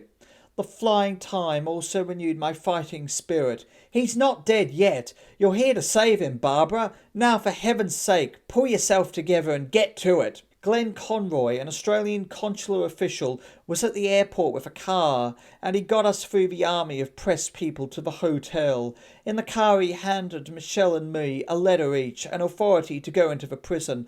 But even as we took the letters, he said to me, Kevin won't see you. You can go to the prison and try your luck, but he's told us he doesn't want to see you, even if you come. As if I had not had enough bad news already. It was after 11 p.m. when we checked into the Hilton Hotel. Normally I would be agog at such salubrious surroundings, but I just didn't notice the luxury. Michelle and I were given adjoining rooms, but before we went to sleep I thought I should talk to her about paying a visit to Kevin. If he doesn't want to see me, Michelle, why don't you go in on your own? Then you might be able to find out just why he has cut me out of his life like this. Of course I couldn't sleep. I had to do an interview for Channel 7 because of the agreement over fares and accommodation, and then alone in my room I wept again. Although I was physically worn out, I knew sleep would be fitful. So I put in another call to Wilf to check he was still all right, and then I rang my mother with the news. She was terribly upset. I just wanted to get into a time machine and be right there at that moment to comfort her, but I wanted to be in Kapunda with Wilf and in the jail with Kevin. Glenn Conroy took Michelle, armed with chocolates and cigarettes, to the prison in the morning, while I got in touch with Kapil Singh, who was still in Penang. The first thing I did was to apologise to him for trying to sack him. I also apologised for the debacle involving Mr. Galbalair, although I still remembered that it was Carpel who had asked me to involve a top criminal lawyer in the first place. Carpel was unconcerned about the past. He was livid that the Pardons Board's decision had been made known while I was still flying, and perturbed to learn Wilf had heard about it on television. For you to find out the way you did was very cruel, he said. They should have told me first so that I could break it to you slowly. Even Carpel had not been told officially, as he had found out from reporters who had rung him to seek his reaction. Kevin and Geoffrey had also learned the hard way. They had heard the news on the radio in their death row cells. Very much aware of the urgency of the situation, he told me he had lodged an appeal for a stay of execution, pending an application to the High Court for an injunction. His idea was to challenge the validity of the Pardon Board's decision on the grounds that he was denied an opportunity to appear before it. He didn't say it to me, but I heard that he told journalists later that, barring a miracle, the executions will be carried out, and soon. When Michelle returned from the jail, she looked terrible. It was the first time she had seen her brother since they had had that holiday together in Fremantle, and she was horrified by his physical condition. "He gave me a big hug, Mum," she said. "I started to cry, and he told me to stop it, otherwise he would cry too." She sat on the sofa in the room and then said quietly, "He seems resigned to what's going to happen, Mum. He was talking about what happens to him after it's over. He thought it was going to be too expensive to fly his body back, and we should have him cremated and fly the ashes home." Such morbid thoughts had passed through my mind. Incredible that it seemed we didn't even have the funds to take Kevin's body back to Australia for burial. The body would have to be sealed in a zinc-lined coffin, and there were mortuary fees, quarantine and transport costs, to say nothing of the payment that had to be made to funeral directors in Malaysia and Australia. "Kevin has agreed to see you, Mum," said Michelle, "but you aren't going to like it. He's very thin. He's been ill with food poisoning, and he's lost a lot of weight. Do you know his legs are skinnier than mine?" Kevin had imposed a condition on his seeing me. I had to ring Carpel Singh and apologise for the mess I'd created. I had, of course, already done that. While she was at the prison, Michelle had found out that Mrs. Chambers had flown into Kuala Lumpur the night before so that she could be close to Geoffrey during this period. So there were two of us in that teeming Southeast Asian city, two Western mothers hoping and praying their sons were not going to hang. Then Michelle told me, "Mum, I'm going to write to the King. I'm going to ask him for forgiveness." I thought it was an excellent idea. What did we have to lose at this stage? So Michelle sat down and penned her letter, a simple letter from a working-class girl to a king, begging for clemency for her brother. We decided to deliver it personally, and when we arrived at his residence, armed guards levelled their guns at us as we handed the envelope to an aide. I was aware that this was possibly against protocol, but again it was a case of clutching at straws. We just felt so utterly hopeless.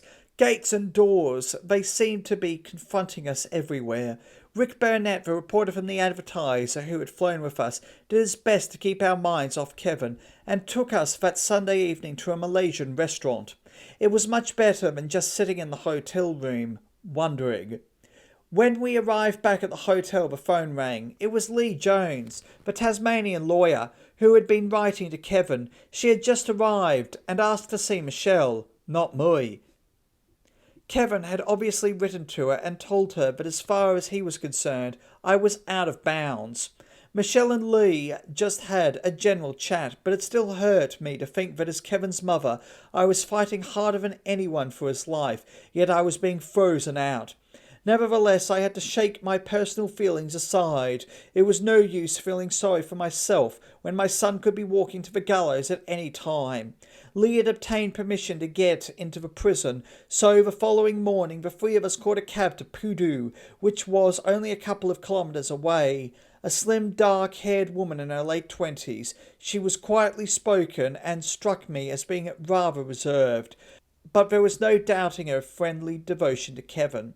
Our handbags were searched, our passports taken, and we were taken to a small room off the main courtyard, and it was there that I came face to face with Sue Chambers, a well-built woman with dark eyebrows like her son. Her face revealed her guilt. She was taking it badly, but as she looked at me, she probably saw the same sadness. I reached out a hand. Would she take it? Yes. We said hello, but there was nothing more either of us really wanted to say. I, of course, believed in my son's innocence, which in effect meant I believed in her son's guilt, and if she believed in Jeffrey's innocence, she must have seen Kevin as the guilty party. Wherever the guilt lay, it was we, the mothers, who were also being punished.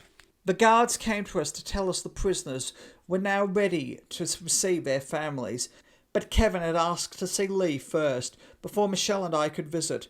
So while Mrs. Chambers, accompanied by her daughter Catherine and another daughter Margaret, went to see her son, and Lee was led away to see Kevin, Michelle and I had to wait for another 15 minutes.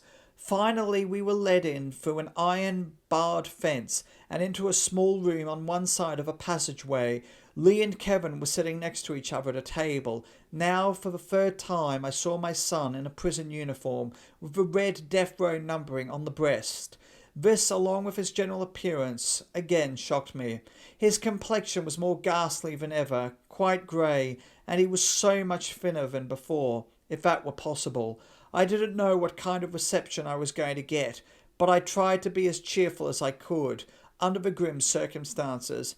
"G'day, son," I said, taking a seat opposite Lee while Michelle positioned herself opposite Kevin. He looked at me coldly for a minute, then let me have it.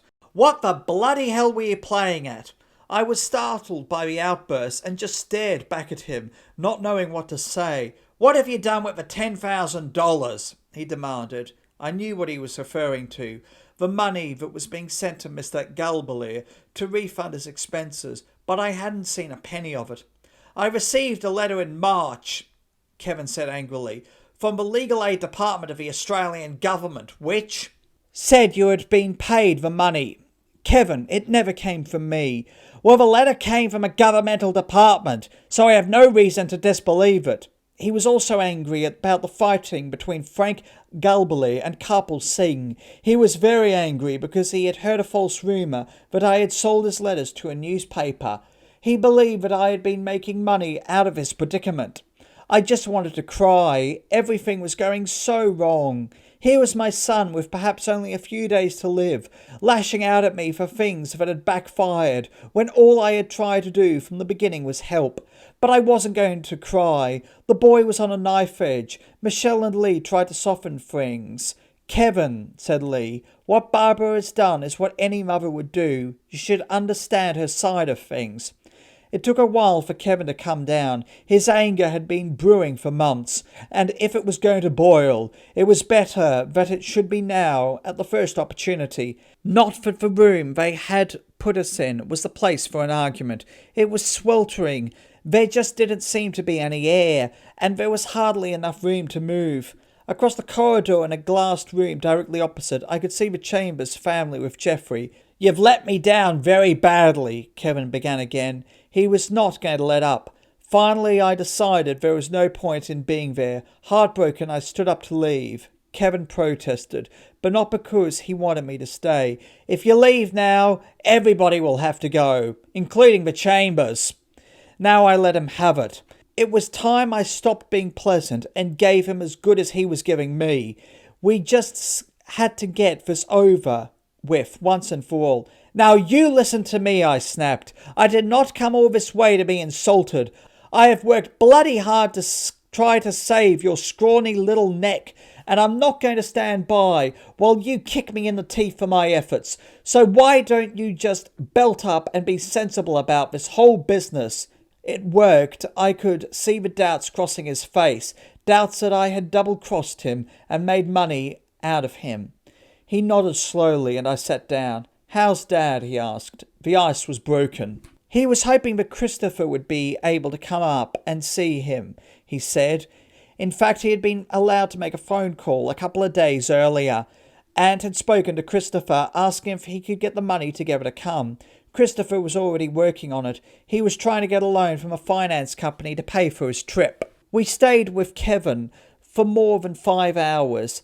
The heated start to our reunion had now been forgotten, and we just sat and talked about the case, about the way the news had gone out to the world before I could be told, and how we would continue to fight. We also talked about the wonderful times we had as a family, how we used to take our holidays in the Riverland, and how Kevin used to spend ages gutting fosh he had caught only to watch others eat it because of his allergy. Outside the gates, a crowd of journalists from around the world asked me how it had gone in there. Kevin, I said, is an extremely brave boy. I find this extremely hard to take, the taking of a life of a boy that I had reared from a baby and brought up to be a man. I find it extremely difficult to come to terms with. I couldn't help but notice a huge sign that had been painted on the walls of a jail. Death. That's the mandatory sentence for any Dadah, drug trafficker in Malaysia. So be warned. A lot of good that was doing for prisoners arriving at the jail and reading it for the first time. When I rang Wilf that night, I heard some wonderful news. Christopher was coming up the following day, thanks to the generosity of a 29-year-old nurse insisting on remaining anonymous, who had given him a return air ticket to Kuala Lumpur. The advertiser, who had been taking her call, offering her help, arranged a meeting with Christopher in the city. Tears in her eyes, the nurse gave him the tucket and said in a quiet voice that she was glad she could help. I know if what happened to Kevin ever happened to me, I would want my family around me, this wonderful woman told Christopher. Too many people worry about money when the family is so very important. But while there was this good news from Australia, there was also more to worry. The strain was really telling on Wilf, and the doctor had to be called in.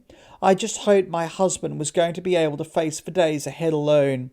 My brother was still working in Britain, but I heard that he was losing hope as the days went by without any positive reaction from the Malaysian authorities. But the people of Britain were well aware of Kevin's plight, because among the countless number of people who he had struck up correspondence with was a 36-year-old milk rounds woman, and she had now released some of the letters to the press. His English pen pal, Anne Wilkinson, wrote to the Queen Mother of Prime Minister Margaret Thatcher, and decided to release his letters in the hope of gaining further support. On death row, Kevin wrote, when you want a haircut or a shave, you have to be handcuffed to a chair, while some prisoner who is either high as a kite on heroin or worse, suffering from withdrawals, snips away. Meal times are nothing to look forward to. I've lost over 3 stone, 20 kilos. The swill they have the nerve to serve you up is absolutely incredible. If you force yourself to eat it, you are as sick as a dog. Michelle was not up to visiting Kevin the following day, Thursday, 24 June. The heat had upset her, so I went with Lee. We were going to share Holy Communion with Kevin and Jeffrey and the Chambers family. Our condemned loved ones were preparing themselves to meet their Maker. Chapter 18. We stood before the Anglican priest. 7 of us, including a nun and a High Commission representative, jammed into the room the Chambers family were usually given for their visits. There was not even enough space for the priest to hand us the wine and the wafer individually. A silver box containing wafers impregnated with the wine was passed around, and we each took our piece. The sacraments taken, the nun sang a hymn as the guards, usually sneering during our visits, watched in fascinated silence. Afterwards in our room, Kevin appeared very calm. You know, he said, I still think something is going to happen right at the very end. Something will happen to stop this. But I also had to ask him the painful question of what he wanted us to do. If the worst came to the worst, he understood what I meant. I don't want to be left here. I want to go home. You know what I would like? I'd like my ashes to be divided, so that half go to Australia and the other half go to England, because that's my home too. We agreed that to bring his body back whole, at a cost of at least $10,000 would not be possible. It was a morbid subject, and we left it there. Across the corridor I saw the sad face of Sue Chambers, and our eyes met. We each realised we had a common bond in our grief, but we also shared hope that mercy would still be shown. The Malaysian newspapers were against both of us. saying that no exceptions should be made for Kevin and Jeffrey. The English language New Times Straits, which often reflects government views, said that the fact that the two men had the dubious distinction of being the first Westerners ordered to the gallows for trafficking was no reason to plead for clemency and exception from a penalty that applied equally to all. The Malay language, Utusang Malaysia, said the man had been given a fair trial and fears that their execution might sour relations between Australia and Malaysia were unfounded. In Singapore too, the Straits Times there said guilt had been established beyond any shadow of doubt. There had never been any ambiguity about what the penalty should be, and the legal process had been properly observed. Geoffrey Chambers' lawyer, Mr. Rajasingam, was in London, and in his absence, Mr. Subhash Chandran announced that he would petition the Supreme Court to review its decision to reject the appeals. He said that he would be asking the court to rule on a fundamental point of law, which, if successful, could result in a retrial. But the reaction of Malaysian officials to Mr. Chandran's move was that he and Karpal, in pressing for a stay of execution, were just grasping at straws and staving off the inevitable. That Tuesday evening Christopher arrived. Michelle and I were at the airport to meet him. His face was drawn and tired, and although he had a faint hope, he was virtually convinced how it was all going to end.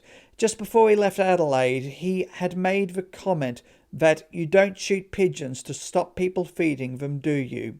We had no response to Michelle's letter to the King, and it was suggested to us by a Malaysian journalist that we had gone the wrong way about it. Such pleas for clemency are made in absolute secrecy, not in front of a squadron of guards. But Karpal thought that writing another letter and doing it properly was a good idea. He told us to leave the drafting of it to him. The following morning we changed visiting rooms with the Chambers. We needed the space because Kevin's visitors were made up of myself, Michelle, Lee, Christopher Karpal and his wife Gurmit. Kevin was delighted to see Christopher, of course, although I could see that Christopher was shocked by his elder brother's appearance. Kevin was also delighted to see that Gurmit had taken the time to see him. As usual, I had taken in to Kevin a special drink, a mixture of orange juice and vodka. You could not smell or taste the vodka, in a tall plastic cup with a lid on it.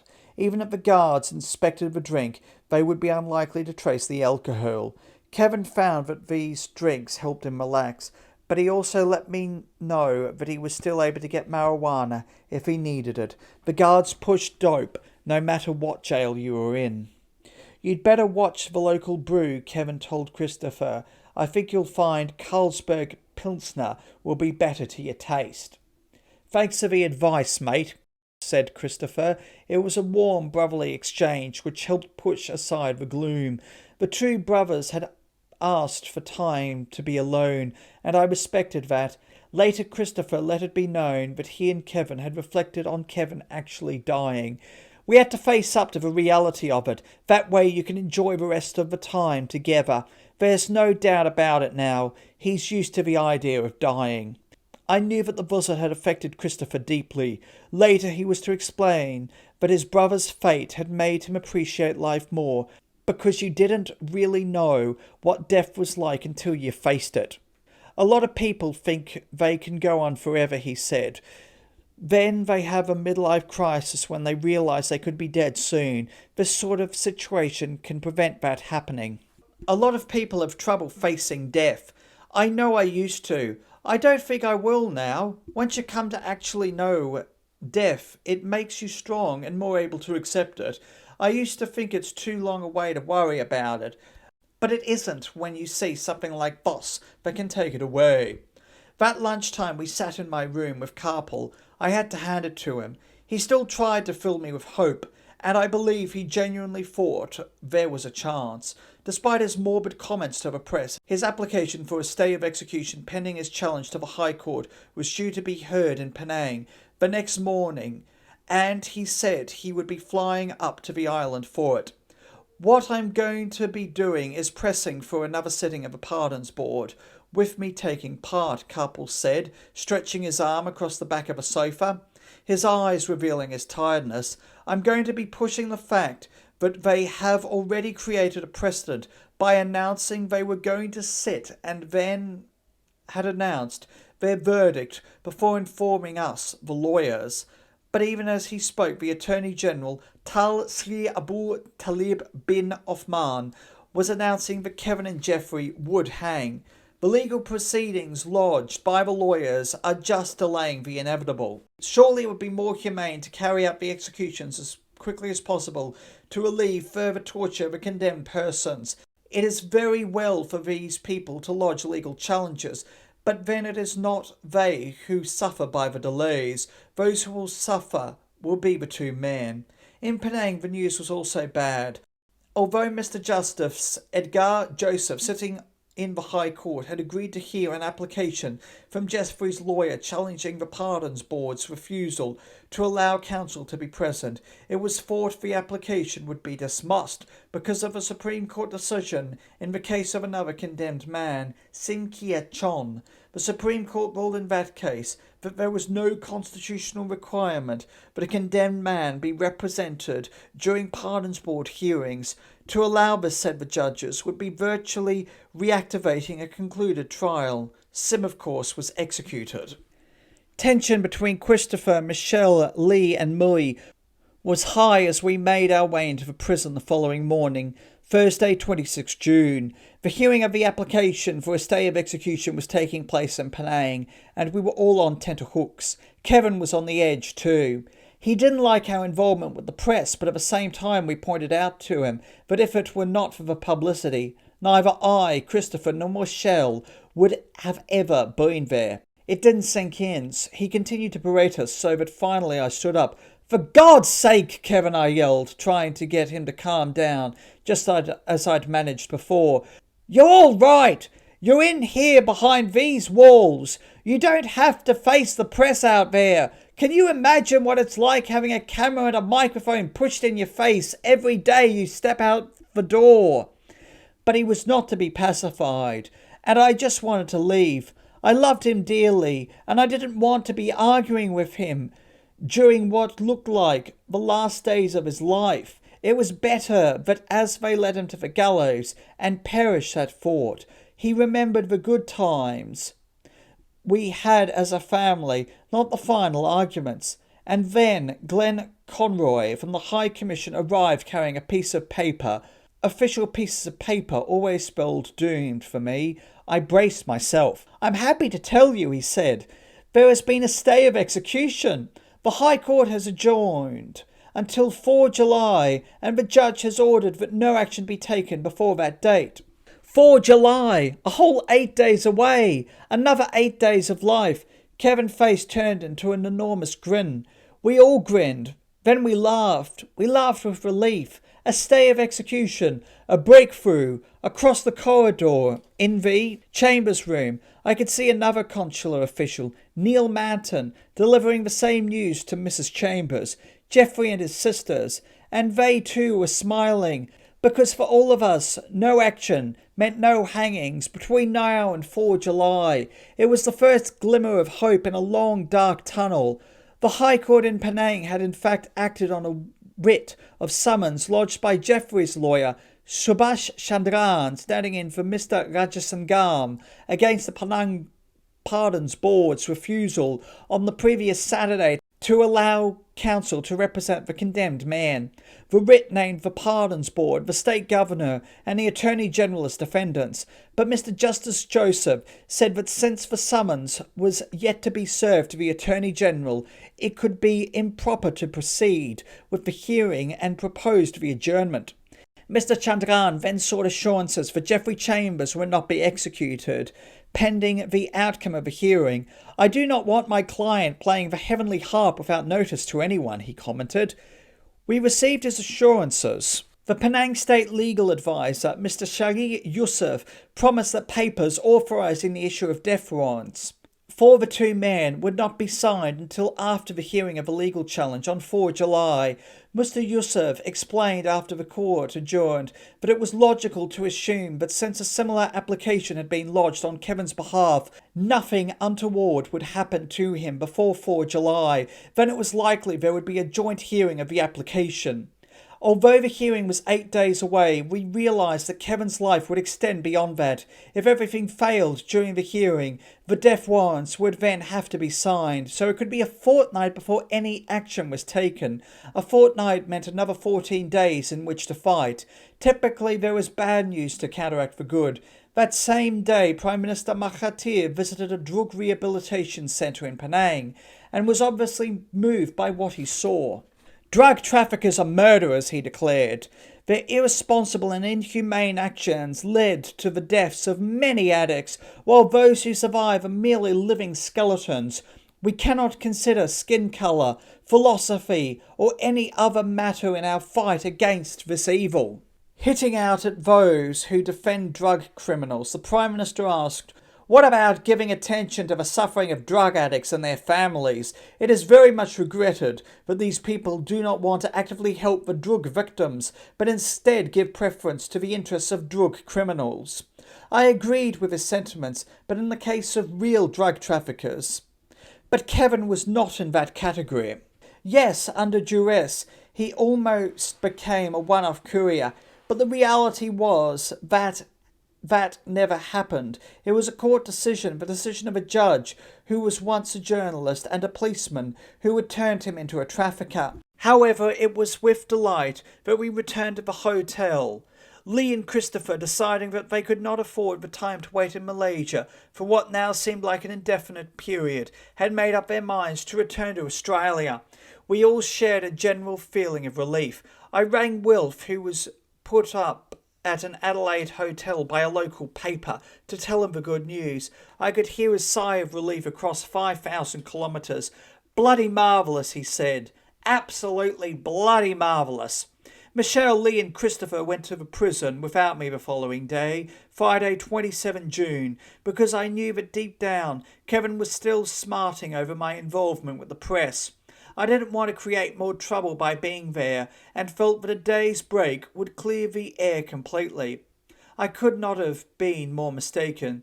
I was obliged, in fact, to do an interview for Channel 7, and they thought it might be an idea to film me walking through the streets of Chinatown. When I got back to the hotel, I found a very distressed daughter crying, her eyes out in Lee's room. "What's happened?" I asked, alarmed. "Oh, Mum, there's been a terrible blue," Michelle said. "He's still going on about you being involved with the media." "But I can't help being involved with the media," I said disparagingly. "The media brought us here, and by giving us case publicity, they are keeping the public informed of the terrible injustices that are being done." Michelle shook her head. "He doesn't see it that way. He thinks you're getting money out of it, that you're caught up in checkbook journalism, and he's the one who's suffering because of it. He thinks the publicity is harming his case."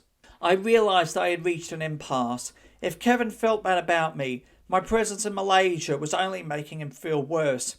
If that's what he thinks, there's no point in me remaining here. I'll just have to fight for his cause from Australia, and I'm taking you with me. There's no way I'm going to leave my 17-year-old daughter alone in this place. But in time, her tears dried and my initial anger died down. I had to keep reminding myself that Kevin's life was at stake, and no matter what he felt about me, even if he hated me from deep within his heart for the way I had been playing this, it was still my responsibility as his mother to remain close at hand. But of course, it was more than responsibility. It was my love for him. I wanted to be near him. Even though there had been a stay of execution, the fight had to go on. If we hadn't fought up to now, there would have been no stay, and my son might have already been hanged.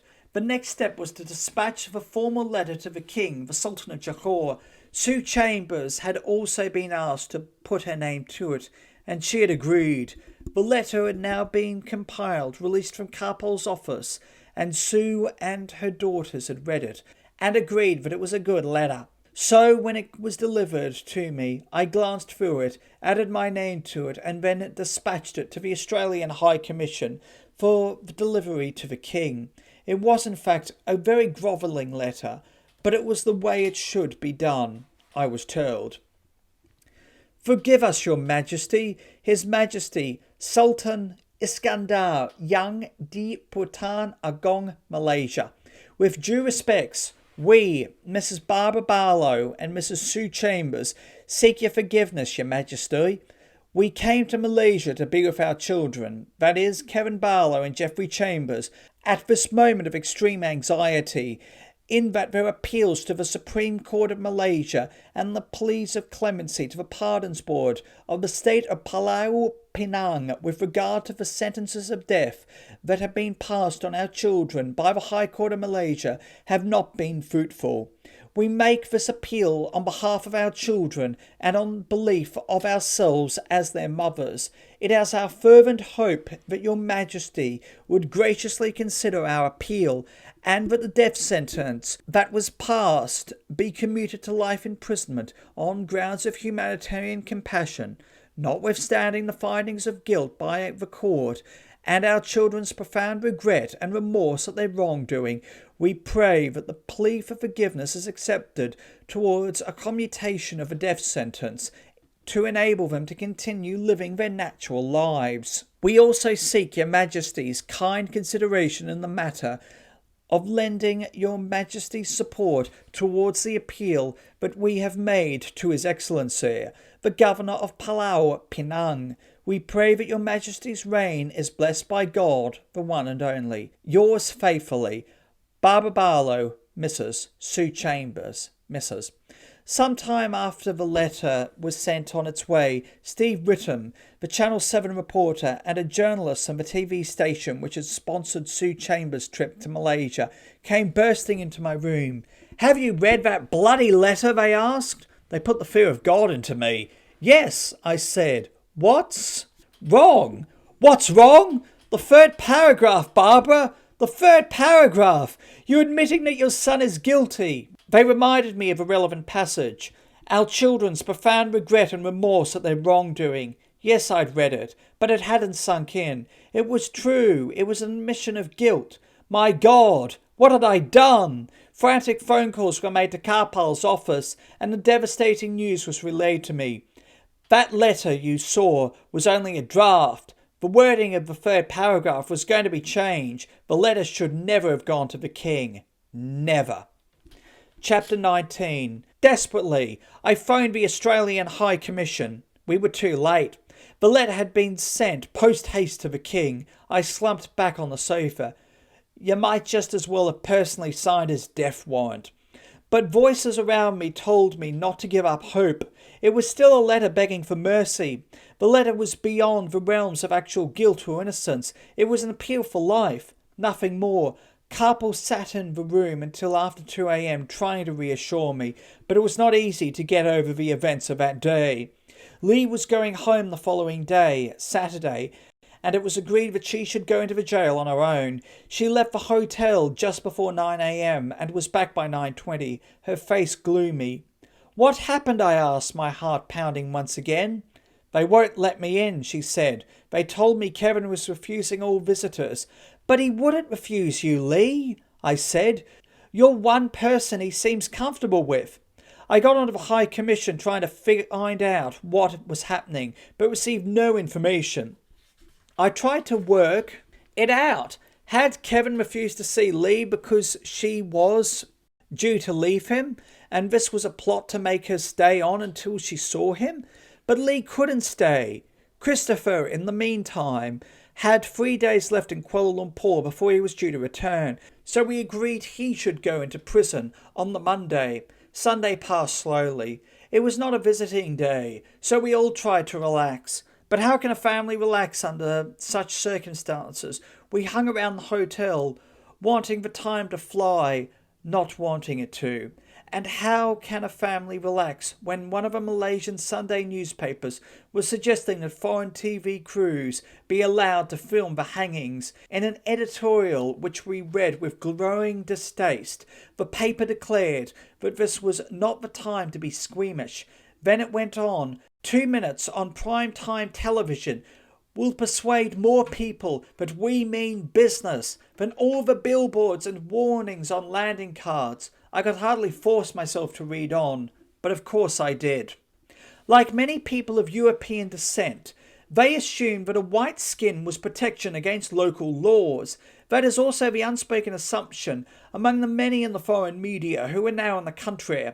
The two men should be hanged, of course. The presence of so many foreign media representatives means that doing anything else would send the wrong signal to other would-be traffickers. It was revolting, in the same mould as those cries to consider the parents of addicts, while forgetting the innocent parents of those who are arrested, the parents of victims, the parents of couriers, whether they are genuine couriers or those wrongfully convicted, are all equal in that they all have emotions. Those who write such editorials are prone to forget that.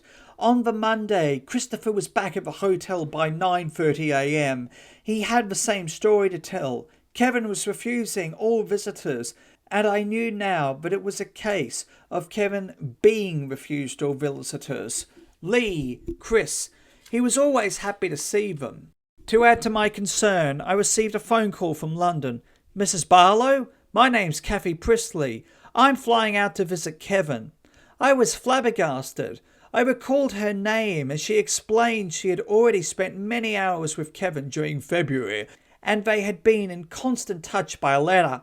But I don't want you here, I said. There are already far too many people swanning around us.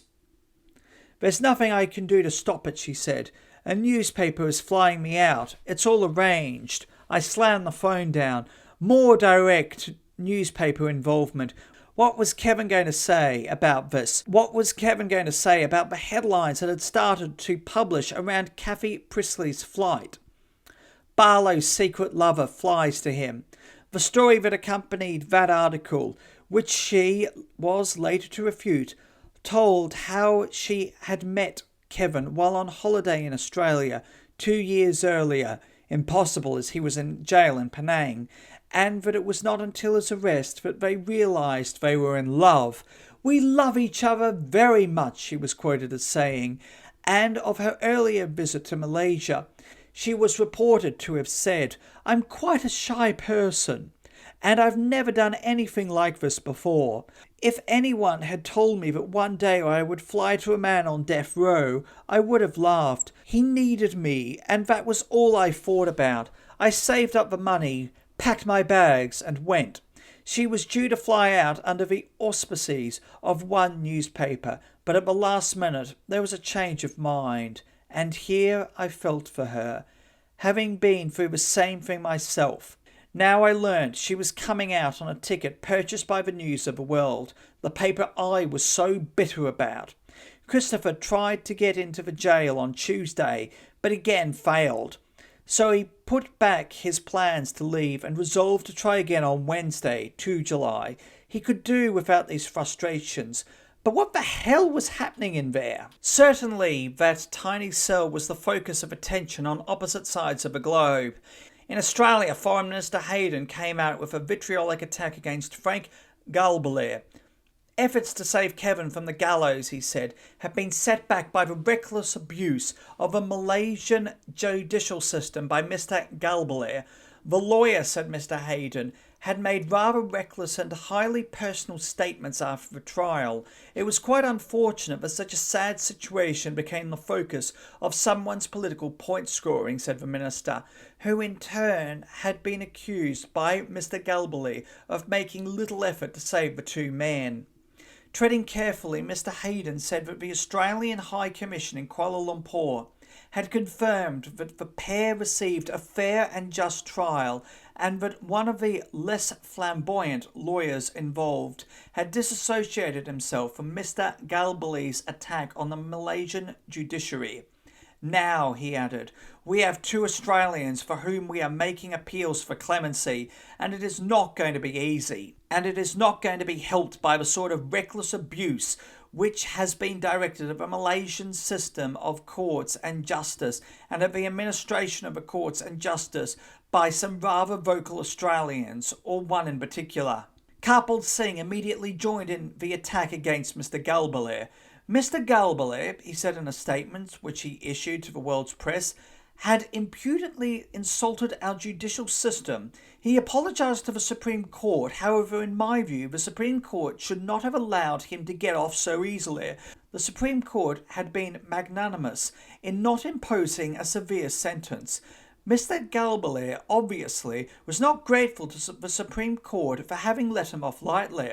On returning to Australia, he went on a rampage, calling my names and criticising my handling of the appeal and insulting the Malaysian judicial system.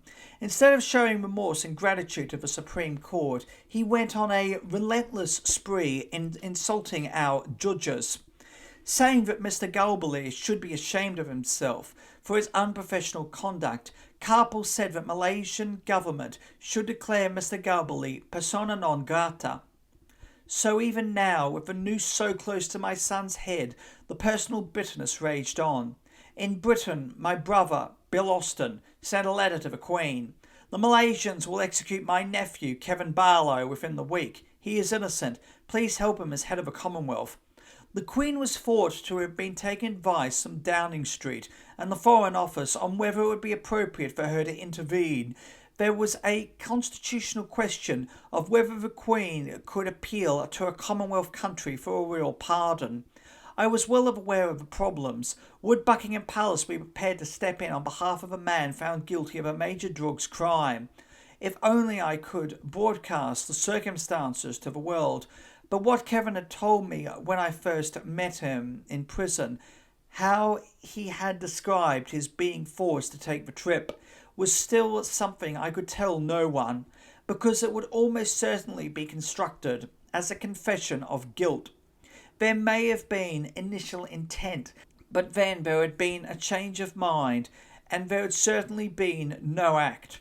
Apart from the letter to the Queen, the British Foreign Office had dispatched a clemency plea to the Malaysian government, and I was hoping that this letter would be followed up by a personal plea by Mr. Timothy Renton, Junior Minister of State for the Commonwealth and Foreign Office with special responsibility for Southeast Asia, who was due to visit Kuala Lumpur.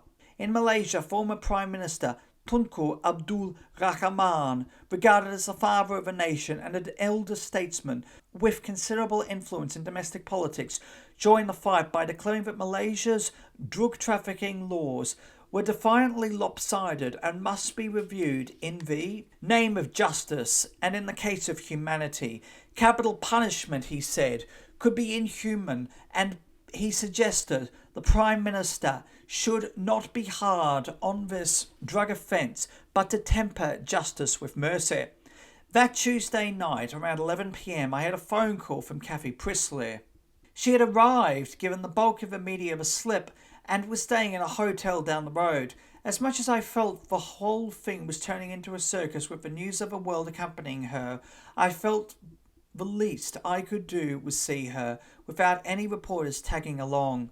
She came into the room, a slim, attractive woman of 33, with a tint of red in her hair and wearing a dress with white lace around the arms and neck. She was obviously exhausted by the flight, but that did not prevent me laying into her, because I had been told that there were reports that she had boasted of having sex with Kevin in his cell. Her jaw dropped. She looked as though she was about to burst into tears. She sat on the edge of a bed and put her hands up to her face, obviously deeply distressed. "It's terrible," she said. "It wasn't like that. I just want to go straight home again." But Christopher, who was in the room with us, said, "Look, you've come this far. At least you should be given the chance of seeing him. If he'll see you, I'm going to try to get in again tomorrow, and I'll see him for you." "Thank you," she said through her tears. "Thank you." She agreed to do an interview for Channel 7 right there and then, because she said she wanted to set the record straight. "I love Kevin as a friend, not as a lover. I have come to wish him well with the court hearing on the 4th. That's the only reason I'm here. It was his eyes, I think, that made me want to help him. I believe he is innocent, or I would not be here. I have 2 small children and would not have anything to do with a drug trafficker." Then she went back to her hotel, leaving me with no doubt that she genuinely cared for Kevin in the same way that Louis cared. They weren't his secret lovers, They were two women who felt they could relate to him and could give him some comfort and friendship at a time when a human being needed it most, at the point of death. Christopher succeeded in getting in to see Kevin the next morning, and then he found out the real reason behind the no visitors instruction. It had not come from Kevin, as I had suspected. The guards had found a $50 note on him, given to him by Lee, and as prisoners were not allowed that amount of cash in the jail, he had been punished by not being allowed to see his family. The two brothers shook hands, hugged one another, and Christopher made his way to the airport. Again, he didn't know if or when he would see Kevin again. As he was flying out, the mail was pouring in from Australia about the case. According to the Malaysian Attorney General's office, most correspondence, letters, telegrams, teletexts and passages marked in newspaper clippings was in favour of the hangings going ahead. Among the messages in favour of the hanging was a photograph from an Australian newspaper of a teenage beauty queen driven to prostitution because of drugs. Should Kevin have to hang because of what happened to that girl? Was he responsible for her plight? There were now just 2 days left before the High Court reconvened to consider the applications about the constitution of the Penang Pardons Board. That Thursday morning, 3 July, I went to the prison with Michelle and Kathy, who had obtained permission for the visit. The Deputy Governor asked to look at my passport and said he wanted my addresses in both Kuala Lumpur and Australia. "What do you want to know this for?" I asked, reading it as an ominous sign. "It's just routine," he said. "Don't worry, Mrs. Barlow." How many times had people told me not to worry in the past 2 years? And where had not worrying got us? Kevin came into the room with a smile for Kathy, a bright g'day and a handshake. His attitude towards me was warm too, as he asked what we had all been up to over the past 5 days. He was looking interested to find out from Kathy how England was looking nowadays. She passed good luck messages from his Uncle Bill and told him that the campaign to put pressure on the British government was very strong. Michelle and I left Kevin and Kathy alone for a while. We made an excuse to go to the toilet. She had come a long way to see him, and I felt it was only fair they should have a few moments together. Even though I valued every minute I could get with him, because if the worst was going to happen, it would be soon. It was Friday, 4 July, the day of a High Court hearing. By that evening we would know the best or the worst. But as we went into the jail that morning and were being taken to the usual visiting room, the Deputy Governor said, "If you have any relatives in Australia, you had better get them to come up here quickly." I spun on him. "What do you mean? You can't make those kind of suggestions. The court case is still going on." But he just smiled and would say nothing more. That really put me on edge. As Kevin tucked into some boiled ham, mustard cheese and French bread that I had taken into him, the Deputy Governor's words swam through my head. Was it over then? Did he know something we didn't? But no, I reassured myself. Any whispers he might have heard could not be true, since nothing could be done until the conclusion of that day's court hearing. But we got back to the hotel to devastating news. During the High Court hearing in Penang, the Attorney General had caused a sensation by announcing that the warrants permitting the executions had been signed and were on their way to the director of Pudu Prison for him to carry out the sentences as soon as possible. I wanted to faint. The warrants should not have been signed because of a promise that there would be no action of any kind before the resumption of the court. Gradually, full details of the hearing filtered through, and it convinced me that the Malaysians were not interested at all in allowing the course of justice to run through to its conclusion. They had decided to hang 2 men and worry about the legalities later. For a start, the High Court judge, who had sat on the original hearing 8 days earlier, Mr. Justice Edgar Joseph, was no longer on the bench. Another judge, Mr. Justice Pei Swee Chin, had taken his place at only a few hours' notice, but no explanation was given. Despite the assurance that had been given at that first hearing, Attorney General Talib said the Penang State Legal Advisor had had no authority to stop to warrant if a governor, acting for the Pardons Board, called for it to be served. Applications by Karpal and Mr. Chandran for Jeffrey, he said, were an abuse of the court because all legal avenues had been exhausted. When Judge Pay heard that the warrants had already been served, he adjourned the proceedings until 14 July and suggested the defence counsel try to contact the governor and seek an immediate stay of execution. I was literally disgusted with the way things had been pushed through, disgusted and dismayed. They had flown in the face of their own system of justice. With tears of rage and despair flowing down my face, I phoned Wilf and Chris to tell them the shocking news, and I told Chris that if he wanted to see his brother alive, he had better get back up to Malaysia again, even though he had only been home for 2 days. Fortunately, he had kept his original application in for a loan, despite receiving the ticket from the anonymous nurse, so he had money to buy another return fare to Malaysia. Bloody hell, he said. I can't believe they've done this. Okay, I'll be right back. And I'll tell Lee. She'll want to come too. The whole world knew by now that Kevin and Jeffrey would be hanged on Monday, side by side. Even though the High Court had adjourned for 10 days, it was now going to make no difference. I am still pushing hard to prove that the Pardons Board hearing was illegal, Karpal said in my room that evening. I'm going to keep on fighting for you. But what can you do now? I asked helplessly. The king is yet to respond to the letter, and there is also an approach we can make to the governor. As much as one part of me said it was hopeless, another part still tried not to give up. I tried to work out the timings. Christopher and Lee would be arriving the next night, Saturday, and I wanted them to see Kevin alone because of his special relationship with them.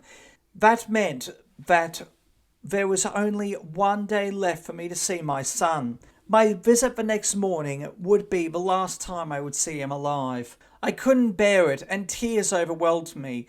No one can ever imagine the anguish and despair I felt right then. I had tried so hard, exhausted every channel. Now there was nowhere else to run. I hope that no one else has to experience my heartbreak of that moment. Kathy said, when I spoke to Kevin privately the other day, we talked about another way. Her words cut into my sorrow and then burned deep. I didn't even have to ask her what she meant. I had also thought about it, giving Kevin a chance and the means to cheat the hangman. Nothing was said between us. Kathy emptied her sleeping pills into a soap dish in the bathroom. I emptied out my tranquilizers, more than 70 tablets. Then I began grinding them with a bottle of a glass, grinding them until I had a fine powder. How ironic, I thought, that if it had all started with a fine powder, and now this was how it was going to end. I tipped the powder into a plastic cup, poured in vodka from 2 miniature containers from the bar fridge, and topped it up with orange juice. Then I pushed down the plastic lid. My farewell gift to Kevin would be a cocktail of death. Chapter 20. My heart pounded as the guards inspected the container of food I was taking in for Kevin, club sandwiches and cheesecake from the hotel, and then turned their attention to the special cocktail I had placed in my bag, but they didn't open it, assuming it was just filled with orange juice. When we were ushered into the meeting room, Michelle ran up to Kevin, hugged him, and then sat next to him, her arms tightly around him. The deputy governor immediately arrived with a guard and literally snatched her away from him. As I started to protest, he said, "We have heard you have said very bad things about us on television. There is to be no personal contact." Yes, it was true. I had lashed out against the system in a live TV link-up with Australia, which had been overheard by a number of Malaysians looking in on the interview. I had stated my true feelings, that I felt we'd been very badly deceived, and that I didn't know who or what to believe in any shape or form from the Malaysian government. Michelle and Kathy went off to find the governor to protest against the treatment we were receiving from his deputy. Across the corridor I could see the Chambers sisters sitting with Jeffrey, their faces racked with grief. And then, through the window, I saw Sue Chambers making her way slowly across the corridor. She looked terrible, hardly able to move one foot in front of the other. I was left alone with Kevin. We sat opposite each other, and he said quietly, "They weighed me today, Mum. I'm 47 kilograms, and I'm 5'11" tall." He didn't have to tell me what that meant.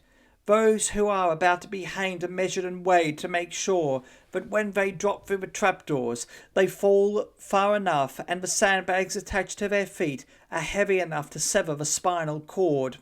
The guard made a mistake with my weight. Worked down, but it was much heavier than I was. I'd strangle if I hadn't corrected it. What could I say? There were no words. "Give him the cocktail. Don't let him die in that terrifying way. Give him the cocktail and let him just drift away. Give him the chance to cheat them." My hand went for the bag. The guards wouldn't suspect. It was just a drink. Supposing he drinks it tonight, and supposing there's a reprieve tomorrow, what will you think of yourself? I hesitated. What should I do? Are you really going to let him go to the gallows? You've held out hope before, and it's all been in vain. The odds are against you and him now. Suddenly Michelle and Kathy were back. The moment was over. The officious guard was removed, but we had to leave for a short time because Kevin had asked for a priest. When he arrived, the three of us went out to sit in the corridor, allowing him time with the holy man. I sat there, perspiring at the dilemma I'd just been through. And I was glad I had held back, for how could a mother poison her own son when she loved him so? And yes, what if there was a reprieve after he had taken it? Kevin spent half an hour with the priest. He had never been particularly religious, but he had told me how much strength he was finding from such visits. This time I walked back into the room. He managed to balance himself on his crutches. He held his arms out, and I walked into them. He hugged me and said, "I love you, Mum. I love you." "Well, we all love you, son," I said, biting hard on my bottom lip. "I'm sorry I hurt you with some of the things I've done, but I did them because I love you, and I don't want you to die." As we hugged each other, I could no longer hold back the crying too, because he knew he was going to die, and that we would never see each other again after these precious moments. With the guards peering in through the glass and grinning and jeering at our emotion-filled parting. He couldn't say the word goodbye, and neither could I. We just hugged each other, and he said, "Look after my brother Andy for me," and I said I would. I stepped back, and Kathy came and hugged him, and then Michelle, and we were all crying. And when they were done, he hugged me one more time, held me very close with his thin, tired body, and then the guards took hold of his arm and led my firstborn son away. There was a consular vehicle in the prison courtyard to take us to the High Commission. As soon as we arrived, I went to the toilet and flushed the deadly cocktail away. On reflection, it was a stupid thing to have made it in the first place, but who is to judge the actions of a distraught mother? The High Commissioner invited me into his room. Michelle and Kathy had elected to stay outside. They knew what was coming, and so did I. He handed me a brown envelope with a red seal. It was addressed to me, with my passport number and my home address and my room number at the Hilton Hotel. The very details they had asked for 2 days earlier. It's just routine. Don't worry, Mrs. Barlow. My hand shook as I unfolded the paper inside. It was official government notepaper, signed by the prison governor. Dear Madam, R.E. Kevin John Barlow, passport number RO27539 AUST, prison number K6180/85BA. I am sad to inform you that the decision to carry out the execution of the sentence of death upon your son, the above named, is taking place soon in the prison at Pudu, Kuala Lumpur. You and your family are requested to call at Kuala Lumpur prison to pay him his last visit on the 6th July 1986, Sunday, at 9 a.m, and in the meantime may have a discussion with us regarding his burial if you wish to have his body for your own burial. Thank you. Yours faithfully, Haj Abd Rahman B. Haj Hod Ali. I can't go back to that jail. I said, feeling that I was a coward to say so. I couldn't go through another farewell. As the High Commission chauffeur took us back to the hotel, I started to pull myself together. I was copping out. I had given up, and there was still time. By the time I was back in the room, I had decided to keep on fighting. This time I did write out a teletext on a piece of paper, addressed directly to the Queen. Mom, I beg of you, as one mother to another, to please help me to save my son's life. He is due to die on Monday at 6 a.m. Please intervene urgently. Barbara Barlow, Kuala Lumpur Hilton, room 2011. The message I received back the same day was not very encouraging. Your message has been received at Buckingham Palace. It has, in accordance with constitutional practice and on the Queen's instructions, been referred to the Governor-General, Canberra, and to ministers in London. Private Secretary. Referring it on was of no use, I realised. Unless the Queen herself acted, I was wasting my efforts in that direction. It was also suggested that Sue Chambers and I try to have an urgent interview with the father of the nation, Tunku Abdul Rahman. Out of courtesy, I asked Sue Chambers if she would like to accompany me, and under no circumstances was she to tell anyone. We went down to the hotel basement and left the hotel without the press knowing, but when we got to Tunku Abdul Rahman's residence, he would not see us. Even though he had expressed views asking for leniency, I felt that he did not want to be embarrassed by dealing directly with the individuals caught up in the tragic affair. Christopher and Lee arrived that evening, and I showed them the letter. They were braced for the worst, but it stunned them all the same. The thing that was clear to us all now was that the next day, Sunday, would be Kevin's last day on this earth. Michelle, Cafe and I took communion at St. John's Anglican Cathedral that Sunday morning, and I prayed for God to commit my son to him. The Chambers family sat a few rows behind us. Back at the hotel, an Australian reporter felt his government had not done enough and was paying lip service to Malaysia.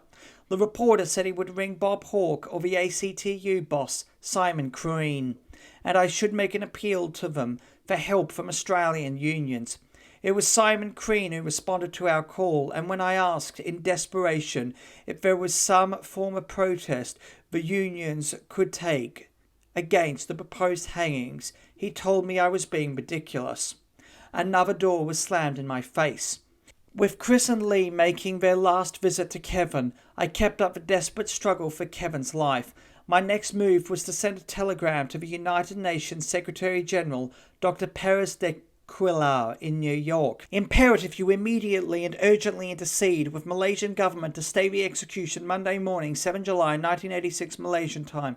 Sunday night, New York time, on 6 July 1986, of Brian Jeffrey Chambers and Kevin John Barlow, as they are due to take place amidst uncompleted court hearings scheduled for continuation on 14 and 15 July 1986. The imminent hangings are in violation of UN General Assembly Resolution 35172 on 15 December 1980, which provides no death penalty shall be carried out until the procedures of appeal and pardon have been terminated, and Resolution 1984-50 of 25 May 1984, which states capital punishment shall not be carried out pending any appeal of other recourse procedures or other proceeding relating to pardon or commutation of sentence. Need your urgent response to this, as time is running out and there is less than 12 hours left. Chris and Lee had a 6-hour meeting with Kevin. We didn't discuss what they talked about. It seemed unnecessary at this stage. Michelle became more and more nervous as the hours ticked by. Early in the evening, Kevin's last evening, Michelle said, "Is there any way we can go home right now, Mum? I don't want to be here when it happens." "We can't leave now," I said. "I haven't given up. That phone might ring and tell us what we want to know." Yes, the phone did ring, but it was mainly the press wanting to know if there had been any news. At 9 p.m. I rang Wilf. A family friend was with him, and Wilf sounded so low that I asked Barry to take Wilf home with him. I couldn't bear the thought of him alone at a time like this. Barry agreed. At 10 p.m. I gave Michelle a sedative, and she curled up in bed with a teddy bear she had bought for Kevin, but which he had asked her to take away because the guards would destroy it. Kathy was dead on her feet, and she lay down on the bed too. I dimmed the lights, and for a while I was alone in the room, and I started to think about how they would do it. I knew they placed a white silk scarf around the neck, and then they positioned the nylon rope at such an angle that it snapped the spinal cord. Death was through the odontoid process, the breaking of a third cervical vertebra. From the moment the trapdoor opens, death is still 4 seconds away by the time the victim drops and the rope jerks taut. Was it over then? Had all my efforts been in vain? Was it really going to end for Kevin here in this foreign place? The phone rang. I almost jumped out of my skin. I grabbed the receiver. "It's Chris, Mum. I've just come back from the jail with Louis."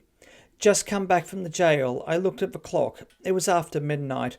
Before I could start thinking of bad things or even good things, Christopher was calling from his hotel down the road, explained what had happened. Kevin insisted on a final visit from him and Lee, and had threatened the jail authorities that he would take heads with him if his last request was not granted. The authorities had given in to his demands on the promise he would go to his death quietly. Kevin had got his way. He was allowed a final meeting. He wanted to know if any of my efforts to save him had been successful, or even if it looked as if there were any hope at this late stage.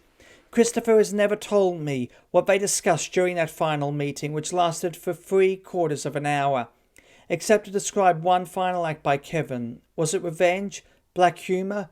Who knows why he said it. But as Kevin was being led from his jail on the way to meet Christopher and Lee, he had to pass Jeffrey Chambers' cell. "Hey, where are you going?" Jeffrey called as Kevin went by. Kevin turned to him with a wicked grin and said, "Where am I going? I've just received a pardon, mate. I'm going home."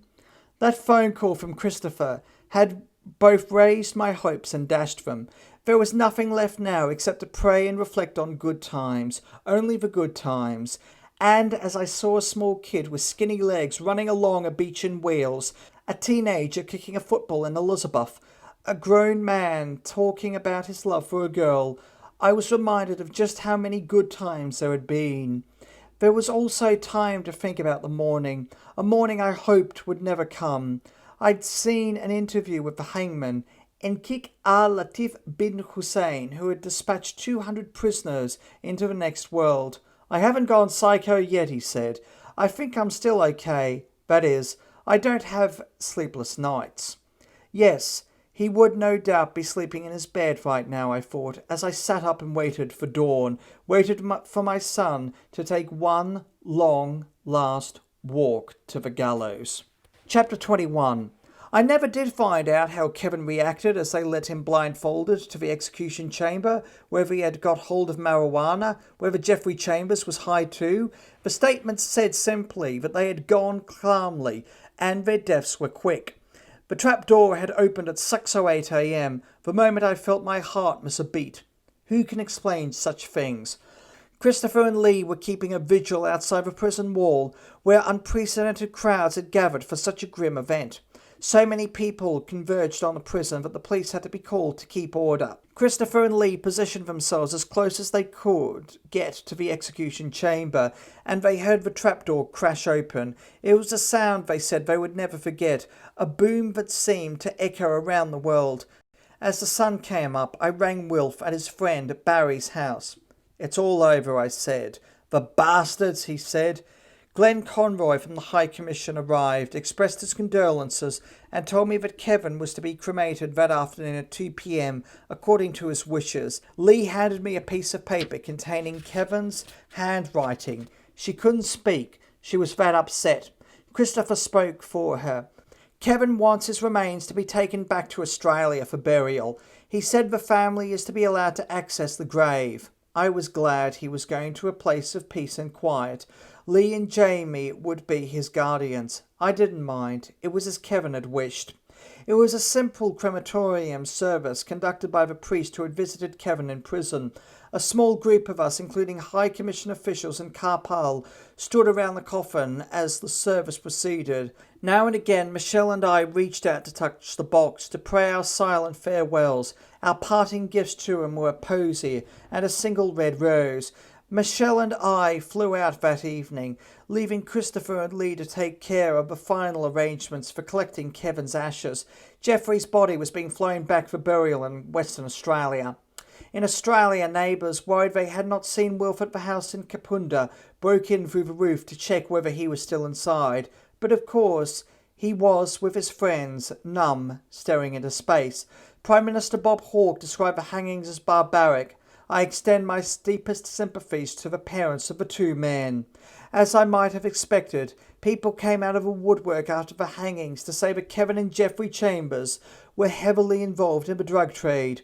One reported that Jeffrey had made an Australian Mafia connection. Another man interviewed on television said he had bought drugs from Kevin and knew of about 100 others who had done the same. He claimed that these people each needed at least a daily fix, would be readily known to the South Australian Drug Squad.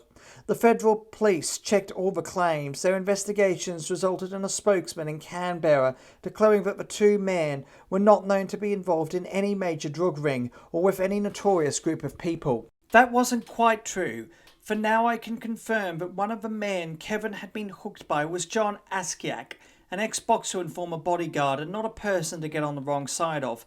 In the Perth District Court in June 1988, 41-year-old Askiak was found guilty of conspiring with Kevin and Jeffrey Chambers to import the same batch of heroin that had brought about my son's execution. Askiak was sentenced to jail for 10 years.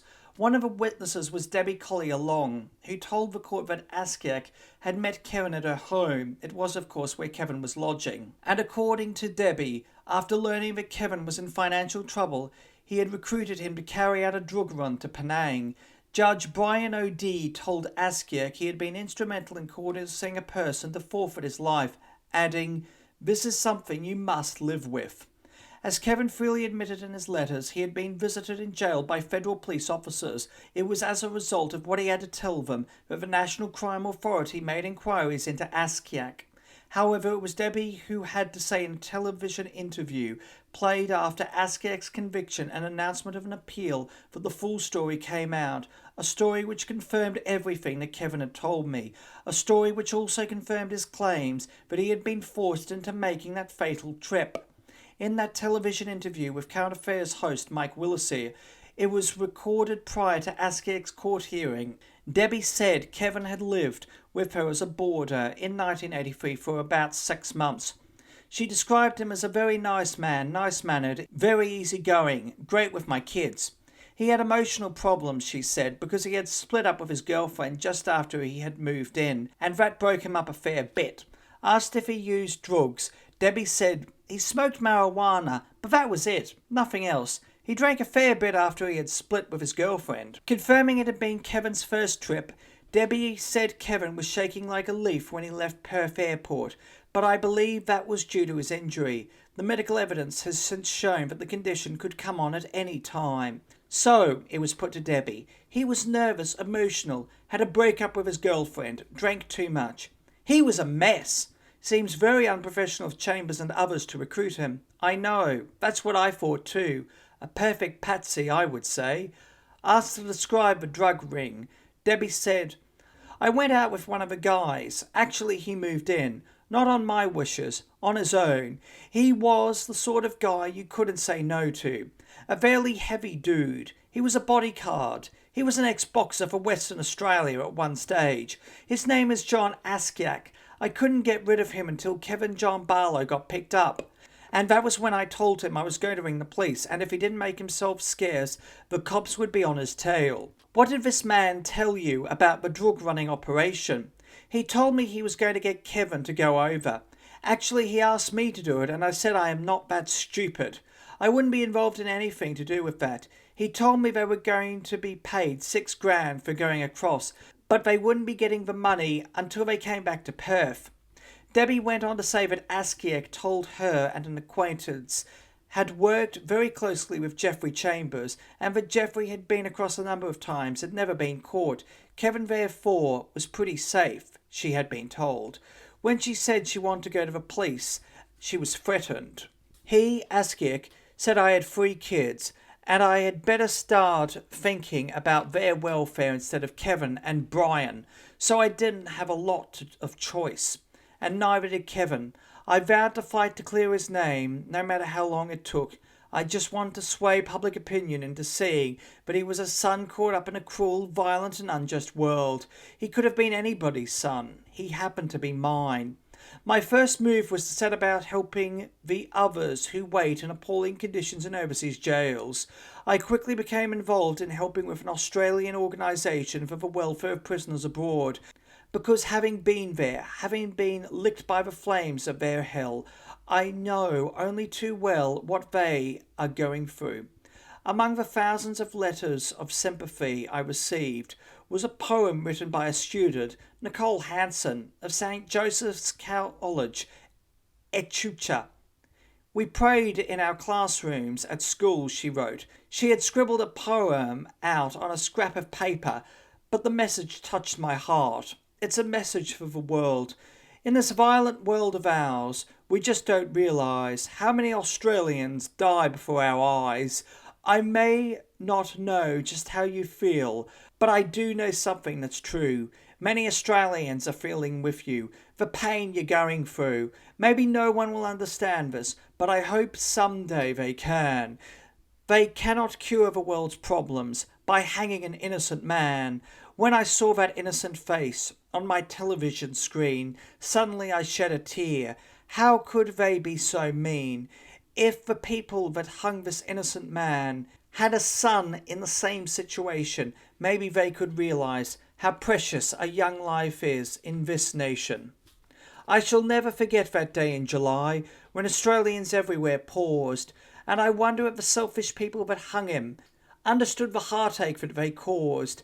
And though those stupid people may go on living without the fear of strife, they still cannot wash or wipe away the thought Kevin Barlow lost his life.